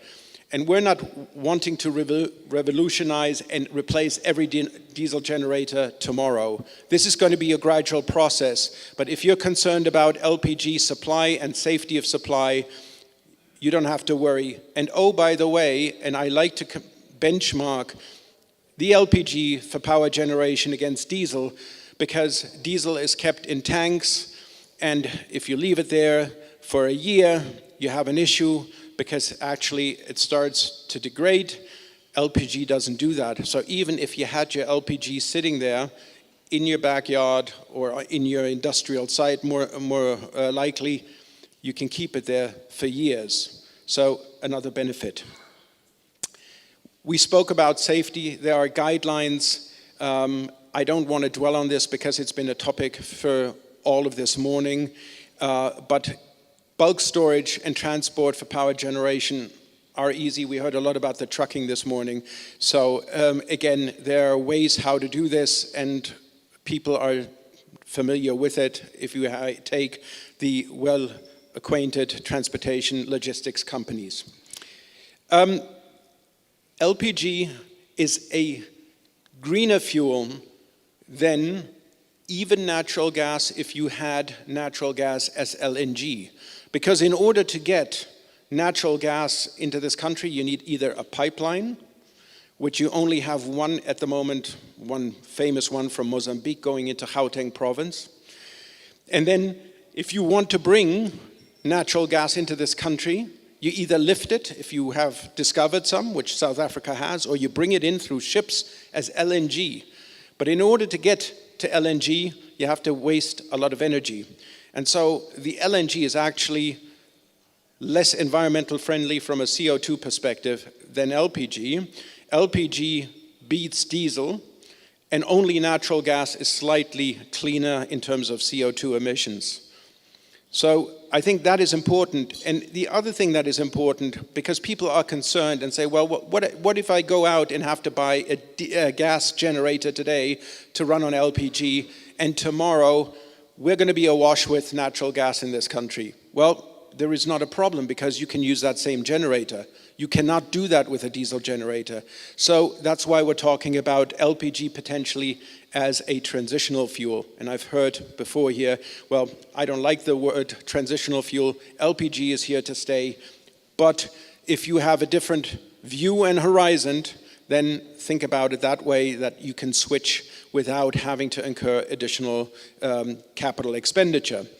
And then, as I said before, the benefit of LPG is it's dispatchable. So you switch on your engine, it comes on within a few minutes or a couple minutes, and you have the power, and the engine runs much quieter than a diesel engine. For anyone who's ever worked or sat next to a diesel generator, one of the bigger ones, windows are vibrating, it's a hell of a noise, and boy do they have big black fumes coming out. So you don't have that on your LPG or gas generators.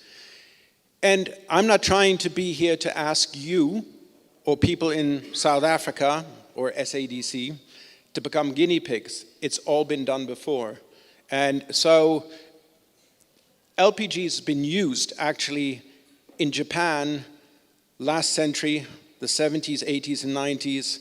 And they used it for steam generation, and the steam turbines then were used for power generation. That was in a time when most of the LPG actually came from refineries.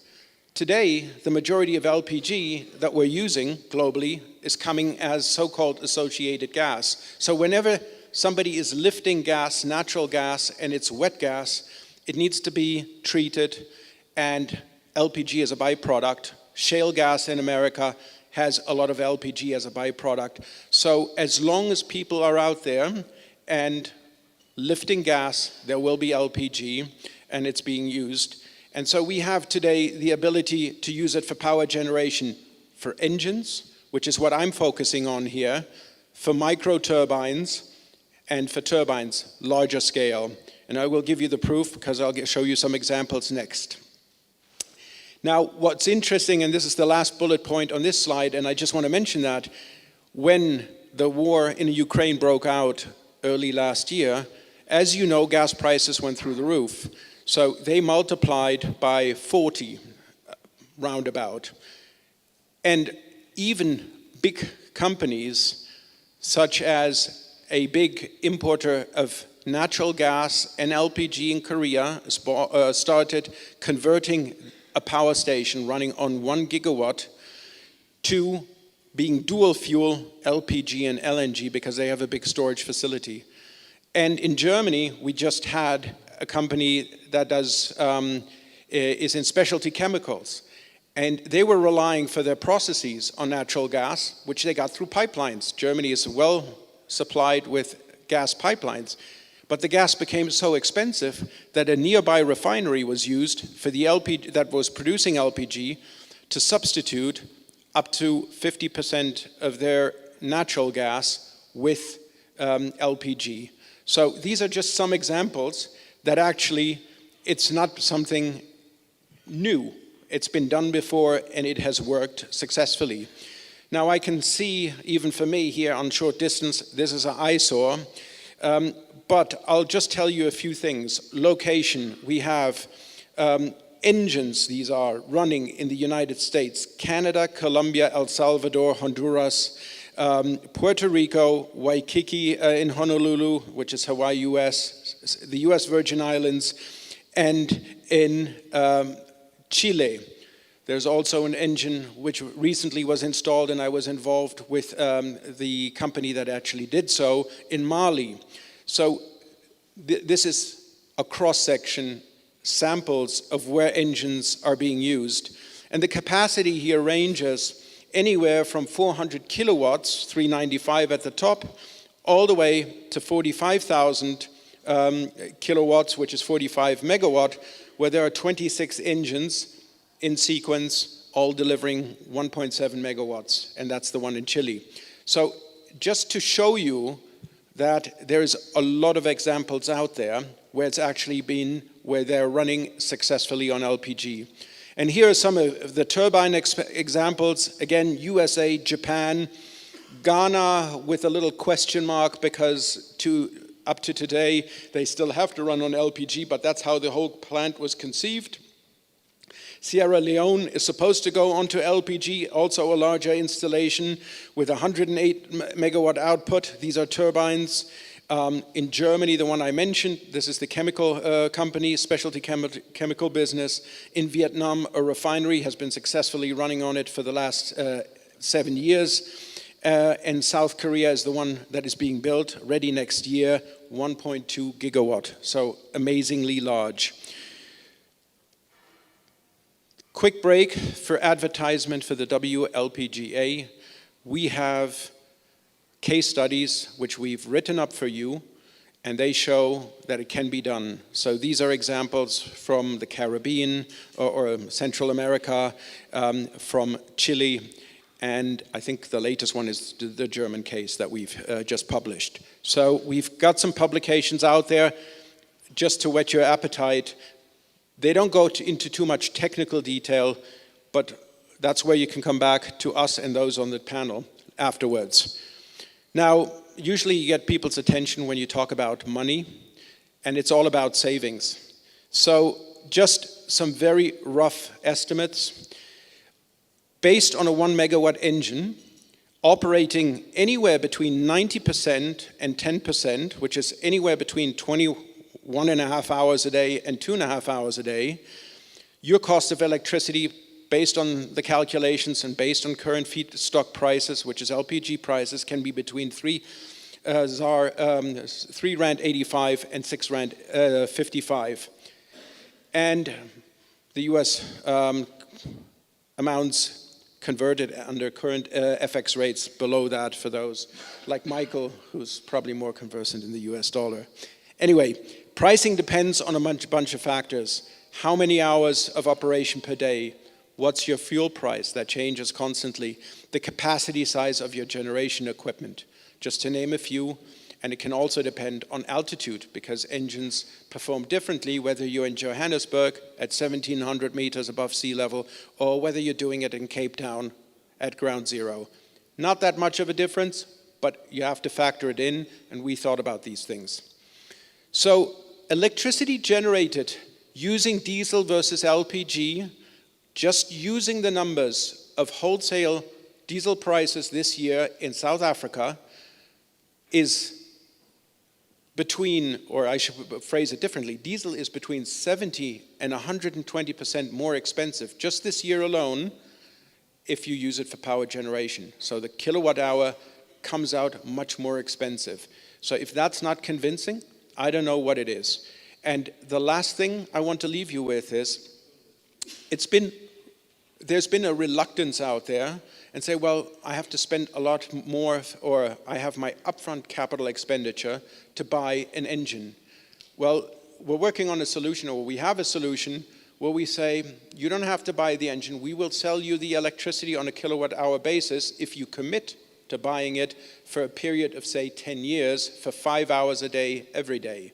So that's sort of a different kind of commitment. You just pay that electricity price, and you don't have to worry because maintenance and everything else is taken care of for you. So these are your options.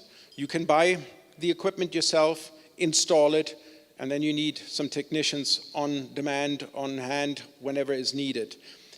Big benefit you should know is that operating the equipment, diesel needs about 50% more maintenance than a gas engine.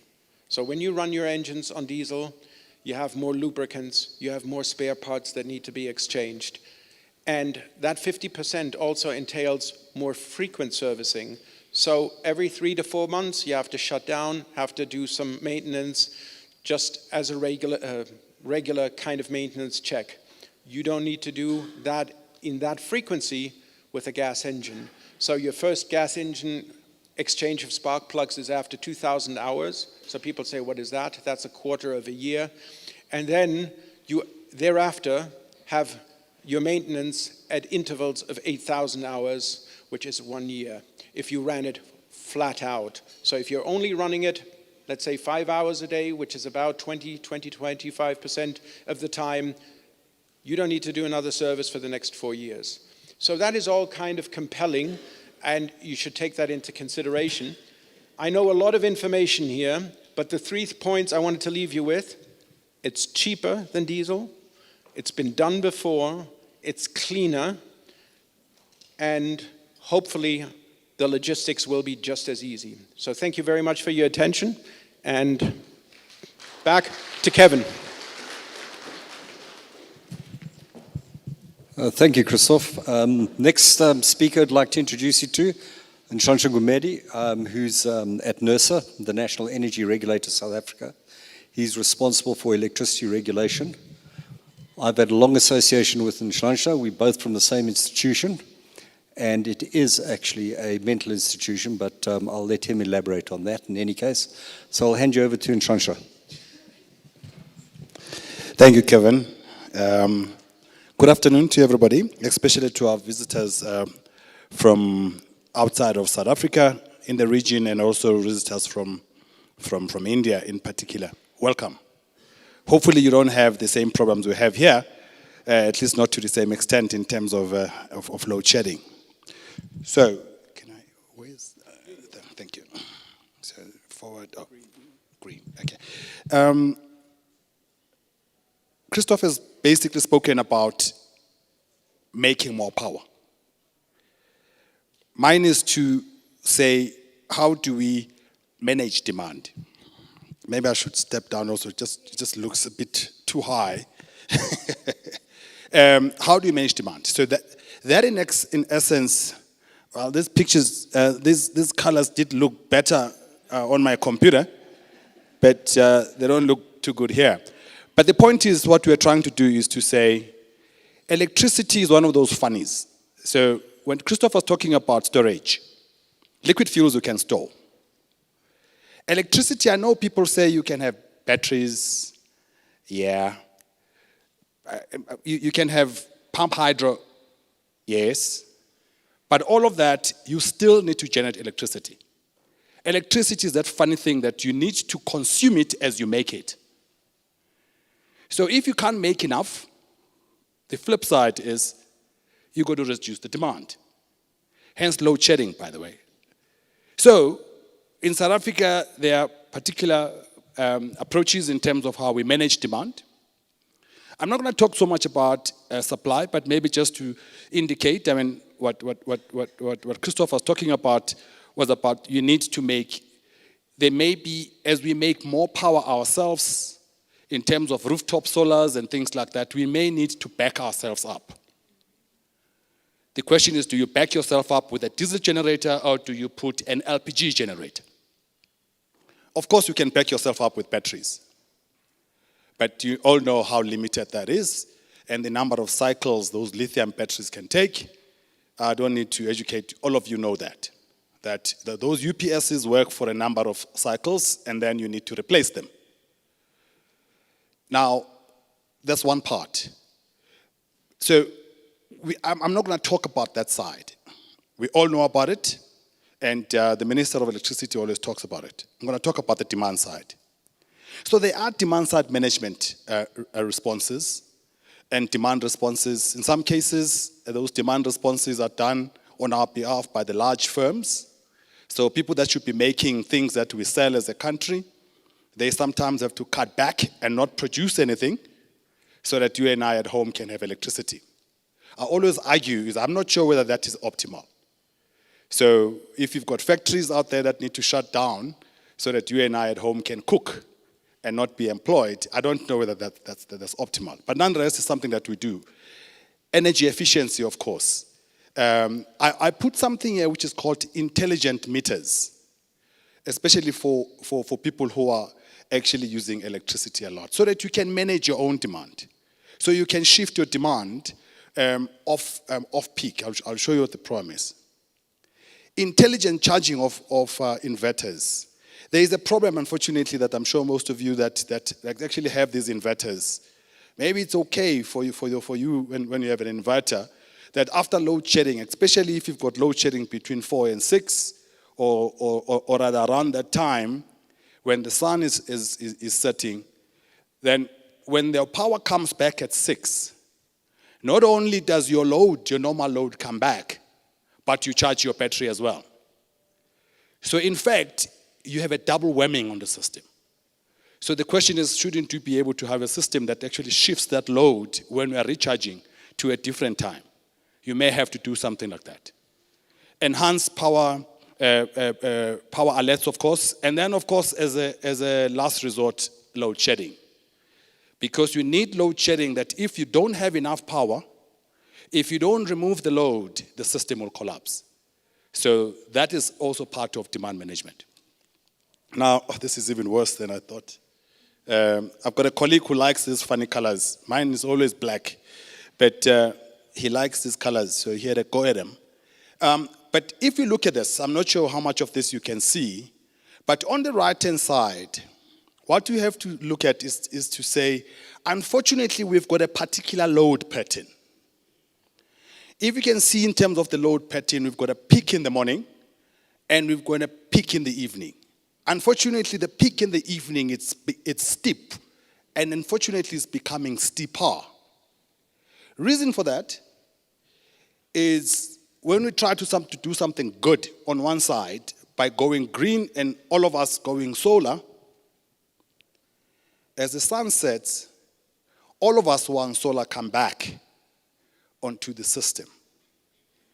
We come back into the system just when the system's demand is increasing. Unfortunately, we used to have a peak, but the peak is deeper, and it's a whole lot steeper. So that's on the side, on the right-hand side. On the left-hand side, in terms of what then can we then do in terms of managing demand?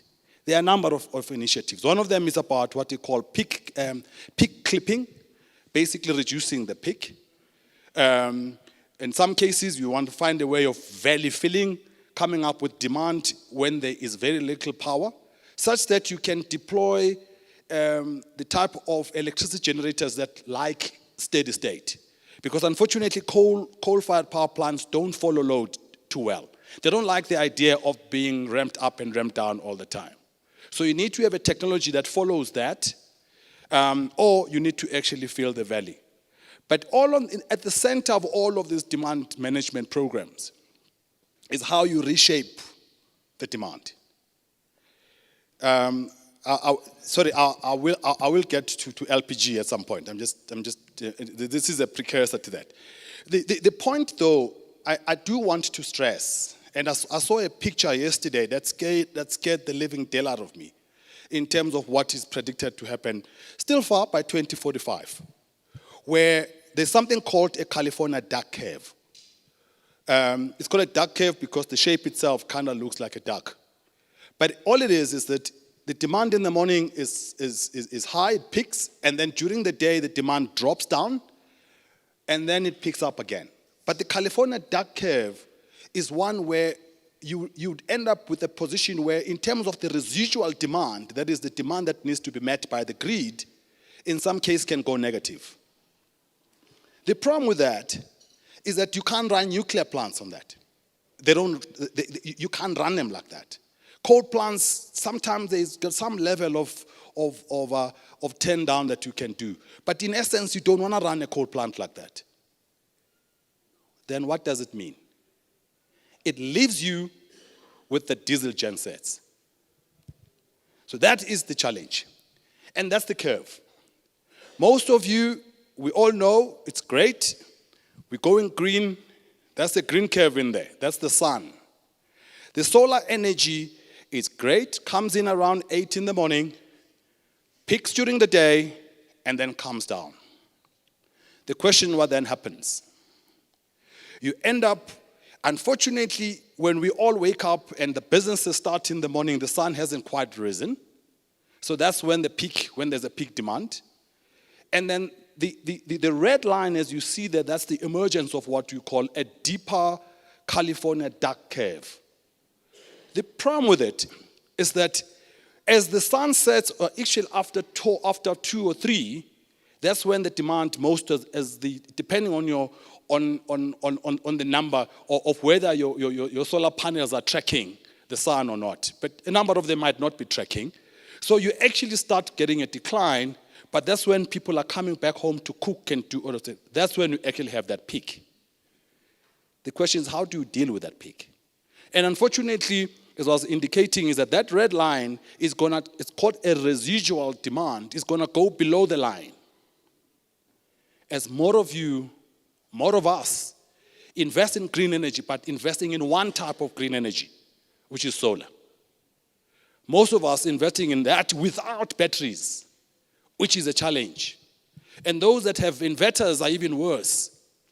They have the inverter, but the problem with that inverter is that if you had load shedding just before 4 or 5, when these things come back at 6, not only do you get your demand back, but you need to then charge your inverter as well. Now, how do we solve this?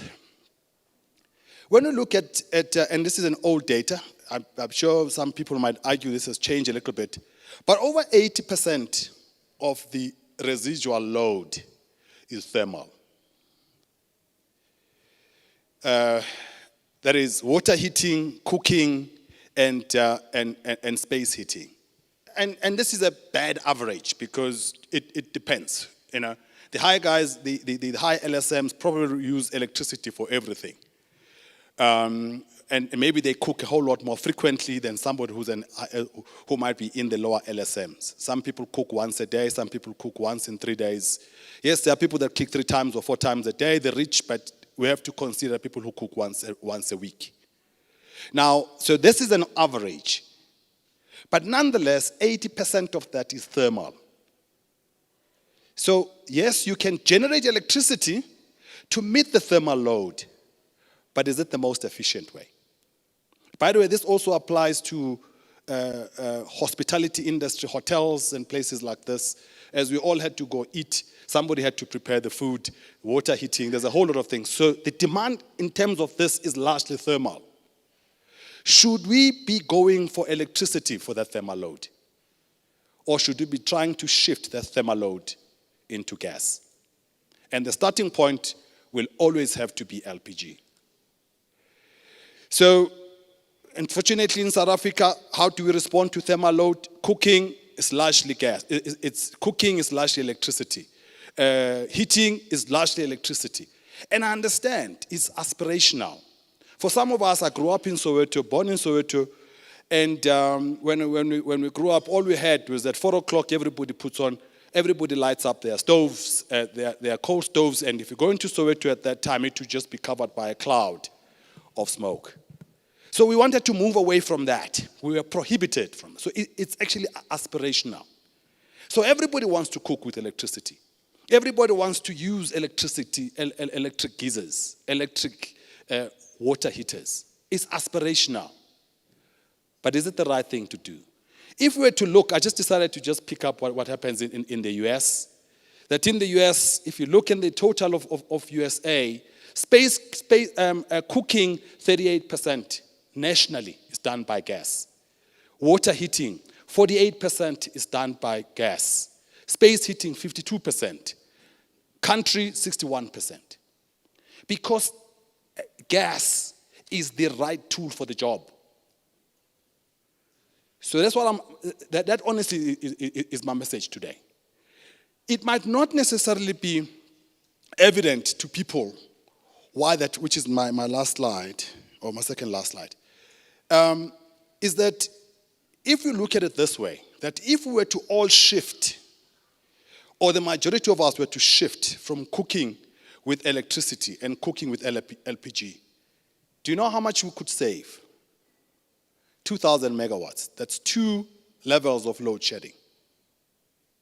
And that power is in each one's, it's in our hands. It's not Minister of Electricity, it's not the systems operator, in each one of our hands. If we were to cook with electricity, we save 2 levels of load shedding. If we were to cook with gas. Same as if we were to actually stop heating water. We save another 1,500 megawatts. The same it go in terms of heaters. But perhaps heaters in winter might be worse. We might be looking at something like 3,000 or 4,000 megawatts of power that just goes into heating. Why?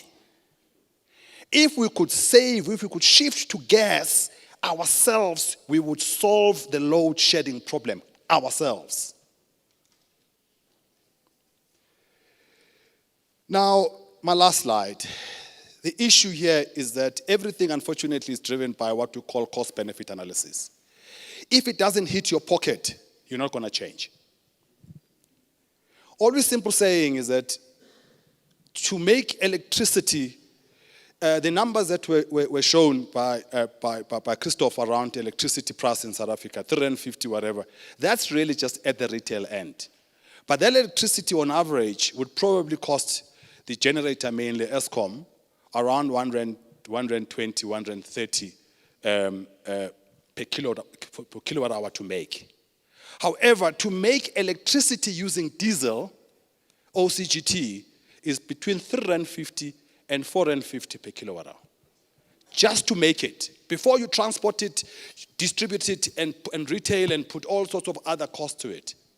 It costs 450 to make. Unfortunately, to respond to those peaks, you need a kind of plants that have a quick response. How many do we have? In South Africa, unfortunately, we really only have OCGT. So what I'm saying is that every time you switch on that electric stove, you're costing the country 450 per kilowatt hour, and the country is only recovering 120 from you. I'm not going to say more. All I'm simply saying is that we need to then make sure that we price electricity correctly such that it hits the pockets for those that make those decisions. Because if it doesn't, colleagues, if it doesn't, I'm not talking about raising the whole system price, right? If we don't make good decisions in pricing the thermal load correctly, the whole system price is going to rise up. When that system price rises up, our industries are going to close. In fact, by the way, most of you will then make the right decision, switch to gas, because then this is going to hit your pocket. We can avoid that. Thank you.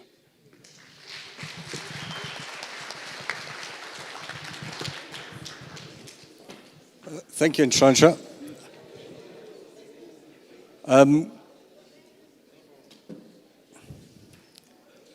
See, we have a safety moment at the back here.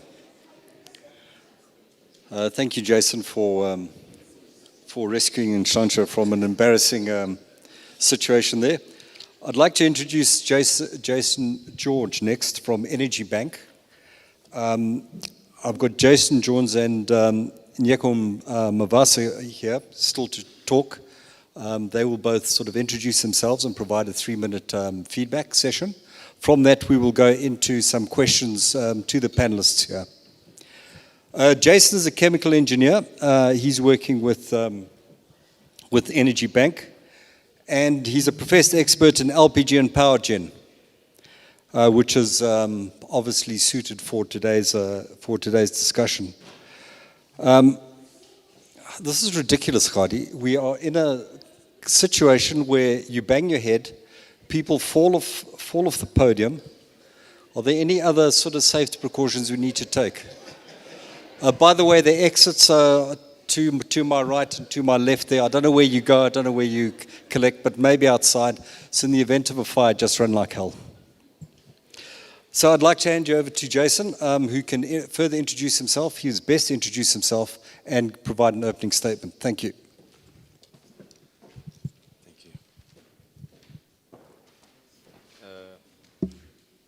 I'll use this mic. Hi, everybody. So, yes, thank you for the introduction. I'm in the field of power generation and specifically using LPG or using gas. And what we've picked up now, especially in industry, is that LPG for power generation makes sense for a lot of reasons. Christoph's touched on a lot of them, but just to give you insight into some of the numbers and some of the key aspects around LPG is that now we see load shedding hours increasing above 1,000 hours of load shedding per year. And typically for industry, especially ones that are operating 24/7, that means that the business case for a gas engine is significant. Anywhere above 350 to 400 kilowatts and utilization of over 1,000 hours a year means that the payback period on an LPG gas generator is about 1 year to 16 months max. And after that, you're saving a tremendous amount of money, and that accounts for the substantial, yes, there is a substantial difference in capex between a gas gen and a diesel gen, with a gas gen being typically 3 to 4 times more expensive than a diesel gen. But if that translates into a payback period of 16 months, that just gives an idea of how much money you could be saving by switching over to LPG. And another benefit, which Christoph did touch on, is that your LPG generator is, in a big sense, future-proof, meaning that when LNG or natural gas becomes securely available in the country, it's not difficult to convert that engine to natural gas. And that in itself does make sense because you get higher efficiencies out of an engine running on natural gas than LPG, and the natural gas is more likely to be a bit cheaper. So your cost of electricity will come down even further. But that's not going to happen in the next couple of years where natural gas will become available for that purpose. So you do need to have that transitional fuel, and that is, in this case, LPG. And there's no alternative to that. in terms of cost comparison, having batteries in place, is possible, but they are also very expensive, and you don't have them on the scales yet where you can supply a 10 megawatt, 20 megawatt facility, and they're definitely not there yet for utility scale applications.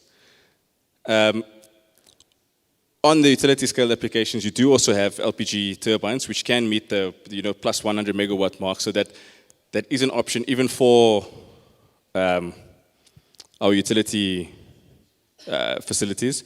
I know now we are starting to look at switching some of our peaking facilities from diesel to natural gas, and that's only planned for the end of 2028. But until that time, you do need to have your backup, and that is going to be LPG. So I think, Christoph, you touched on most of what I was going to. There's not much more that I need to add to that. So I'll be here ready to answer the technical questions, but I think, Michael, that's more or less me in a nutshell.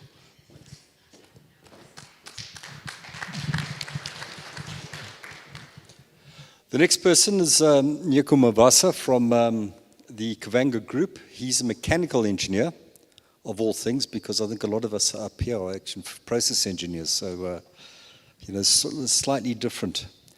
And he's with a mandate of servicing the entire SADC region, comprising 16 countries on all 6 Kavanga lines of business. Nyeko is the lead of the LPG division. Nyeko.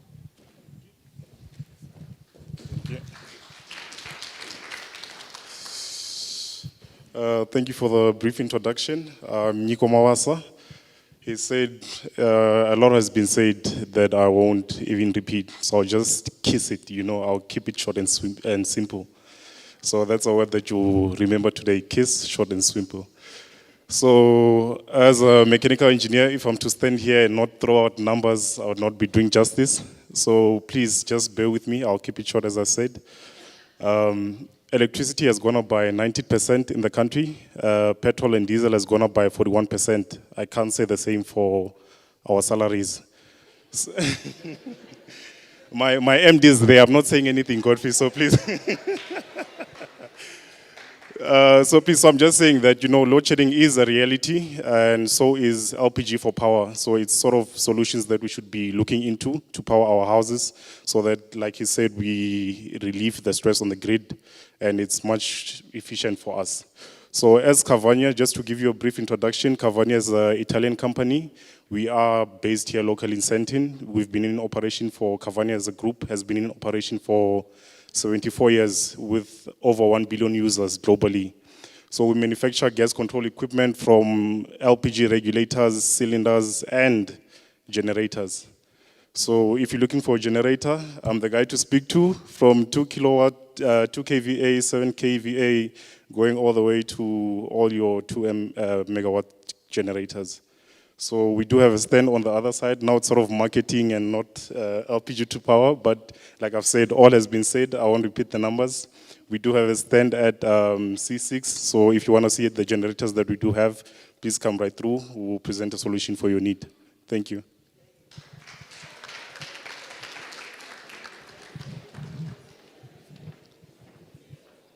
Thank you. And now to field some questions from the crowd. But before fielding some questions from the crowd, I've got some questions my own to the panelists. The first one I have is to Christoph. It's going to be a little bit of a tricky question. You talk about simple logistics with respect to LPG. And this is actually not only a question directed to yourself, but it's also a question directed to the LPG players in the room and also to NERSA in terms of infrastructure. As people are aware, the majority of economic activity takes place up in the inland area, Gauteng especially, at 600 kilometers from the coast. Is it really that simple to actually cart LPG all the way from places like Richards Bay for the amount required for the gen sets which are going to be built out there? Is it really, do we need some type of intermediate storage, or what else can we do to ensure that we can get safe transfer of LPG in the quantities required to the inland area? So I would argue that the logistics for diesel are pretty much the same, particularly in this country where of the 6 refineries, 1.5 are currently operational, so they're not really covering the full space of the country. The logistics are in bulk, as pointed out. Yes, it would be helpful to have intermediate storages, but some of the wholesalers do have those storage capacities today, and it doesn't require a huge amount of extra work to increase the holding capacity of those intermediate storage sites. So, and then there are solutions, and I was alluding to a 25-ton ISO container. If you put them on a skid, if you replace them whenever they're being used up, and we know there's technology out there that tells you as you're getting close to depletion of your tank that you can start replacing them, it's a relatively simple trucking exercise, and trucking is what actually is being used for diesel these days as well. So I would say we're on par as it regards the logistics. Yeah, so as well with LPG is the next easiest step to move away from diesel, because as you've got your diesel tank, you would just have your LPG tank. And in terms of security of supply, it's actually more secure than even the natural gas supply, where you attach to the line. Because if anything goes wrong down that line, you're now cut off from your supply. But your LPG sits on your facility. You can look out your window, see your tank, and your fuel is there. And if you want 20 days security, you can size your tank for 20 days. If you want 40 days, you can do that. So it is the next easiest thing to imagine or to be comfortable with if you're moving away from diesel. But certainly there must be issues with regards to EIA and safety and things like that. Appropriate fire protection and all that. That's accounted for. It's a cost. So you will have a safety distance, you will have your fire protection or your safety. I mean, LPG, the easiest thing to do is just cut off the fuel source. It's lighter than water. It's not the easiest thing to do to put out with like a hose pipe. But yeah, if you cut off the fuel source, you have a leak detection, you have fire detection. It's typical standard, industry standard procedures and safety precautions. But certainly this would not, we would be talking about megawatts of generation and not gigawatts of generation in this respect. Sorry, Jason. Exactly. I think if you're going into the area of, say, 100 megawatts, you have probably 2 turbines if they run on combined cycle. I don't want to get too technical. And at that point, you're using close to 300 tons of LPG per day. That becomes a logistical challenge and potentially a nightmare, because then it's a continuous flow of trucks back and forth. That's not what we're advocating. We're saying these are solutions for small producing commercial enterprises out there that actually do not want the interruption. They want to be able to have that sufficient independence and generate and have access to electricity whenever they need it. And if they produce 16, 18 hours a day or even more, then LPG is ideally positioned to help them.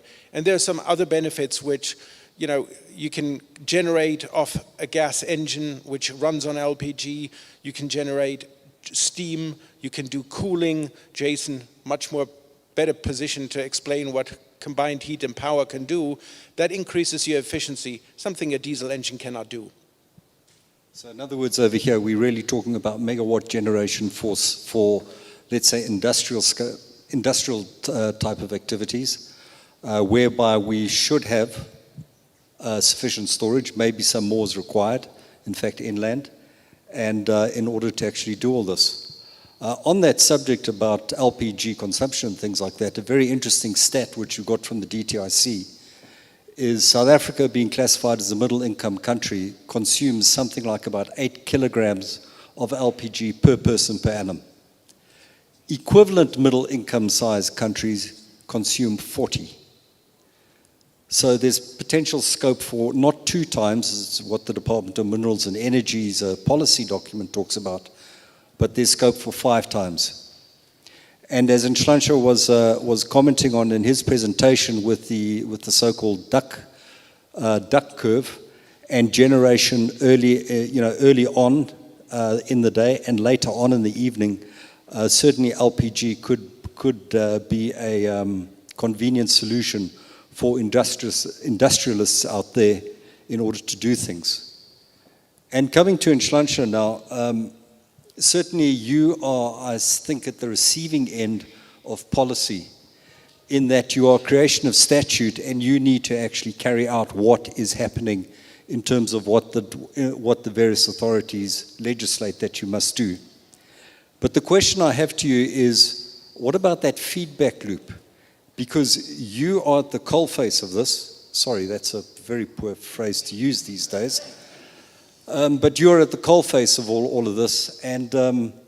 But what is that feedback loop going back to the department in order for them to actually improve policy, to improve legislation, to improve regulation, so that you can make your job easier and make the provisions of LPG equipment and supply easier?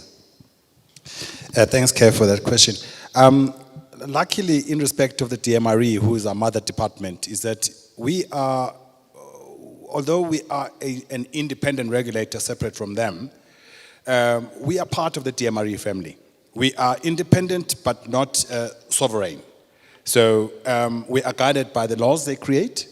But when they write laws, whether it's secondary laws or primary laws, they are obliged in terms of the law to consult us. So for instance, in respect of the current amendment bill that's going sitting before Parliament, we have been consulted extensively, and the department is going to continue to consult us extensively.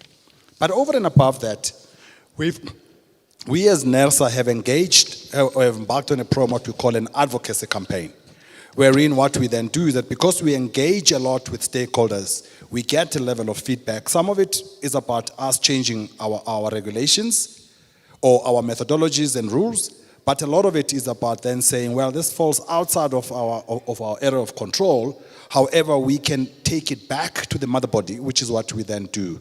So yeah, we are independent, but we are totally infused with the department, especially our mother body. And talking about regulation, one of your last slides there, you're talking about acceptance, social acceptance of LPG as a fuel, and talking about sort of the good old, duck, the duck curve. But one can't help but think that South Africa is missing something. And it also gets back to what you were saying in terms of consumption in the US and other places like that. But surely we're missing something somewhere, considering that people can put up a housing development and there's no provision made for gas. What can you do, or what can, we've got DMRE colleagues over here, what can they do in order to address that situation, in order to, let's say, force developers, if I may put it that way, to look at alternate energy solutions in order to actually meet these periods of high demand? Unfortunately, for the rich, it's very difficult to accept what I'm going to say, because if you are earning $1 million a month and we are servicing an electricity bill of 10,000 rands a month, it really doesn't impact your pocket. However, for most of us, I still say price is the arbiter. If something does not hit your pocket, you're not going to change.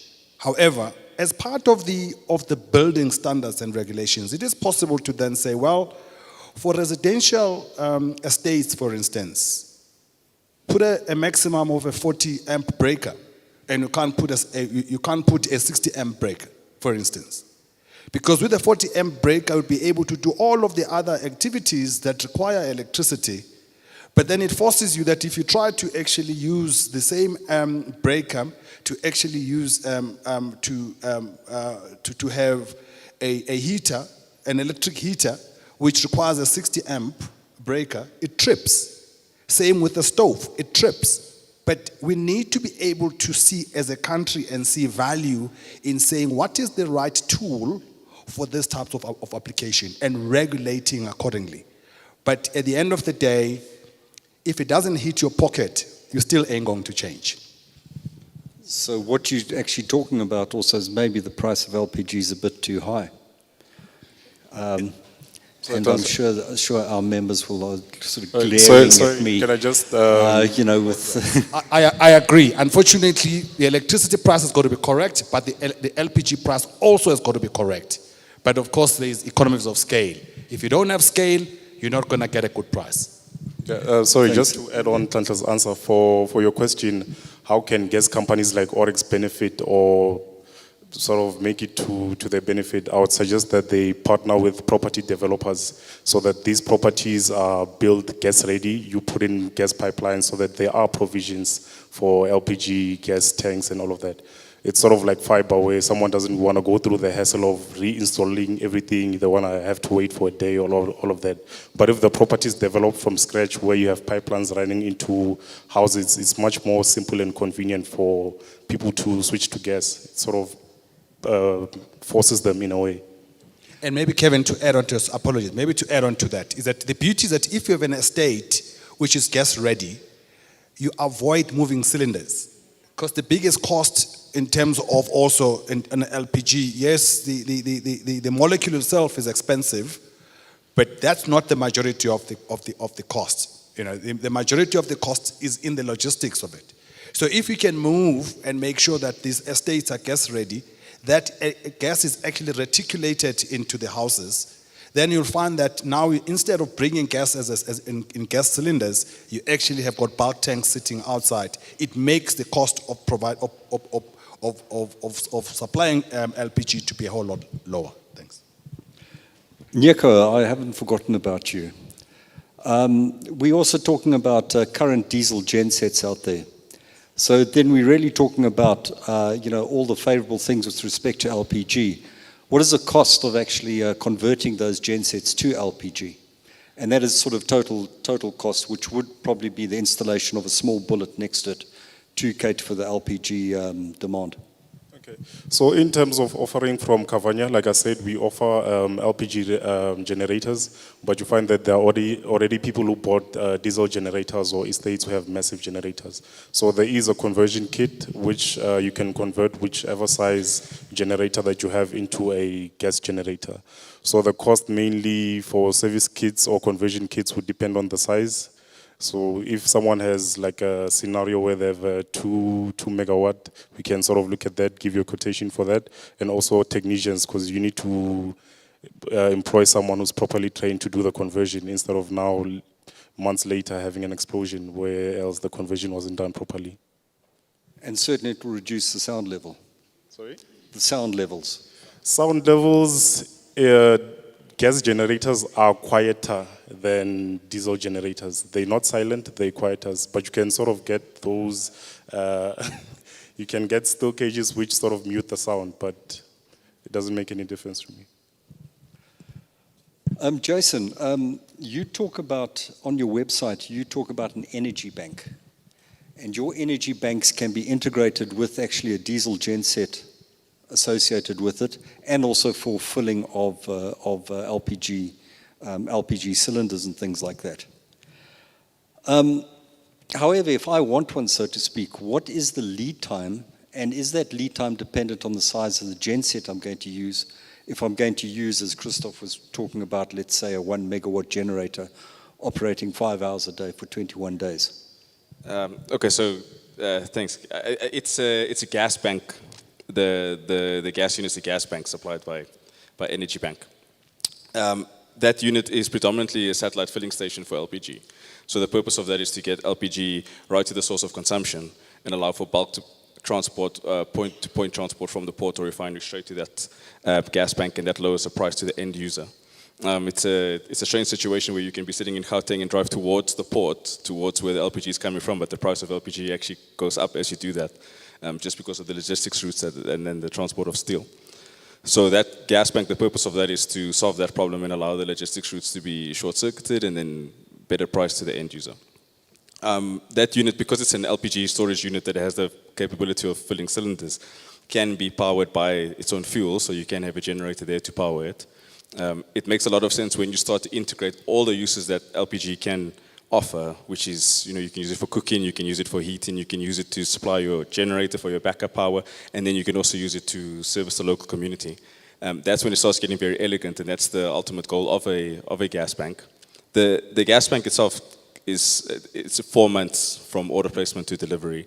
A gas generator now these days, most of the gas generators in the world have been accounted for.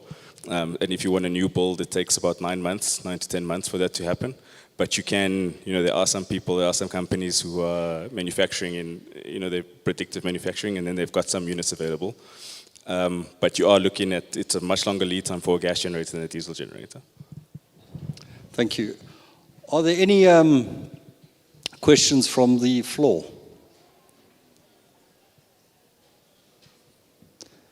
Khadi.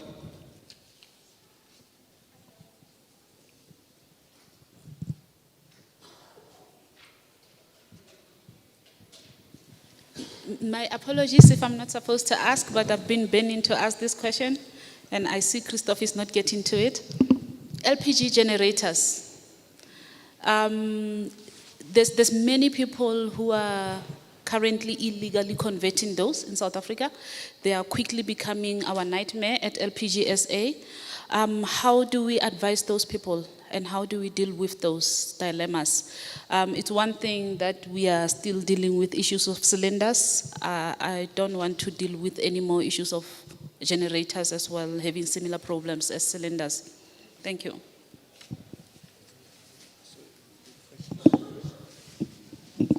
Sorry, Khadi, that was the question on conversion? Illegal.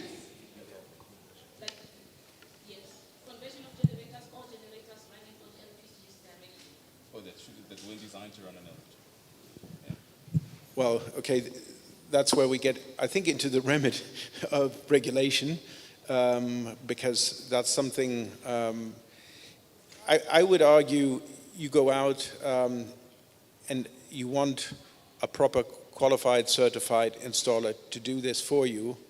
And to be quite honest, quite frank, Nikki, I think one of the main points, if you consider going into running or generating power using LPG, is consider using a new unit, because when you use a diesel engine, the conversion, there is always a bit of a risk.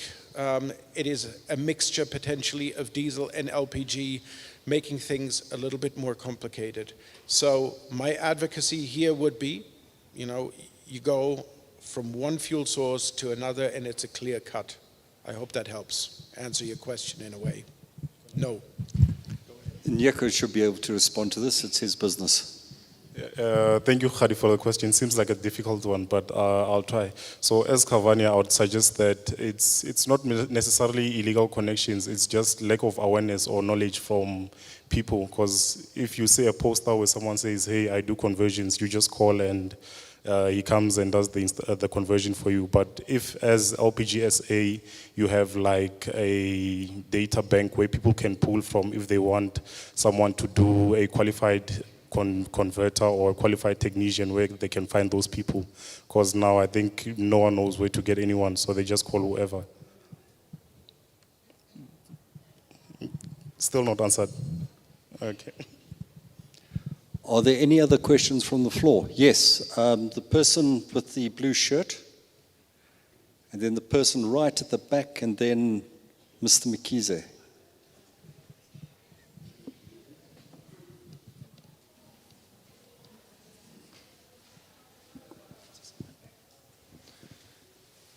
Hello, my name's Harry Chilton. I'm from Petrodec. I've got a statement and I've got a question. So as has been alluded to, we have the import terminal at Richards Bay. We're currently importing about 450,000 tons of LPG through that terminal, and we've more than got enough capacity to double that, and we can quite quickly add more tanks. We run a fleet of around 60 LPG road tankers of mainly 27 metric tons.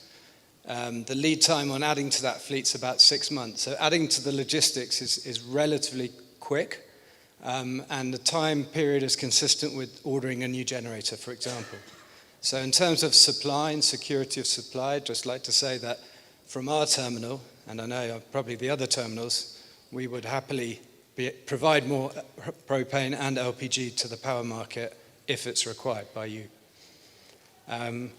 My question is to Christoph, probably. How does the electrical efficiency of a diesel generator compare with that of a, let's say, 1 megawatt propane generator at the altitude of a place like Johannesburg? So, thank you for that question, Harry. Generators, whether they run on diesel or they run on LPG, they will derate as the air gets thinner as you get into altitude. So the derate is very similar for diesel generators and for gas generators.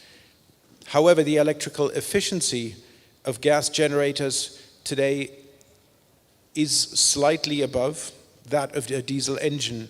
And typically what we see is when diesel generators are used as backup generators, a lot of these tend to be very old generators, and we're looking at efficiencies that barely touch 30%. Now, the percentage may not say much, but if you get a new gas generator that runs on LPG, you can get up to 43%. And I say up to because there's probably half a dozen, if not even more, original equipment manufacturers that produce engines that can run on LPG. So there is not a straightforward one answer to that question, but typically speaking, the gas generator would be more efficient than the diesel generator. You've raised another question there, though, and that's actually with respect to logistics, because you mentioned specifically propane. Now, I don't know the market for LPG generators. LPG is classified as C3, C4, and a mixture of the two. Propane, butane, and a mixture of propane and butane. Surely there would be a problem with logistics of just supplying, let's say, propane, or would it be far? I'm talking about it from a logistical perspective, not from a machine perspective, and it would be far easier to supply just a C3, C4 mix. Yeah, that's a very good point. So typically, South African spec is anywhere between 75% propane and 50% propane. When we import it, 80-90% of the time we import segregated products in segregated tanks, and we discharge it into the Richards Bay facility. Now, the Richards Bay facility has 3 recommissioned butane spheres, which is new, which can't take propane, but the mounded tanks that were showed in a picture earlier are propane rated, so they can take pure propane. So we can discharge from the ship to the shore and store pure propane. We can also load pure propane on our trucks and our clients' trucks, and then that can go to the market as pure propane. So there's no real logistical constraint on that. There's also an additional 3,500 ton refrigerated tank at the Bidvest terminal, which is propane rated also. So there is current capacity for propane, and we are currently supplying pure propane to the South African market. And actually, I'm not sure if I did mention, we also export LPG to 10 countries within the SADC region. And Mike, on that, okay, Mike, the tanks on site at the client's facility are also propane rated, so there's no issue putting propane in there and supplying propane straight to your generator. And then you do get a slight increase over what would have been an LPG generator now being a propane generator. It can be the same machine as well. So there's benefit in supplying just pure propane. Thank you for that. Sorry, question was right at the back there. Thank you. My name is Tapua from Africa, Zimbabwe. I've got 2 questions, mainly directed to the gentleman from NASA. My question is about sustainability of LPG and also the pricing. We are seeing that the world is migrating from using cars that uses diesel to electrical cars. That obviously will impact on the mining of crude oil, where our LPG is the byproduct of that crude oil. is it not going to affect the price going forward, especially if everyone else moves to LPG as a source of energy? Are we not going to go back to where we are with the prices of diesel going up all the time? And also, when the crude oil production is reduced, it means also the LPG is going to be reduced. Is it not also going to affect, the sustainability of using LPG as energy going forward? Thank you.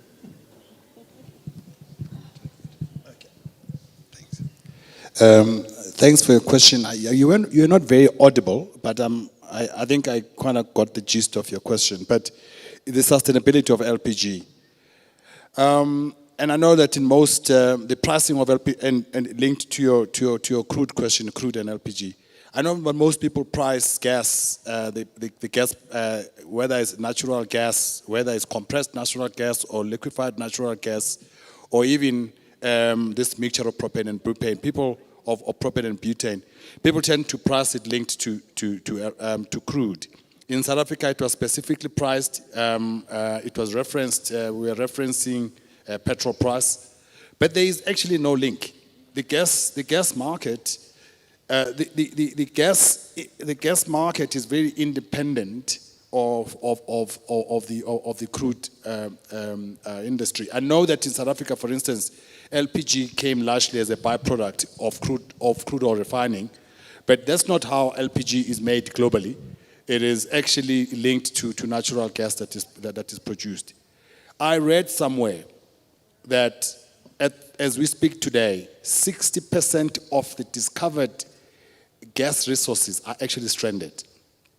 Stranded because with gas, the difficulty with gas is that unless you can liquefy it, and even if you liquefy it, you need to have at least in the past at least you needed to have a 20-year contract, a PPA to back that liquefaction.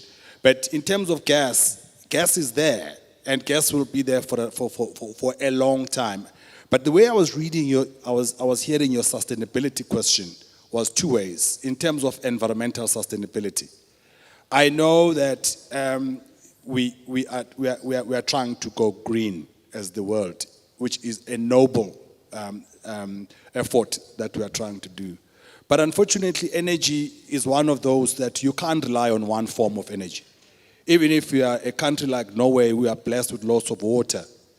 You can for years run just on hydroelectricity, but unfortunately, at some point, drought happens, weather happens. So sustainability in terms of energy does require diversity.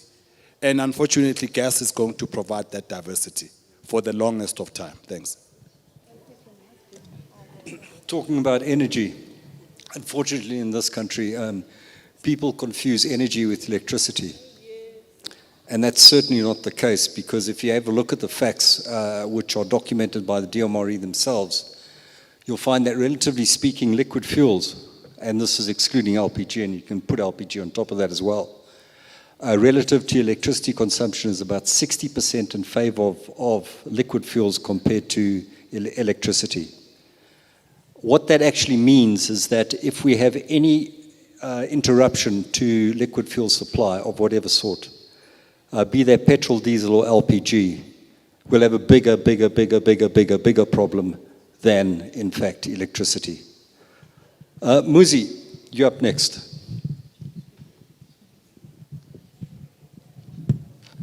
Okay, thanks. It's already been, you've already introduced me, Muslim Keys. I'm asking everyone except my colleague. I just got a bit of a confusion when we're comparing LPG to diesel.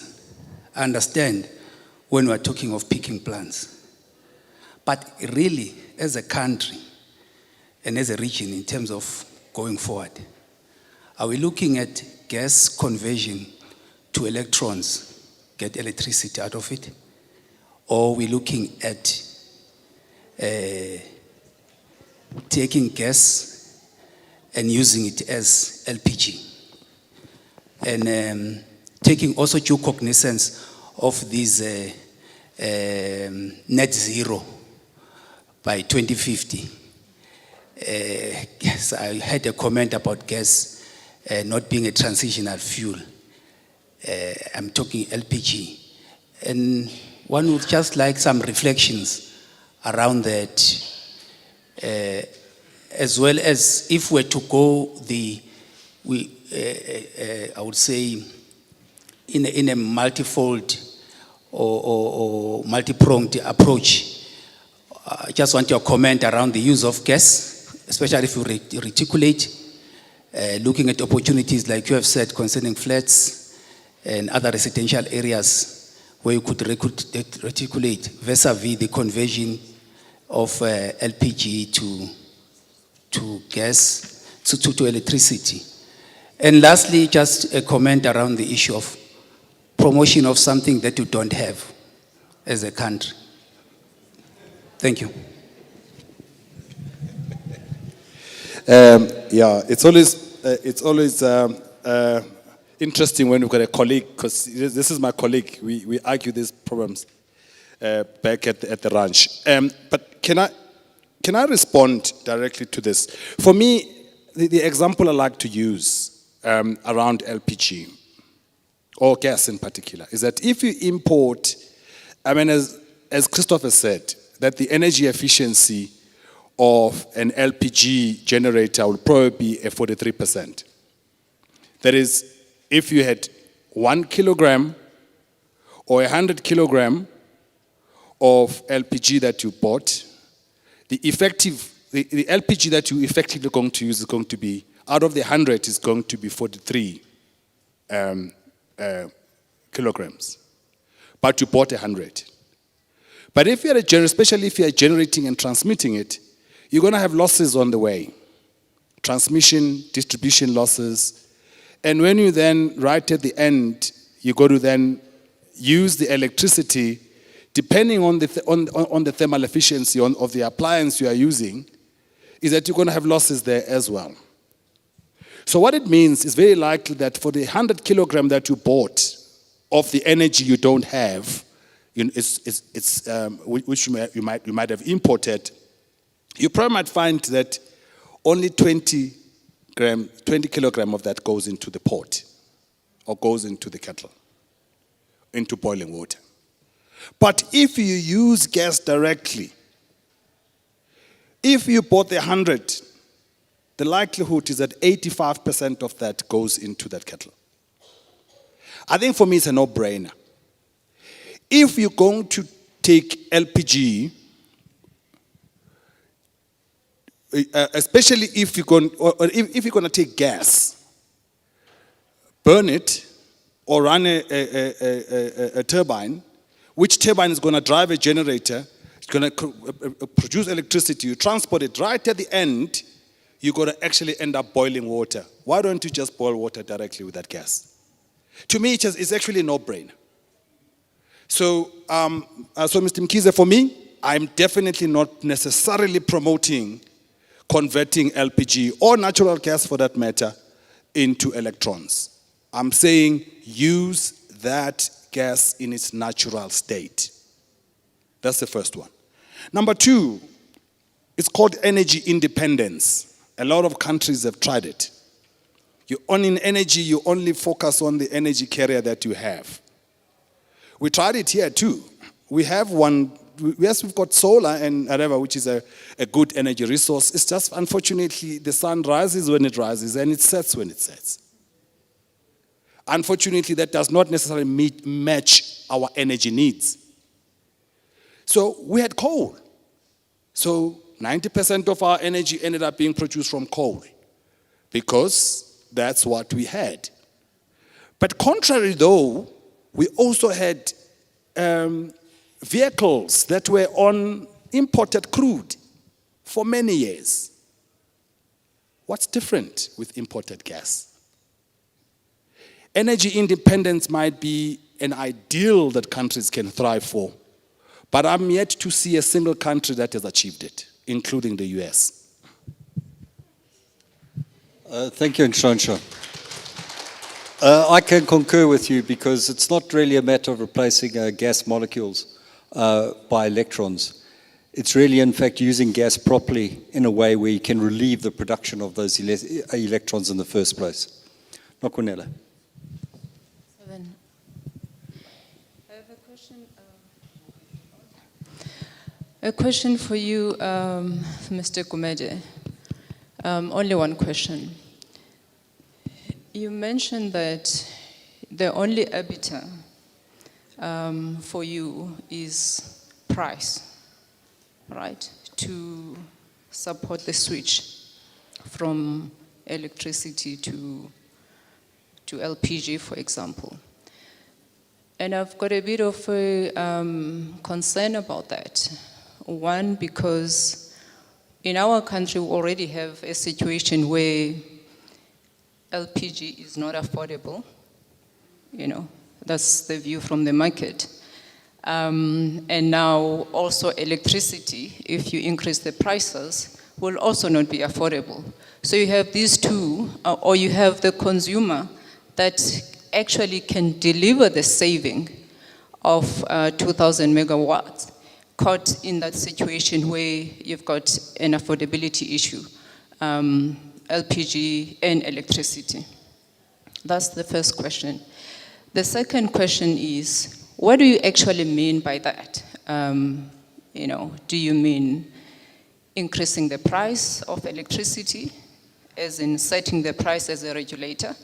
Or you mean actually deregulating the market such that there's competition, there's whatever the market forces dictate what the price is in the end?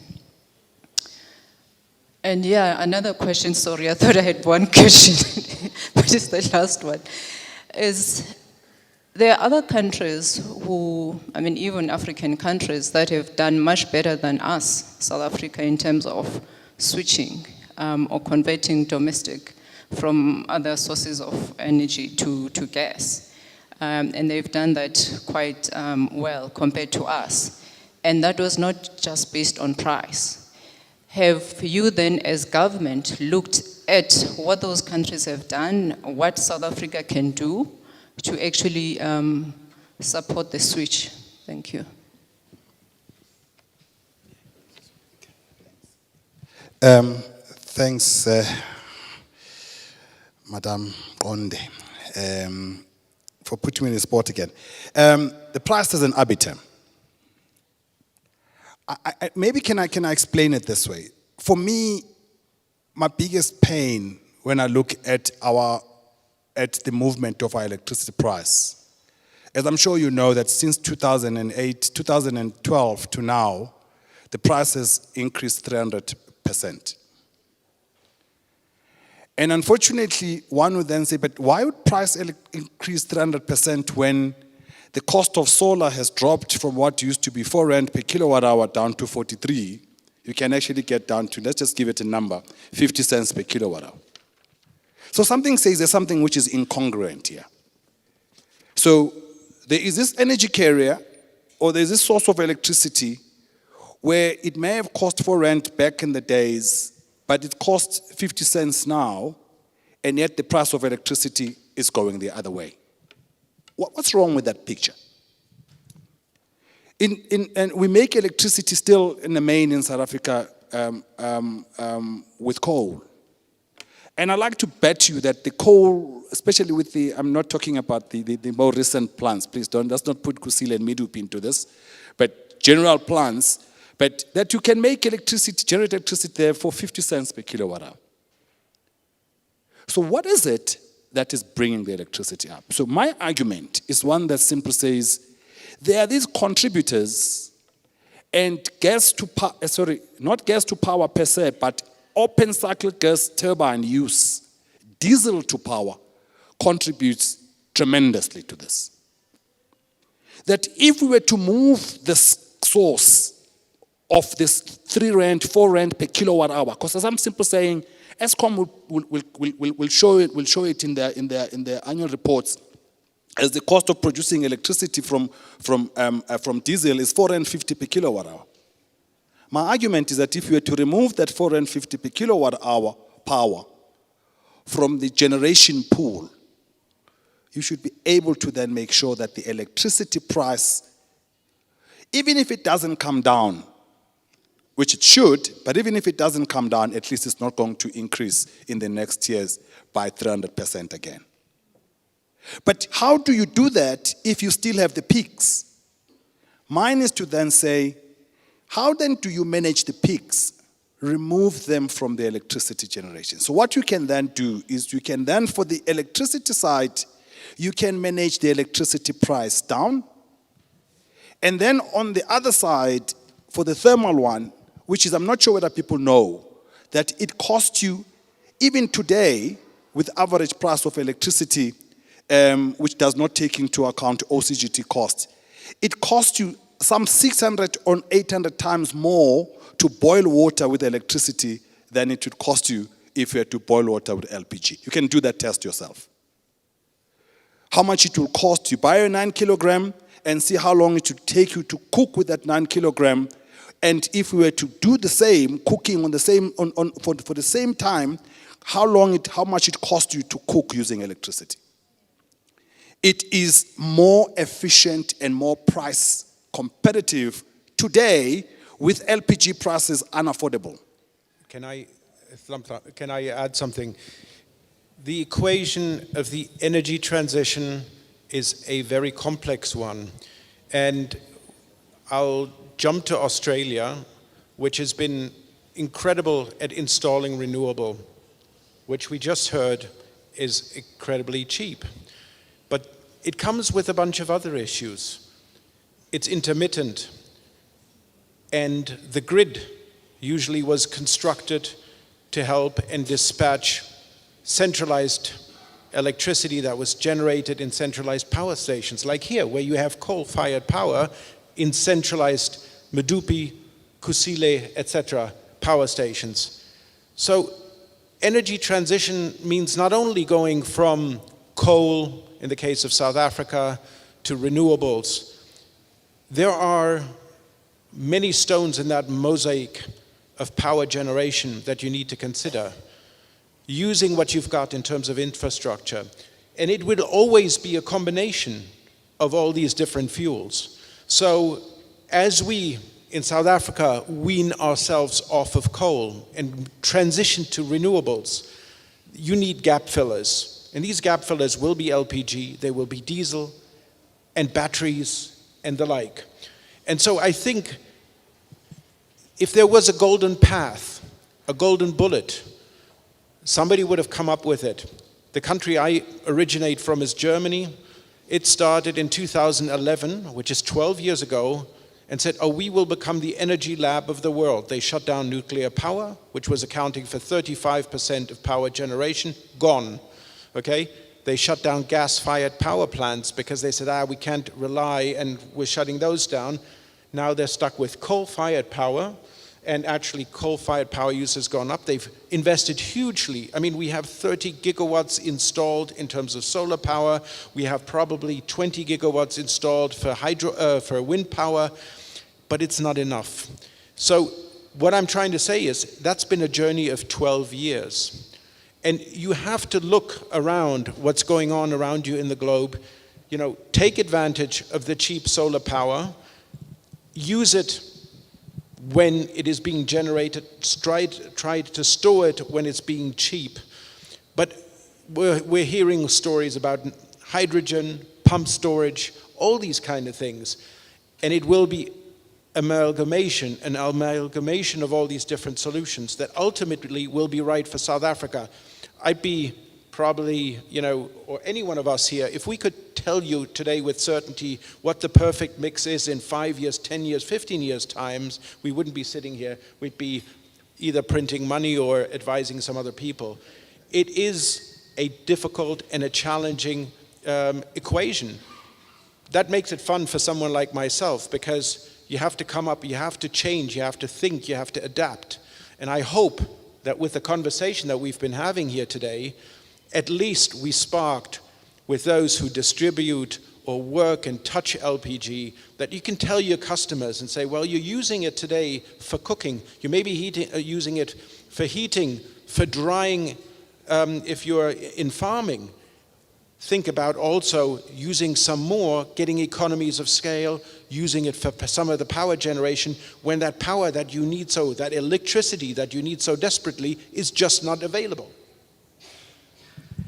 Maybe Kevin, just one, to answer the conversion question you had. So for me, I always have one example. I know this one time when when the diesel engines became more efficient than the petrol engine. But unfortunately, when you have got a petrol car, no matter how efficient the diesel engine, you can't put diesel in there. You have to wait until you change cars. So for me, I sit in a house which I know it's cheap to actually cook with gas. But I've got a beautiful electric stove. So I need to change it. Now, it would be useful if we had conversion programs by you guys out there who come out and say to me, can I give you, even if it's a package, because it will still make more financial sense to me, can I convert your electric stove for you and give you a similar gas stove? And guess what? I'll probably sign up.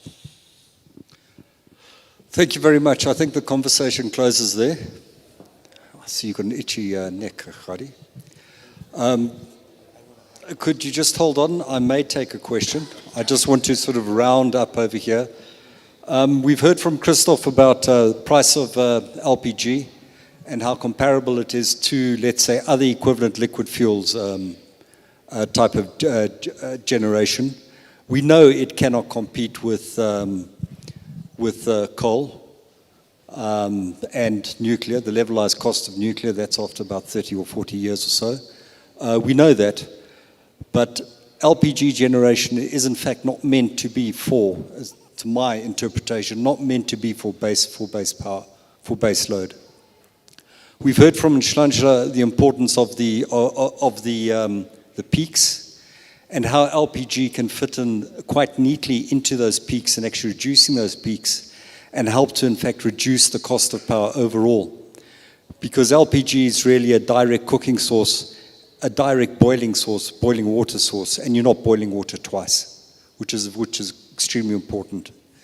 We've heard about the logistics issues and the assurances that the logistics issues should not pose too much of a problem, which is obviously a very good thing to actually take into account.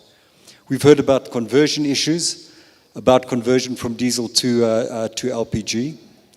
And we've also heard about the energy bank, the gas bank. I beg your pardon. In terms of small scale solutions, neat solutions, which can fit into which can fit a number of different type of options. So all in all, I think it's been a well-rounded conversation. Unfortunately, we have sidetracked into things like the energy transition, which, as Christoph alludes to, is a massive question on its own, and nobody's actually going to come up with the correct answer ever. We know that. And we had one more question, and if that's going to only be one question, it's fine. Okay, thank you for the opportunity. My name is Mwengile from Eswatini. So we also have a similar challenge in terms of electricity or power generation. And I hear you advocating for the transition, the conversion from diesel to LPG. But I think one of the key challenges is it's the cost, the capex for setting up those plants. But I just wanted to find out, is it possible to actually use the current infrastructure to actually convert from diesel to LPG? And how will that compare in terms of the cost?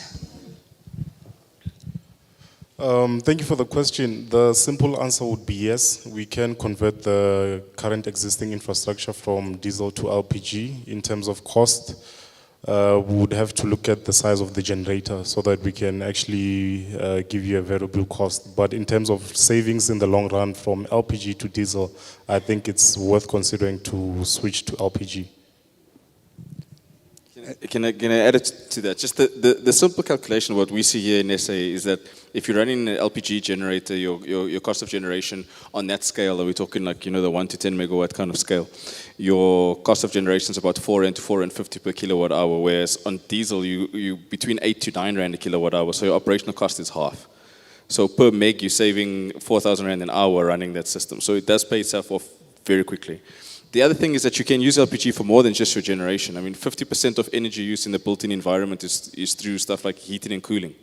And you can have gas-powered, direct gas-powered chillers and coolers, which reduce 50% of your electricity consumption. And what that does is that's knock-on effects, because now you're also going to reduce 50% of the backup power requirement because that's no longer on electricity. So there's more than just one case for using LPG. And don't forget that you got reduced emissions, and that's both particulate nasties and CO2, and your noise levels go down. I'd like to all give you a hand to the panelists here. Thank you for the discussion.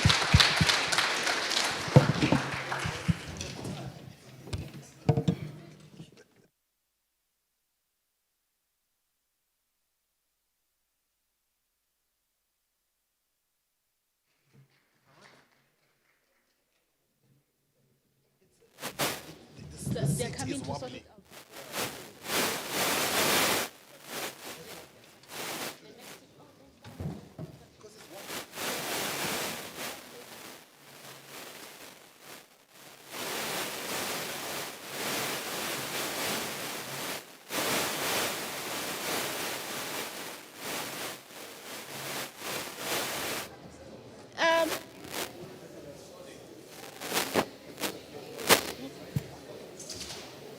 Which one?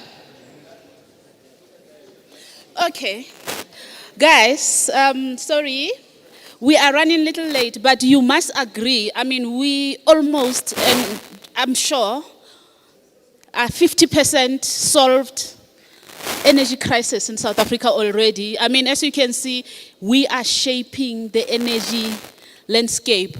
Remember, that's what the theme of this summit is LPG shaping the energy landscape, the energy transition. So this is just about one of those. But the next session, like the people have been upset with me because we had to move it, and I apologize in advance, but it is one of those sessions that even if you didn't know that you are a petrol head, you become an LPG head, I swear to you. And unfortunately, we couldn't bring you an auto gas converted car. But if ever, oh, they switched me off. Don't worry. Can you hear me? If ever in your life you get the opportunity,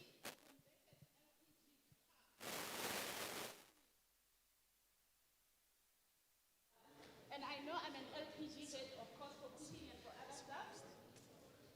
This one. Okay. Okay. Still? Can you hear me? Yeah. Now, if you didn't know, I didn't know that I was a petrol head, right? And I'm sure I'm not. But I'm an LPG head, but I'm even more so an auto gas head.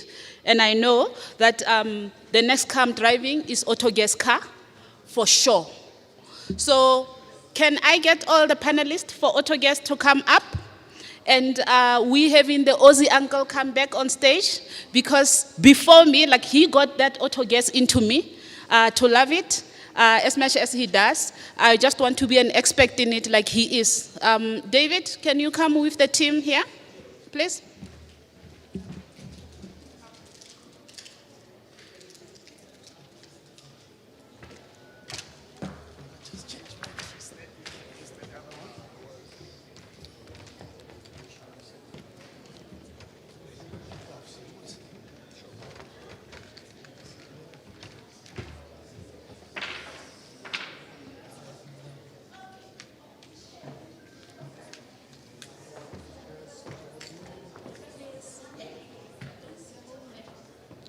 Sorry? Should I not use this one? Yeah, you can use this.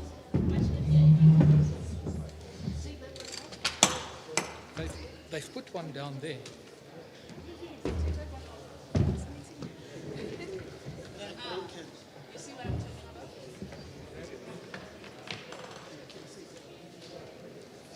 Thanks. Thanks, buddy.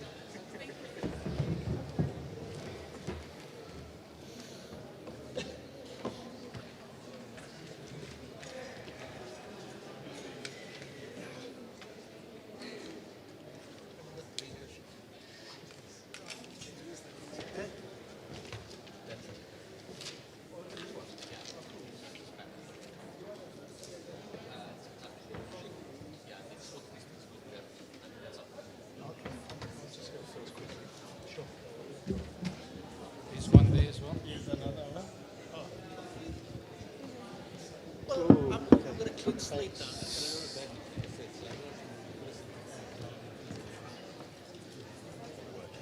Who says what?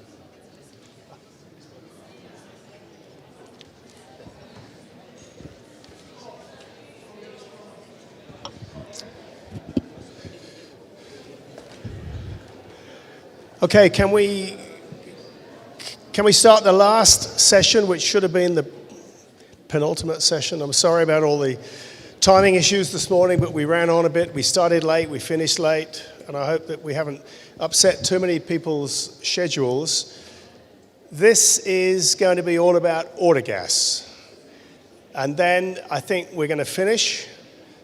So if you're not interested in autogas, feel free to leave. I won't be upset.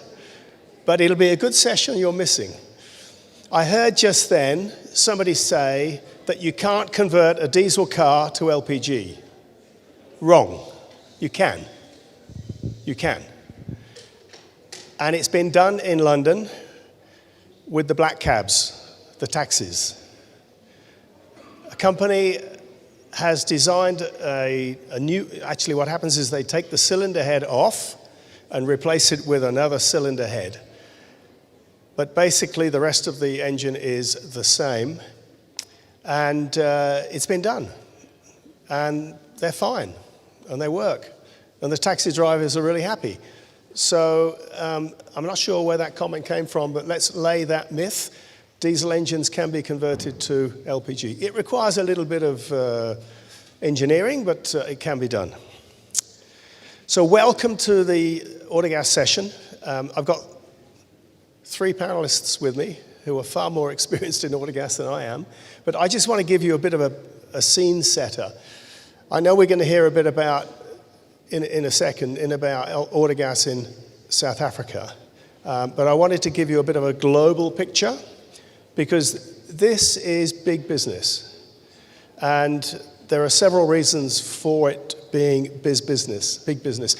This is the exhaust pipe of a diesel car. And I don't know whether you remember, but in 2012, so that's 11 years ago, the World Health Organization came out and confirmed that diesel emissions were a group 1 carcinogen to humans. So any government in the world after that announcement who were condoning the use of diesel in cities, I think should be looked at very carefully because this is a killer. Diesel, we said at the time we heard that, diesel is dead after that bit of news.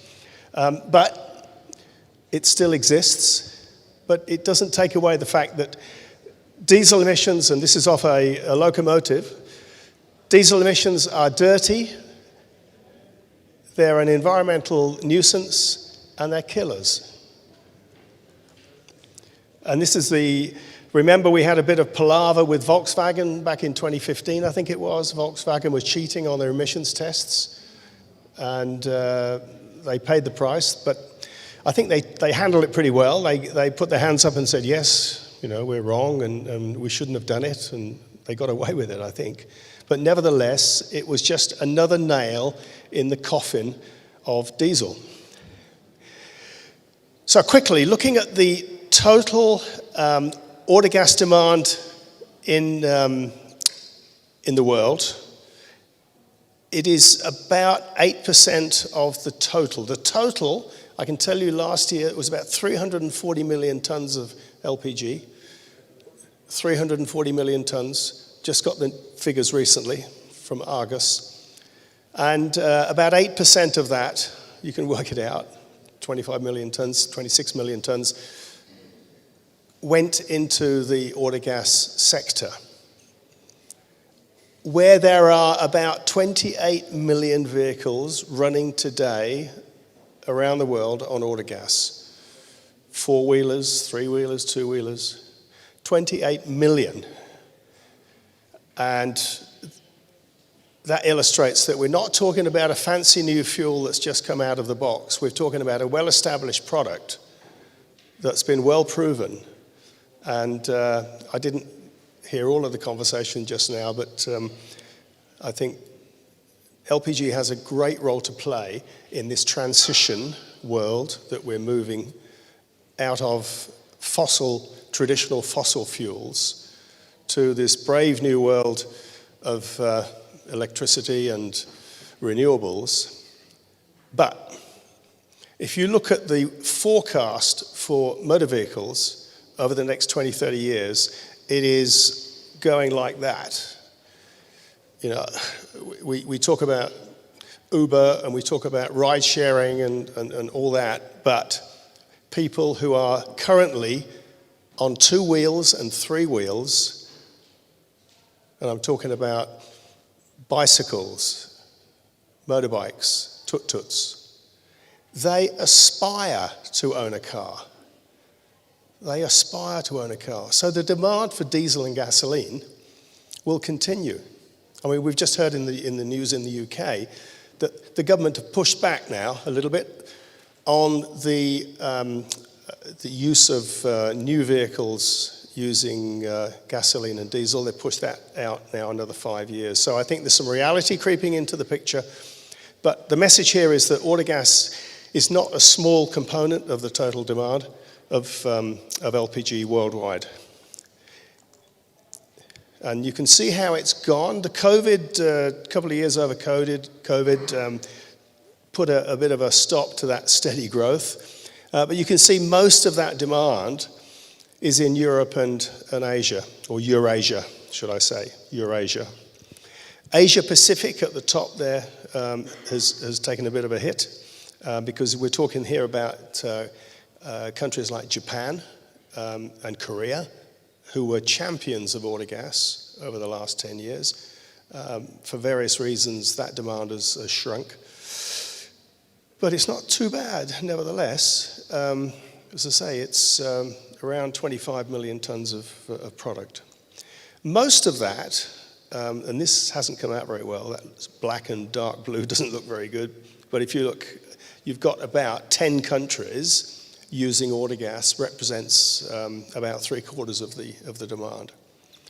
And that's a shame, because when 1 or 2 of those countries do decline, as I mentioned, South Korea as one, then it has an impact on the overall volumes. But what we're seeing, and this is the really encouraging thing, and this is why we have this session today, we're seeing countries like South Africa and others seriously looking at oil gas as an option for transport.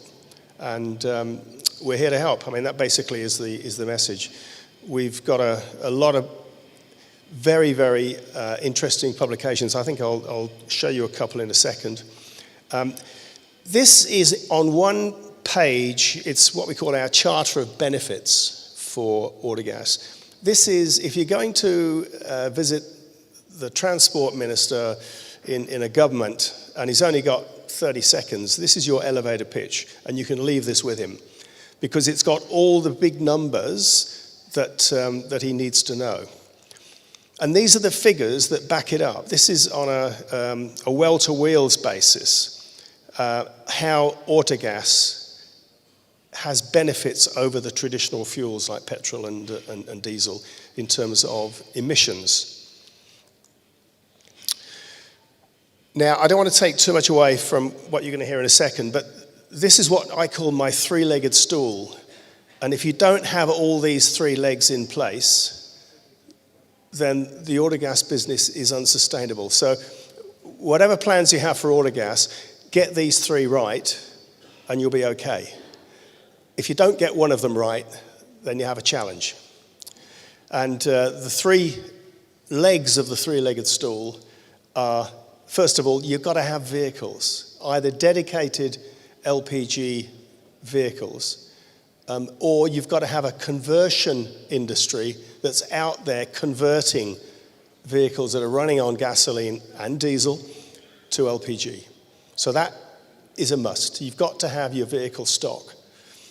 You've got to have somewhere to fill up those vehicles with fuel. So you've got to have a network, a comprehensive network of autogas stations. And thirdly, and this is where the government's role comes in, you've got to have government support for autogas amongst the energy transportation policy of the country. And by support, I mean fiscal issues, supporting the use of autogas in low emission zones in cities, and have that support sustainable. In other words, we're not looking, the automotive industry looks long. I mean, it looks very, very long. And for this business, we need to look long as well. We don't want to go around setting up refueling facilities around the place and then find out that the government's changed its mind and it wants to stop supporting autogas after all. So these are the three things that you've got to have, the three-legged stool. And I'll stop in a second because, in fact, I'll stop now and I'll hand over. But this link at the bottom is a link to a guide we produced and we've since updated on how to develop new autogas markets. So it's an A to Z compendium of information, and it's been put together by representatives from a lot of those countries that you saw that make up 3/4 of the demand for autogas in the world. So this is a well thought through document, and it talks about the various phases that you need to go through before you get to the point of having an autogas market. So let me stop there, Nervin, and perhaps you could put Eddie's presentation up.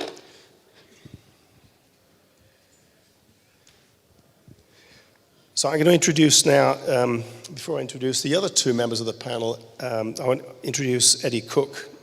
And Eddie is going to give you a perspective of the autogas business in South Africa. So this is very focused on South Africa. I don't know whether you're going to touch on SADC countries as well. You are, yeah. So my apologies if I've taken some of Eddie's material and you're seeing it twice, but I'll hand over to you, Eddie. And then afterwards we'll have a little chat with the panel. Yeah. You got to go. Good afternoon, everybody. Thanks for staying for the graveyard session. It was intended to be before lunch. It's way past lunch. My name is Eddie Cook. I've been in the gas industry for nearly 25 years. And my big interest from the beginning was autogas conversions. And that's why the main reason for that is I actually grew up in a workshop working on cars with my father from a very young age. But to take this a little bit further, I think it's very important to understand why autogas in South Africa. And if I can just give you a rundown quickly, I'm going to talk about what happened in the last 20 years, which some of them I was involved with, some indirectly, some directly. The lessons learned, and I think that's what is very important to try and go forward. And then lastly, what's the current trends and potential of autogas in South Africa? And I want to actually state also for SADC as well, and why we say autogas and why we think the potential is there. Just a quick one based on what I heard today. Remember, if you've got an autogas vehicle, there's no foreign filling happening. You've got a fixed cylinder in the vehicle. So don't be worried about any foreign filling. But autogas is not new. A lot of people say, oh, what's this new technology? We've been using autogas in forklifts for more than 80 years in our country. It's the same concept. It's just now a vehicle going onto the road. And these technologies is well proven right across the rest of the world. We've tried in our country quite a number of times different projects, from government fleets in the early 90s to public transport initiatives, right through to fleets through certain gas companies, to even Sasol putting out refueling stations, integrating it with existing liquid fuel refueling stations. And there was quite a few studies that was part of the Green Transport Program. And these is all of these projects have learned us certain things. And this is what we need to take from what the history is and actually go forward. So I'm going to basically say from what happened, it was clear in certain projects that a lot of times there was either a technology dumping, which I would call, where only just the bulk installation suppliers came to the market and nobody knew how to convert the vehicles. Then in the next phase, we had a situation where suddenly there was a lot of conversions being done, a lot of technology suppliers of conversions being done, but nobody did the aftercare of those conversions. There was no networks for these vehicles that's been converted, and that also failed. It does not help if you've got a magic cell phone and you don't know how to switch it on. So similar to the gas scenario, people converted vehicles, small ditches came in, and there was nobody to repair it. Further on, there was a lot of things about, are we really saving? That has changed a lot.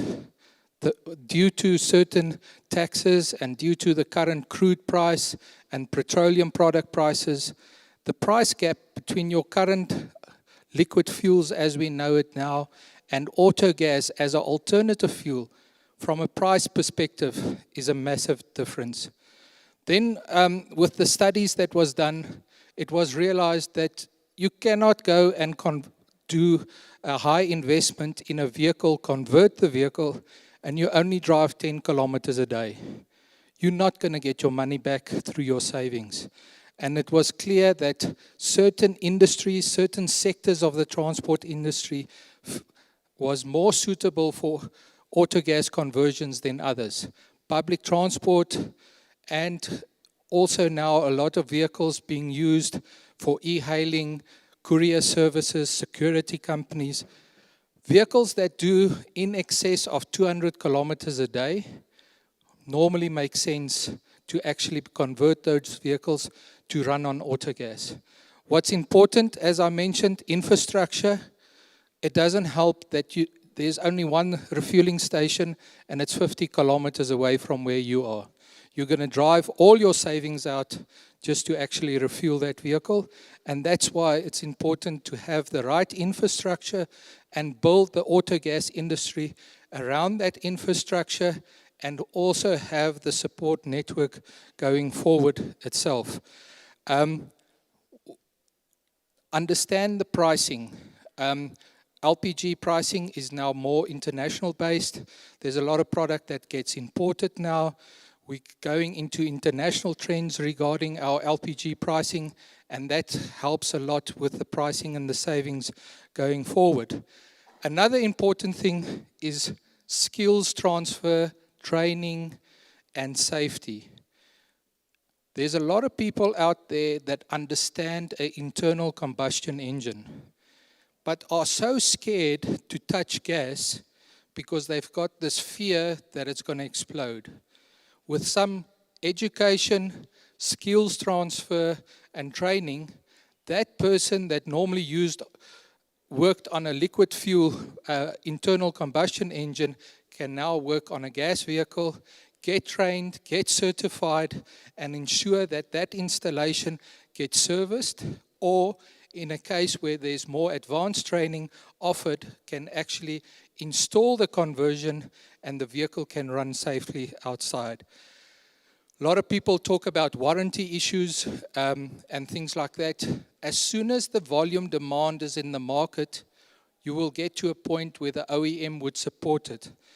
That's where the Europeans are currently, and other countries where the OEMs are supporting the conversions, number one, or secondly, a vehicle is already purchased, converted off the show floor ground as a brand new vehicle.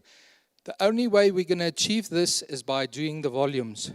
Lastly, also lessons learned, as the SADC countries starting to use more gas from an environmental point of view, we need to go to our international partners, our international visitors, and actually ask them what was their lessons learned. How did they get their markets where they are currently, and what was the important factors of growing that auto gas market going forward? From an environmental point of view, it makes totally sense. And if we can get government support, as mentioned, as one of the 3 structures that's needed, and policy in place that would actually drive and have a positive feed into the industry for auto gas, even if government just supports the idea of auto gas within the reduction of carbon emissions. What we must understand, we saw figures there that the auto gas industry is only 8% of the total LPG consumption in average. However, the emissions in our country, 43% of our emissions in our country comes from the transport industry. So if we can just make a dent by 8% and reduce those emissions in our transport sector, we've achieved a lot, going to either carbon neutral and going further to carbon zero going forward itself. And then what's the potential? Firstly, I think a lot of people today with fuel prices, exchange rates, are really feeling the punch of transport. And the only way we're going to be able to quickly and easily reduce our transport costs is share driving and actually converting vehicles to a fuel that will actually cost less going forward. The LPG SA Association assisting with training, that fits in with the registration at SAQCC, so that we know we've got qualified people out there working on gas systems as per the PER, and those systems are safe. Remember, it takes 10 times to convince somebody to do something. It is only one disaster that will turn everybody away from it, and we cannot afford this in a new growing market going forward in the auto gas. The reliability of LPG supply, I think, compared to where we were 10, 15 years ago regarding LPG supply, especially in winter, I remember when people converted vehicles about 15 years ago, was complaining we couldn't get LPG in the middle of winter. What did it help? We converted our vehicles. We don't currently have that problem in our country. The supply network is much better, and I think for that reason, it's the ideal opportunity to actually convert vehicles to run on LPG. Sustainability going forward, there's a lot of product in the market. There's a lot of technology already developed in the conversion market. There's a lot of equipment in the international market for conversion centers or converting refueling stations to have the facilities of LPG. And then also remember job creation, skills transfer, where certain people are losing jobs because of people using public transport, not driving their own car anymore.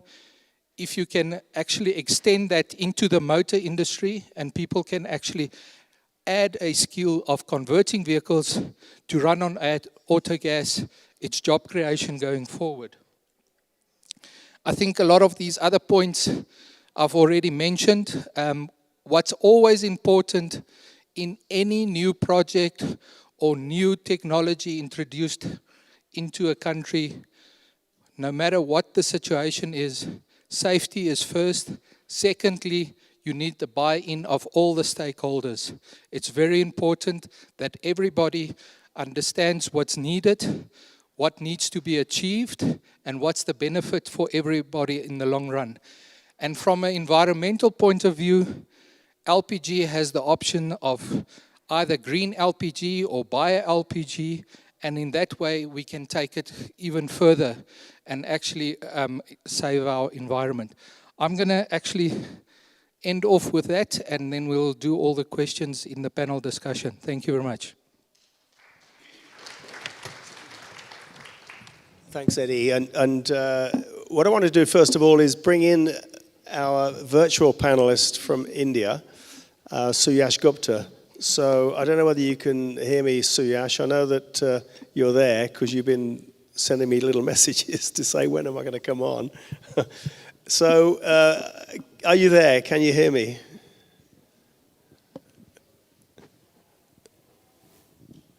I'm sure you're speaking if you can hear me, but we can't hear you yet. Okay, we'll come back to you in a sec. We'll get this sorted out. But if you can hear me and you can't, when we can't hear you, I'll give you a question on notice. Oh, he's logging in. Okay, logging in again. I've got a message. So, all this new technology.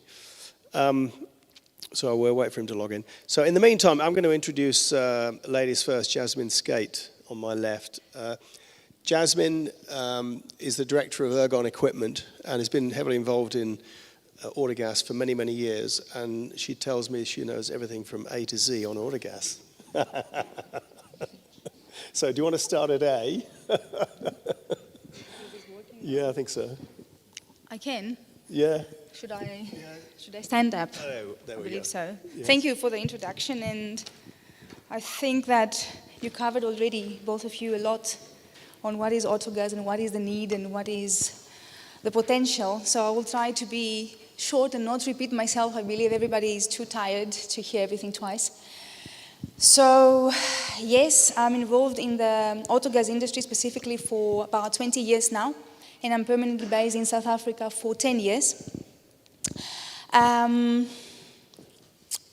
Autogas is not a dream, it's not a hope. Autogas right now is a reality and it is a need for the market. I would say that many markets around the world have embraced this project and they're running it successfully, already proving us that it is a future for markets that have not been involved in so far.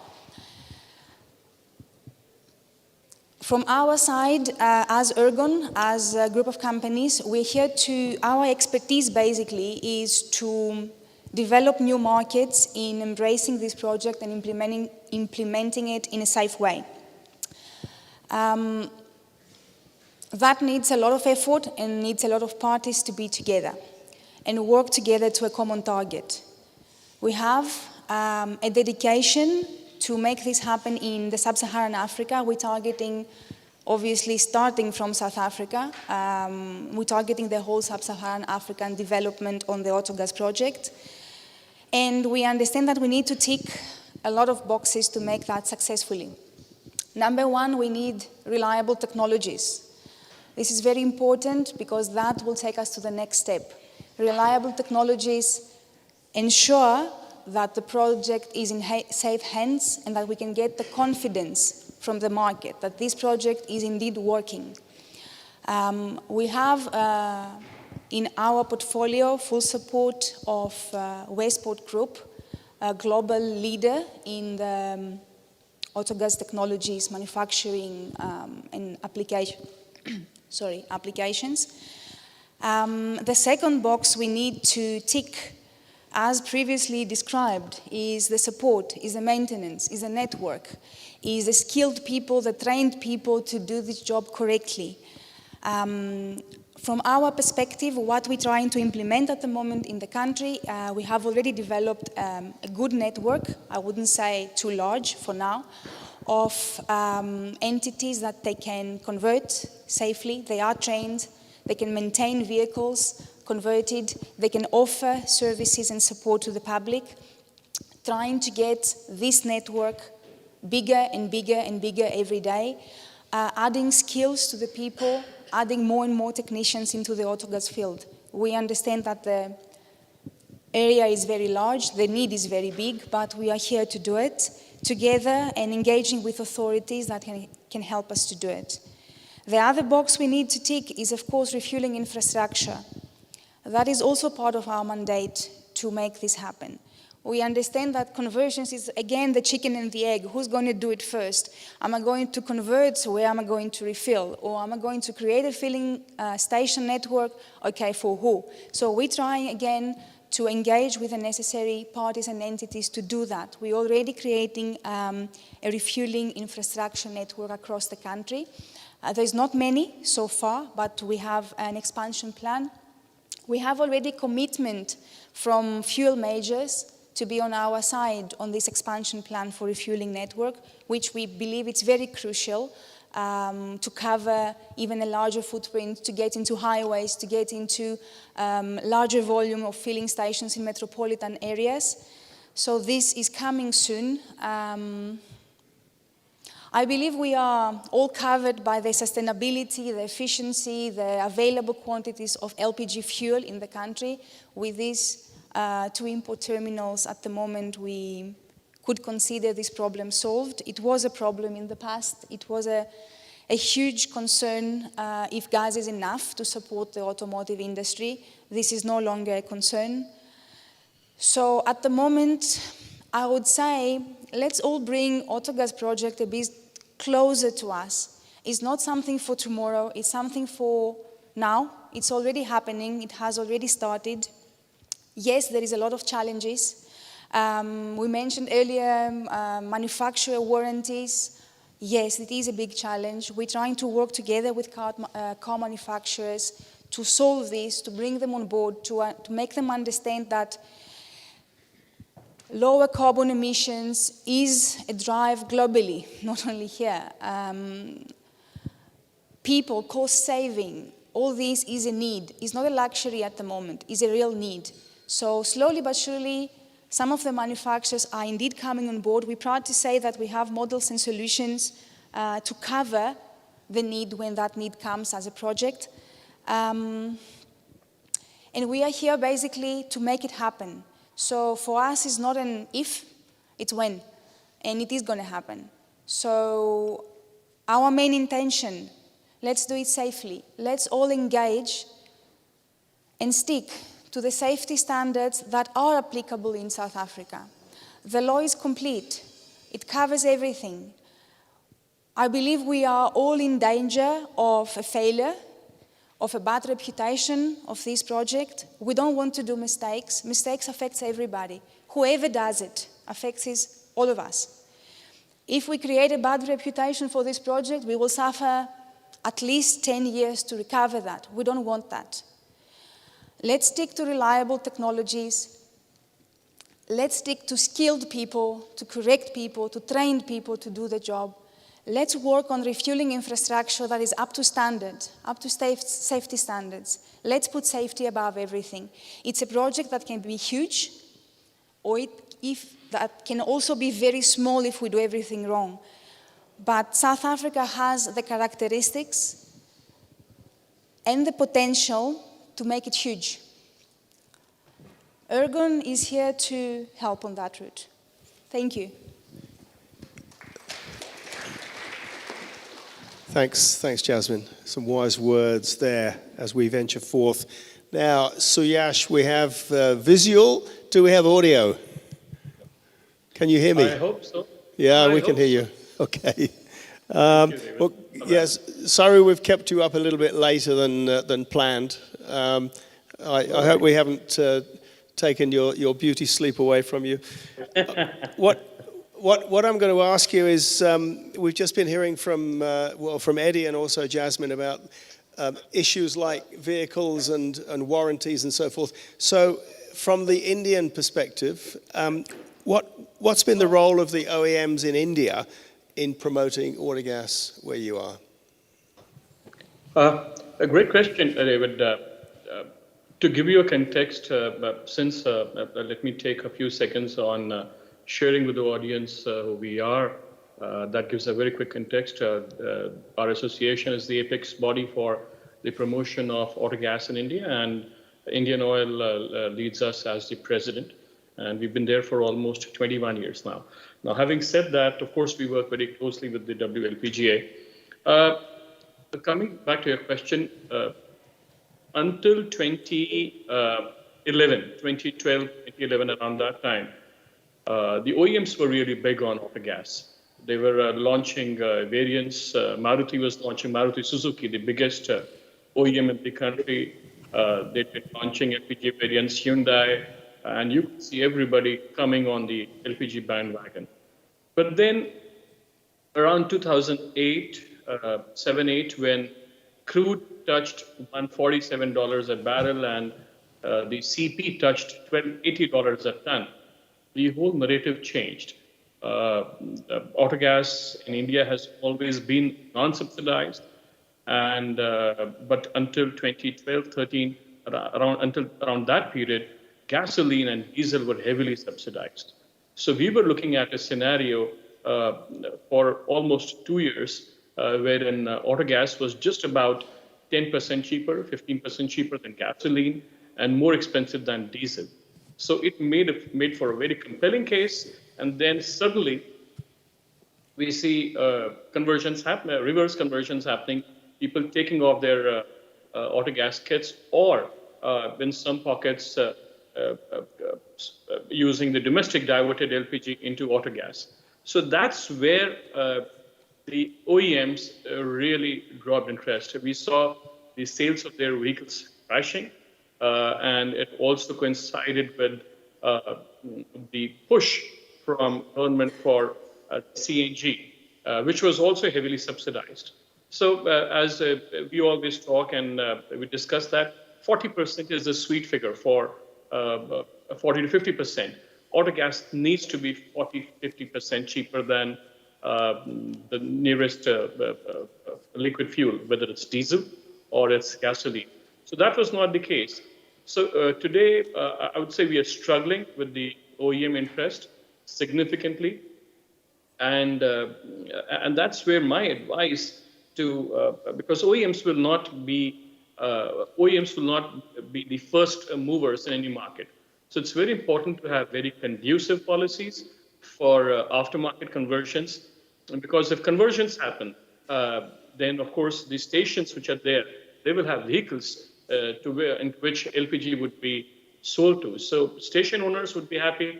You will have more stations. You will have more vehicle owners coming in, and that's when OEMs will see an opportunity to come in. So, so this is my initial comment to your question, Dave, and maybe we'll talk about this in detail. Some other questions. Thank you. All right, thanks, Yash, very much. Don't go away, because we'll come back to you. I want to do now is invite the last panelist on stage here to introduce himself, and it is Tiru Govardhan from Ducat Trading, an integrated inland and maritime logistics and distribution company. Is that? It's okay? Yeah, that's okay, thanks. It's good enough. So tell us a little bit about your role in the oil and gas business here. Okay, I'll stand as well, seeing that everybody else in Portugal was standing. So I've spent about the last 30 odd years in the oil and gas industry. The last 10 years, I'll say, is more on the LPG side. I have a passion for LPG in all forms and manner. And my first introduction to autogas was around about 2017.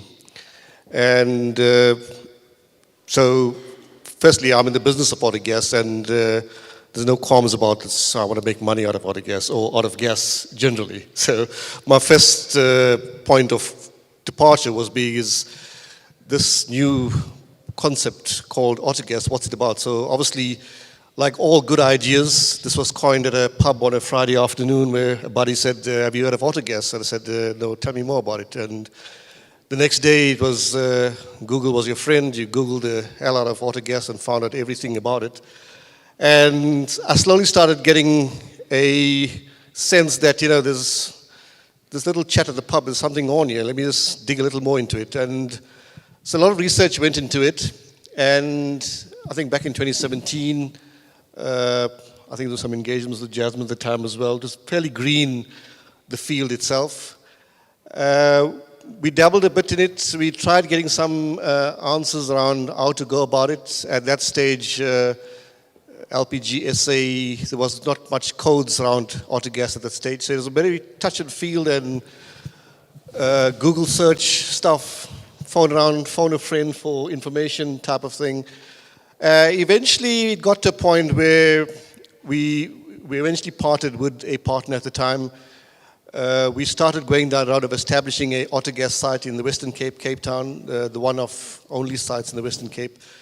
And a large part of it was challenges. And the challenges seemed to be along a similar thread of challenges across the LPG spectrum that we've been hearing for the better part of the days. So we all know all the benefits. I mean, the World LPG SA website, there's plenty evidence and literature to tell us the benefits of LPG. But there seems to be a will not to proceed much further on many folds. So the one hurdle that we experienced in setting up the autogas site was the regulatory red tape. So nobody knew codes, nobody knew how to approve an autogas site. Then we went on to the dispensers, and nobody knew what the Trade Metrology Act that needed to be followed. So every step of the way, there were hurdles that needed to be followed. I think there were a few engagements with Eddie at the time as well and trying to understand it. I think since 2017 to where we are at the moment now, I think it's evolved a bit. I think there's much more evidence and much more literature, much more experience in the market. But again, if we look at all the countries that you displayed where autogas is in a much more advanced stage, I think the one overhanging factor that's in all of these is the government intervention or incentive programs that came along with it. And we don't seem to have that, unfortunately, in South Africa at the moment. I think if there was much of that intervention, there'd probably be a much more greater uptake. And then Joe Soap is not seeing the benefit for him traveling the short distances. So currently we're seeing uptake in much more of the fleet side of the business. Fleet owners, delivery, Ubers, the likes seem to find some benefit. The one challenging market, which I think there's a host of benefit to be untapped, is the taxi industry. But that's another rabbit hole that one goes down, not knowing how to eat that elephant. So, in a nutshell, and being at the graveyard end of the thing and having three speakers before me that captured everything quite well, all I could say is ditto, ditto, ditto for whatever they've said on the stuff. I think, yeah, there is a space for autogas in the country, in not only South Africa, I think in the SADC region. And I think that this needs to be a will from all parties to work together. I think the competition amongst the players is great. I think one needs to have competition. But I think competition to the extent where there's common sharing of information as well, I think is what's needed at this point in time. Thanks. No, thanks. Thanks, Tiru.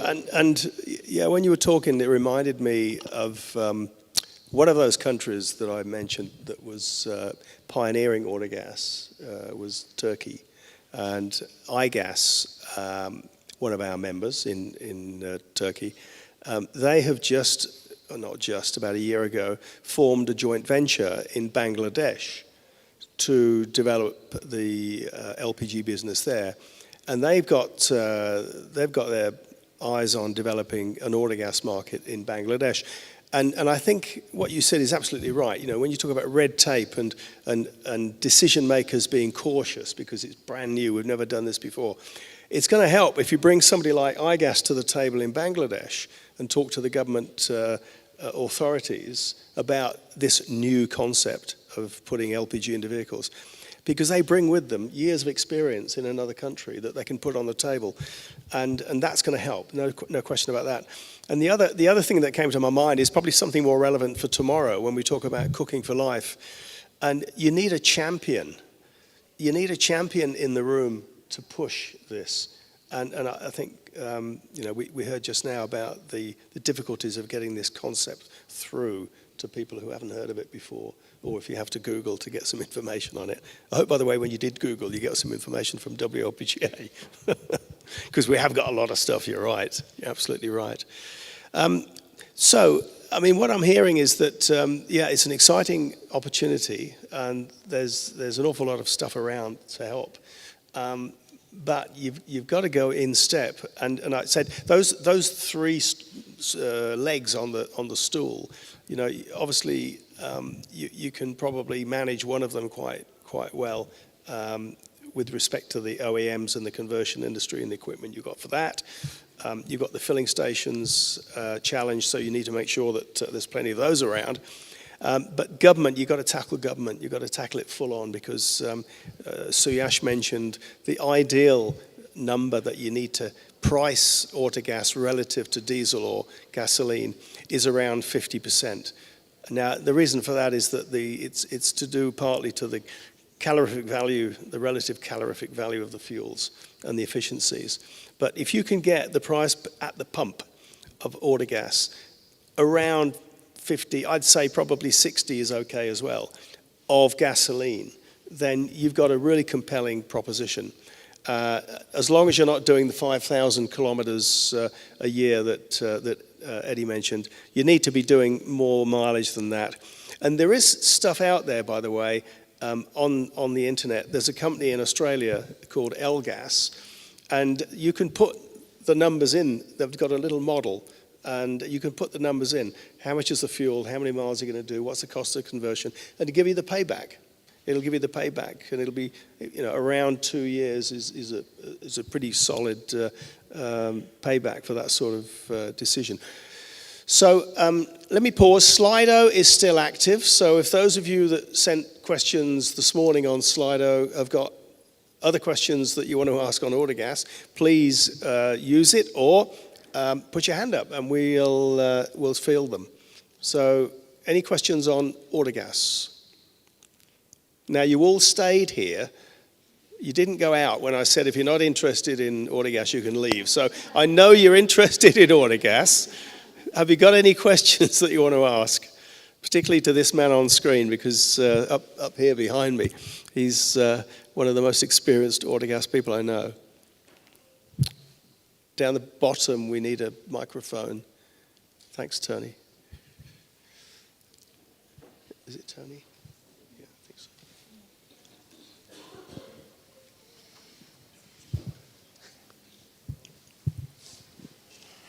Hi, everyone.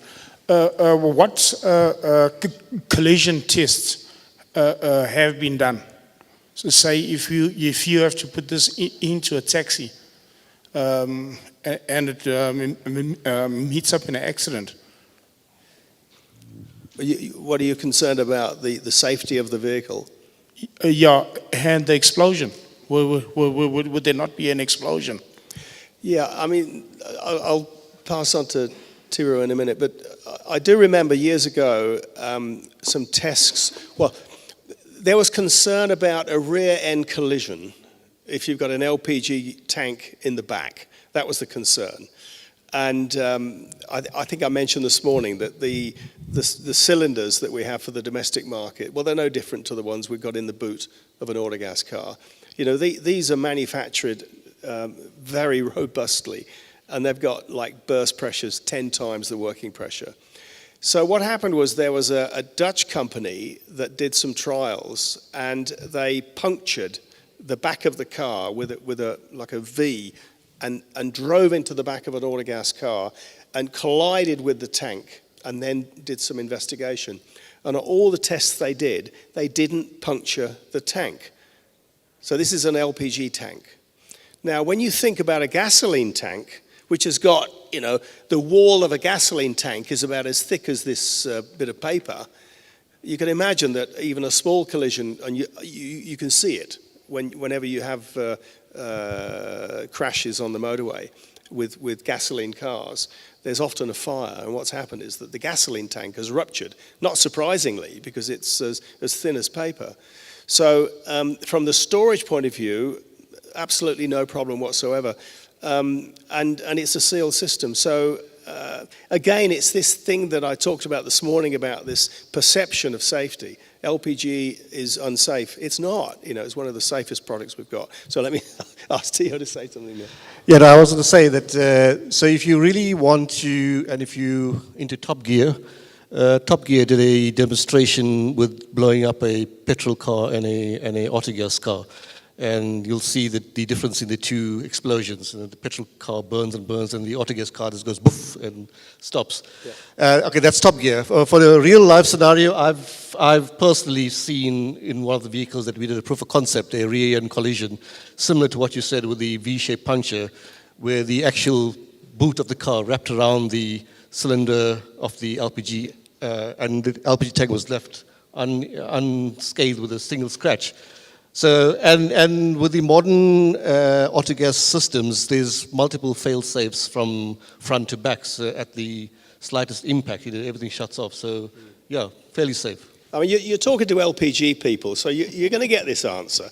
But truly, I mean, the LPG vehicle is inherently safer than a gasoline vehicle for all those reasons. And probably another question that you could have asked is the drivability.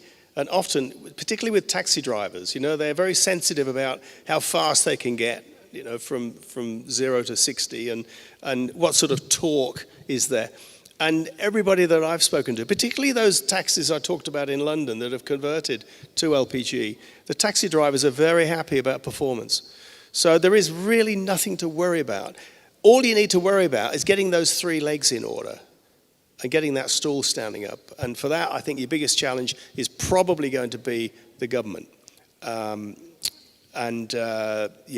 the OEM industry and the conversion industry, I think you've got a lot of friends around here that can help you with that. Another question here. Thank you. I just wanted to know my name is Lenmo Neshitora. I work for Zimbabwe Energy Regulatory Authority. I just wanted to know the percentage distribution of the autogas vehicles vis-a-vis the normal vehicles in India, as an example, just to appreciate the level of penetration of autogas into the motor industry. Thank you. So if I understand the question, is it the relative price of a vehicle that's on autogas versus a vehicle that's on gasoline? Is that the question? No, just to say out of the motor vehicle population, how much of it is on autogas in India, and how much of it is still on the petrol and diesel? Well, look, I'm not too familiar with that, other than I talked about champions. One of the champions in the autogas OEM industry is Renault Dacia. And I can tell you, and I think it was mentioned this morning, they sell, I think Michael mentioned it, they sell more LPG cars than cars running on petrol and diesel combined. So their best seller is an autogas car. This is Renault Dacia, and it's not just one model. It's a series of models across the whole fleet. And let me quickly say here, with OEMs, you've got to think about where the steering wheel is. Because if you've got an OEM that's producing cars where you drive on if the steering wheel was on the right, you might get limitations. For example, the Renault Dacia, the steering wheel is on the left because they drive on the other side of the road in France. But so you've got to be careful about how you might see an opportunity for an OEM vehicle in a particular country. So Yash, let me bring you in because we've just talked about OEMs. And do you have any, I know you mentioned there were challenges there, but do you have any OEM champions in India with autogas? We used to have Maruti Suzuki, but today it's primarily the three-wheelers, the tuk-tuks being called in the other parlance.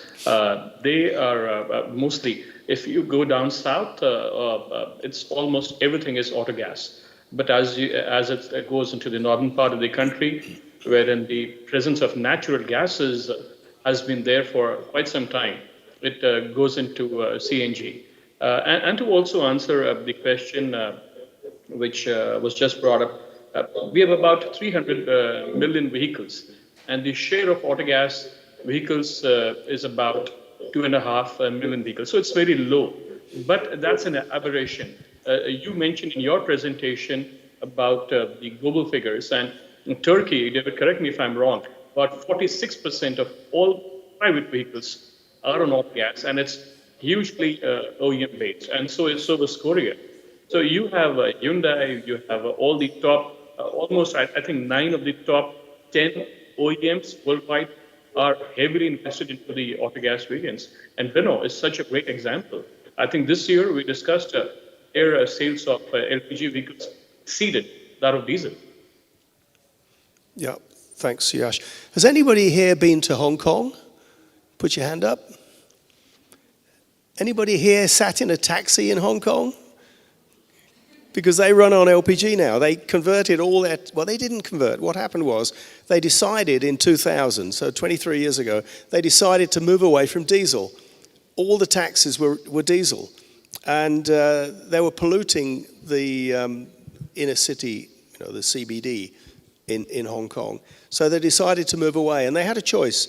They looked at, so Yash there mentioned CNG. They looked at using natural gas in the future for taxis, and they looked at using LPG. And I was a little bit involved in that decision, and we persuaded them to go with LPG. And one of the reasons was that the cost of a refueling station, when you look at LPG versus natural gas, it's a significant difference.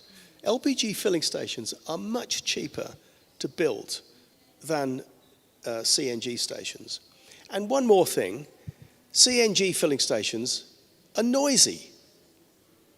Not many people talk about that, but they are noisy. When they are refueling, they have compressors because we're dealing with very high pressures. And that's another thing, we're dealing with much higher pressures. So it's a very compelling case. When you look at LPG as a transport fuel, it's an amazingly compelling case, but we just struggle to get the message over. And as I said, we need champions around the world to do that.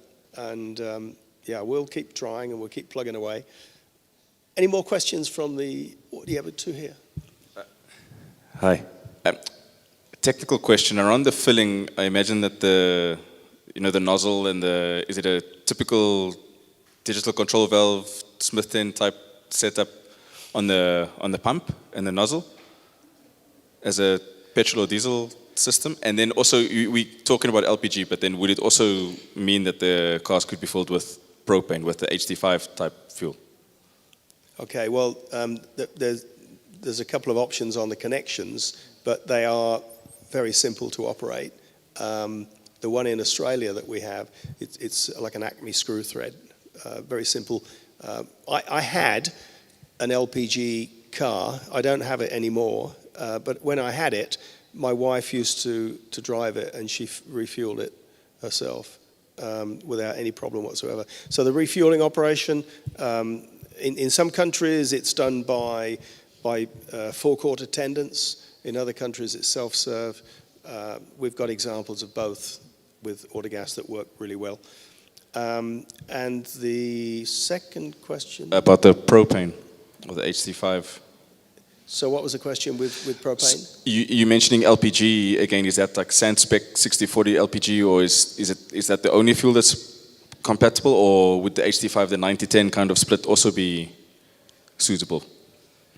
So I mean, when we talk about autogas, we talk about exactly what was mentioned before in the power generation session. It's propane, or it's butane, or it's a combination of the two. Okay. So it really is across that whole range. And incidentally, in Australia, propane is used in the domestic market, and we have filling stations in remote areas. So we take bulk trucks to refuel at the filling stations that are filling cylinders, and we don't want two products. So we then go down the road and fill up the service station with the same product. So it's propane. But in other countries, it's a mixture. In Bangladesh, it's a mixture, but it doesn't make any difference. I'm sure Christoph said that all his power generation equipment can burn anything, and that's the case. I mean, there is a technical difference between propane and butane, but not materially as far as this is concerned. And there was another question. Yeah.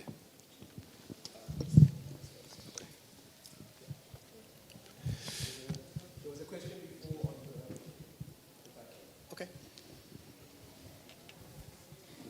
Yeah. Yes, good afternoon.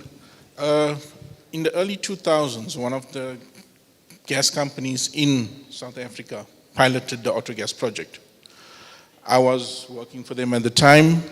Unfortunately, it wasn't very successful. So my questions are based on personal experience.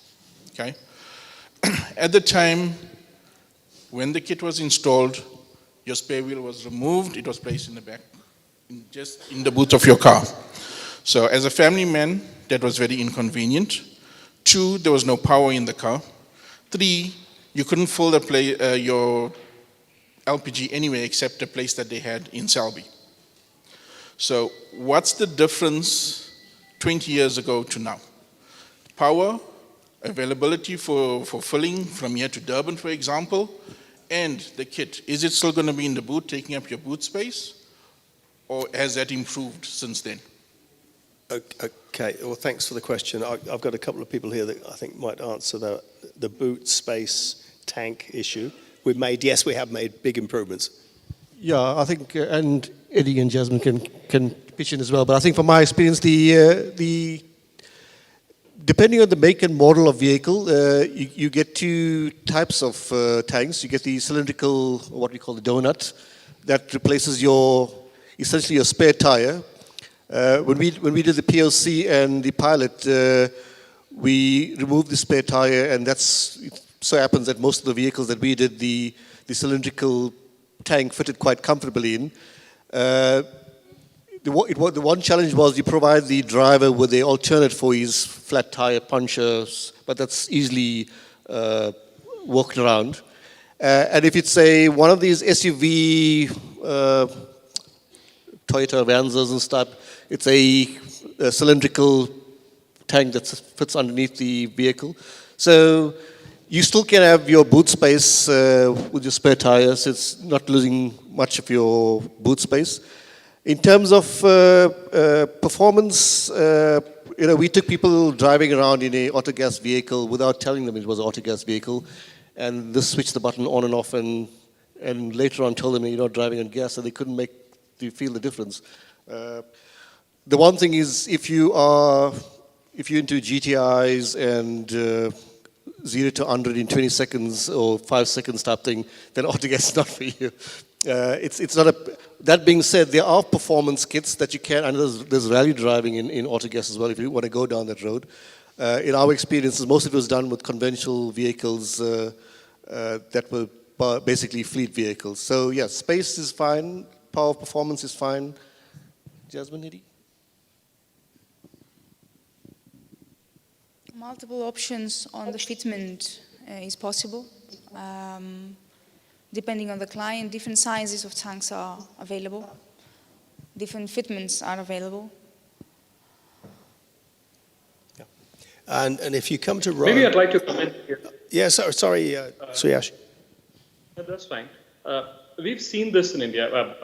The quality of fitment is very important. So when you seed an autogas market, it's important to use the right conversion kits. One would have a conversion kit for $200, but in Australia, you could have a conversion kit for $2,000. So the right equipment installed in the right conversion center, in the right retrofitment center, using the right multi-valve, using the right tank, and there are plenty of tank options now. In the past several years, we've not had any issue wherein customers have really complained for the size of the tank, because in India, autogases, when it's compared to CNG, it's much lighter. We're talking about a CNG tank addressing weights of 300 bars, pressures of 300 bars, vis-a-vis LPG addressing pressures of just about 20 bars. So it's a light tank. And if the conversion is done right equipment installed at the right place, we have not seen any performance drop. So it's about doing it the right way, and you'll be fine. I was just about to say, thanks, Suyash. If you come to Rome in November, with a bit of luck, there'll be a racing car there running on LPG. We're trying to organise that. So don't worry about performance. Eddie, do you want to say anything on this? Thank you. Yes, I think in time technology has changed, and the same way with the conversion kits, the technology is much more advanced. And I want to echo the idea of having the right kit for the right vehicle, matching the technology correctly, and you would not really recognize any power difference if it's done correctly, and the technician or the installer is trained correctly, then there should be no difference in power. Yeah, and I'll share something with you. In Spain, at the time, one of our member companies, Repsol, converted all the cars in a driving school to LPG, so that people who were learning to drive drove in an LPG car, and they had a really good experience. And guess what? When they passed their test, they went out and bought an LPG car. So it's, there's baby steps. We've got all sorts of tactics that we can use, but I think we've got to sort of also tackle these bad experiences that you've had, and they're still lingering around. And I'm sure that you've told that story to a number of other people, and put another bunch of other people off LPG because of it. So we've got to have some good stories as well to share. I'm conscious of the time. Sorry, one question here. Yeah, Akshay here from BPCL India. So this question is to Yash. I think we all, very well understood that gas per se is going to be a transition fuel from our journey to liquid to EV probably in long term and over hydrogen at the end of it.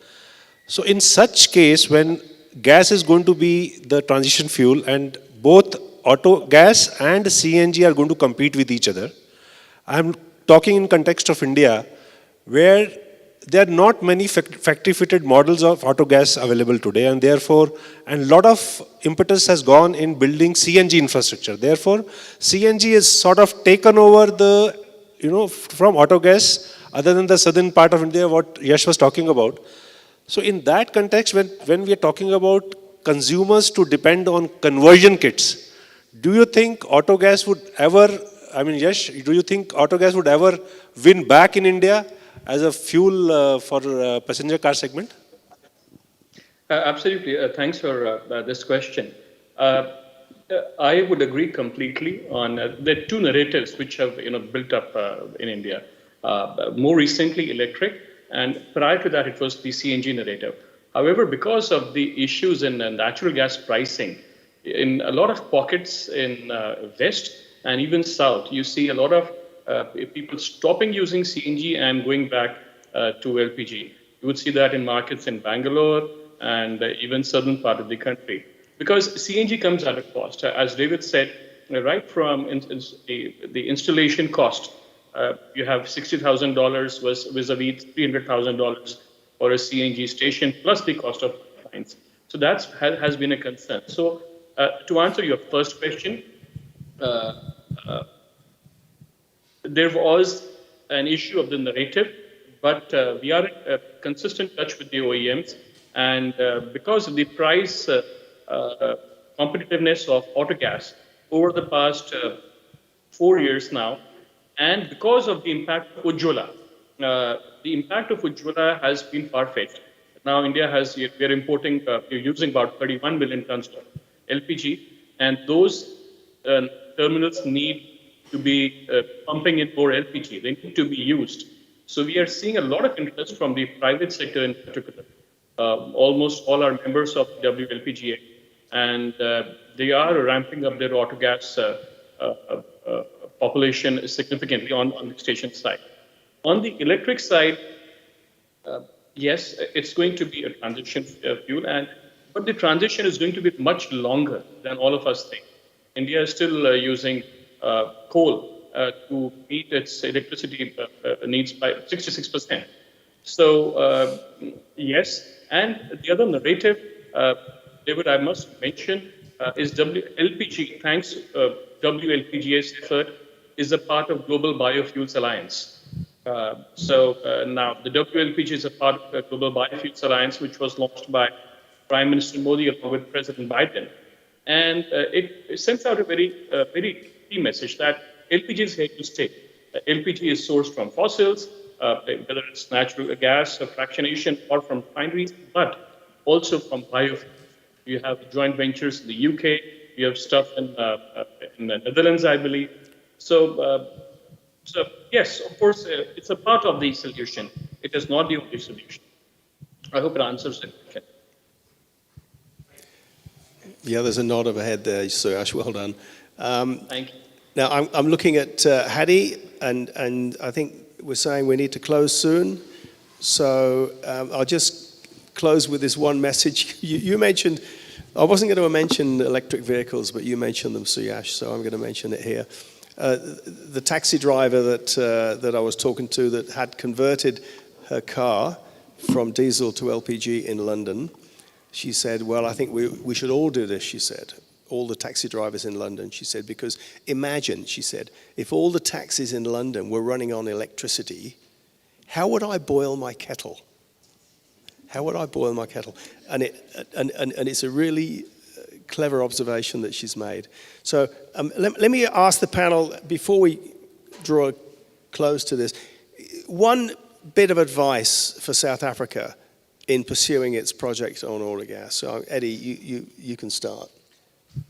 I'm going to latch on maybe on the EV side and say, compare cost of converting a vehicle to autogas and the infrastructure and the availability of clean electricity, and compare that to what you would cost and the ease of use of autogas, and then make the decision in what type of vehicle you want to drive. So Yash, what advice have you got? I would agree completely with my fellow panelists. Until 2070, we have 2060, 2050, 2030, 2040, all these years to see. And LPG is the only transitional fuel available. Natural gas is not a possibility. Electric is a great fuel. It's aspirational.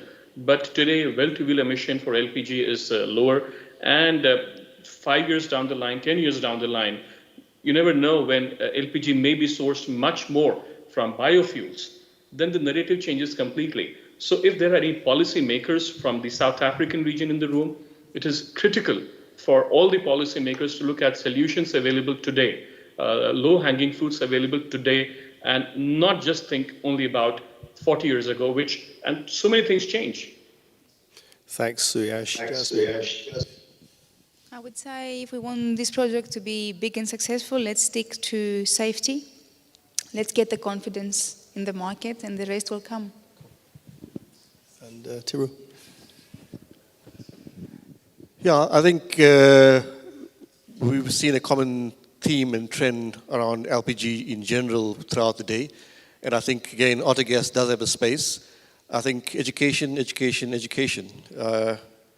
and getting the message out there. And again, these three pillars, government intervention, incentive. Yeah. Okay, thanks. And from me, find a champion.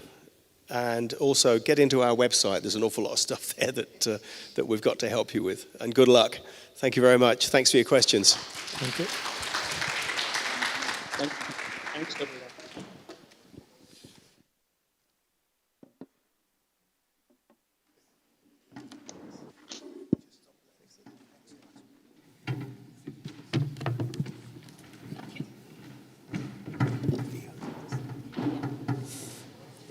Actually, am I audible? Just so you know, last week I was in an Uber running on LPG. I asked the driver to actually stop in front of our office premises, and then I called the whole team. Shamalin's first thing asked is like, where's the COC? Who did it? So remember, we know all the installers of autogas in the country. We train them. We register them through SAQCC gas, so we literally know. So we were all waiting for, I hope I wasn't in an illegal car. So Eddie, it was converted by somebody we both know. We all know that is a registered installer, and yes, there was a COC.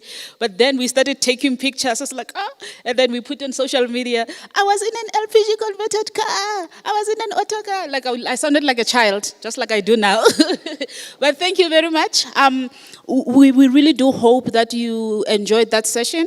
Some of us are too passionate about these things, and we forget maybe other people may not be passionate, but we also hope that our energy, like, swing through you and your blood, and you catch it as well. You catch the fever. So that was, thank you guys, thank you everybody.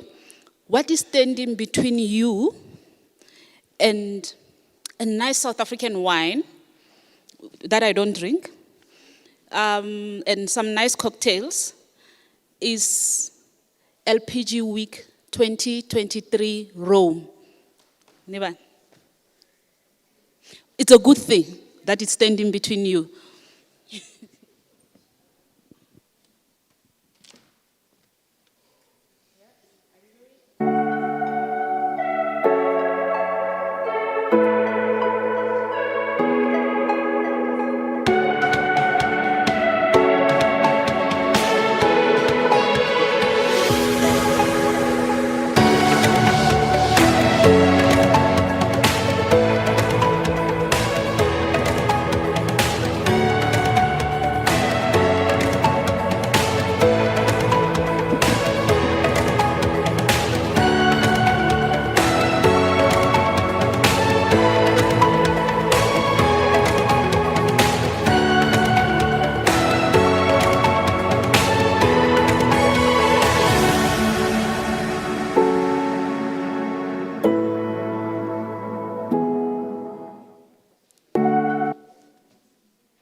Okay, so as you can see, in 2023, November, LPG Week, which is like the biggest global stage of LPG. I attended one virtually when we had COVID.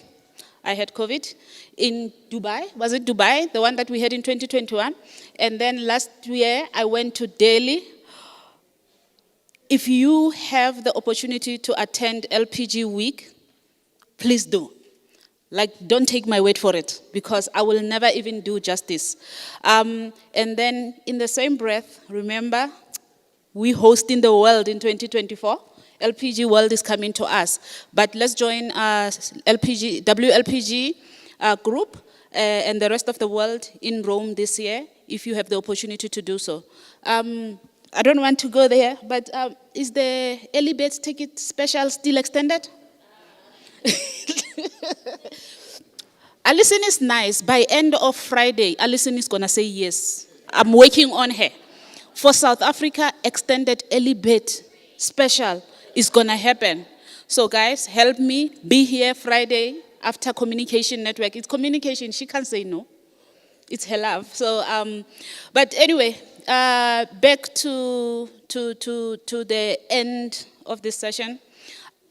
I'm not a closer, I'm an opener. But I think it goes without saying to say to all our speakers, moderators, presenters who came up the stage here, we are richer people now at the end of the day, as in knowledge. And it's even better that knowledge is about LPG. I mean, I've been talking to a lot of people. People have been trying to catch me here and there when I'm running. And people have good things to say about this session. And the fact that this room at this hour is still full, it has nothing to do with wine. It's still full. It's testament to the fact that these were discussions, and this was a sessions or a summit that was required in this country. And that LPGSA brought it to you, of course. I can only be proud. Thank you very much. Now, announcements for tomorrow. Those who are here, and we suspect people more are going to come tomorrow. You saw some extra tickets coming. I am told by the minister's team that he's never late. I hope they're not just scaring me. But please ensure that tomorrow, 8 o'clock, you're here. We know it's difficult with Johannesburg traffic, let alone with Monte Casino entrance. But try to be here as early as possible tomorrow, so that we can all start on time and we don't have the hang-ups. But even if we do, it's a good thing, right? It's not a bad thing. So I forgot to mention something when we started, and I have to. ZIRA, the Zimbabwean energy regulator. I got a lot of queries from ZIRA, from Zimbabwe, not ZIRA, from Zimbabwe, Zimbabwe LPG industry. And one gentleman, which I met, Mr. Tao, sent me the letter that ZIRA sent out to all the LPG industry in Zimbabwe, asking them to get in contact with us so that they can attend this seminar. I can tell you, I am not discriminating against any other country that's here, but I really, really, really wanted to appreciate ZIRA for all that hard work. I know for sure there's over 20 Zimbabwean industry players in this room today. So can we give them a round of applause? And we really, really do appreciate. We do not take for granted that this is difficult economy. And our board was willingly extending those discounts to you. And I think, Pam, thank you very much, Mami, for opening the purse so that this can happen as well. And people can attend from other countries at a discount rate without us charging, delegate fee. So I really do appreciate you guys being here. Let me stop talking too much and let's go. Sorry. EMS, yes, thank you very much for wearing uniform. Michael made me do it. But yes, I understand, but thank you very much for wearing uniform today. I appreciate it. So the cocktail is there. Don't go get caught in traffic. You know it's Joburg. Just enjoy yourself, mingle. We have arranged some nice drinks for you there and some nice eats for you there. So enjoy yourself, mingle, talk to each other, exchange business cards. Remember, don't speak about stuff that are going to be competition non-compliant. Thank you.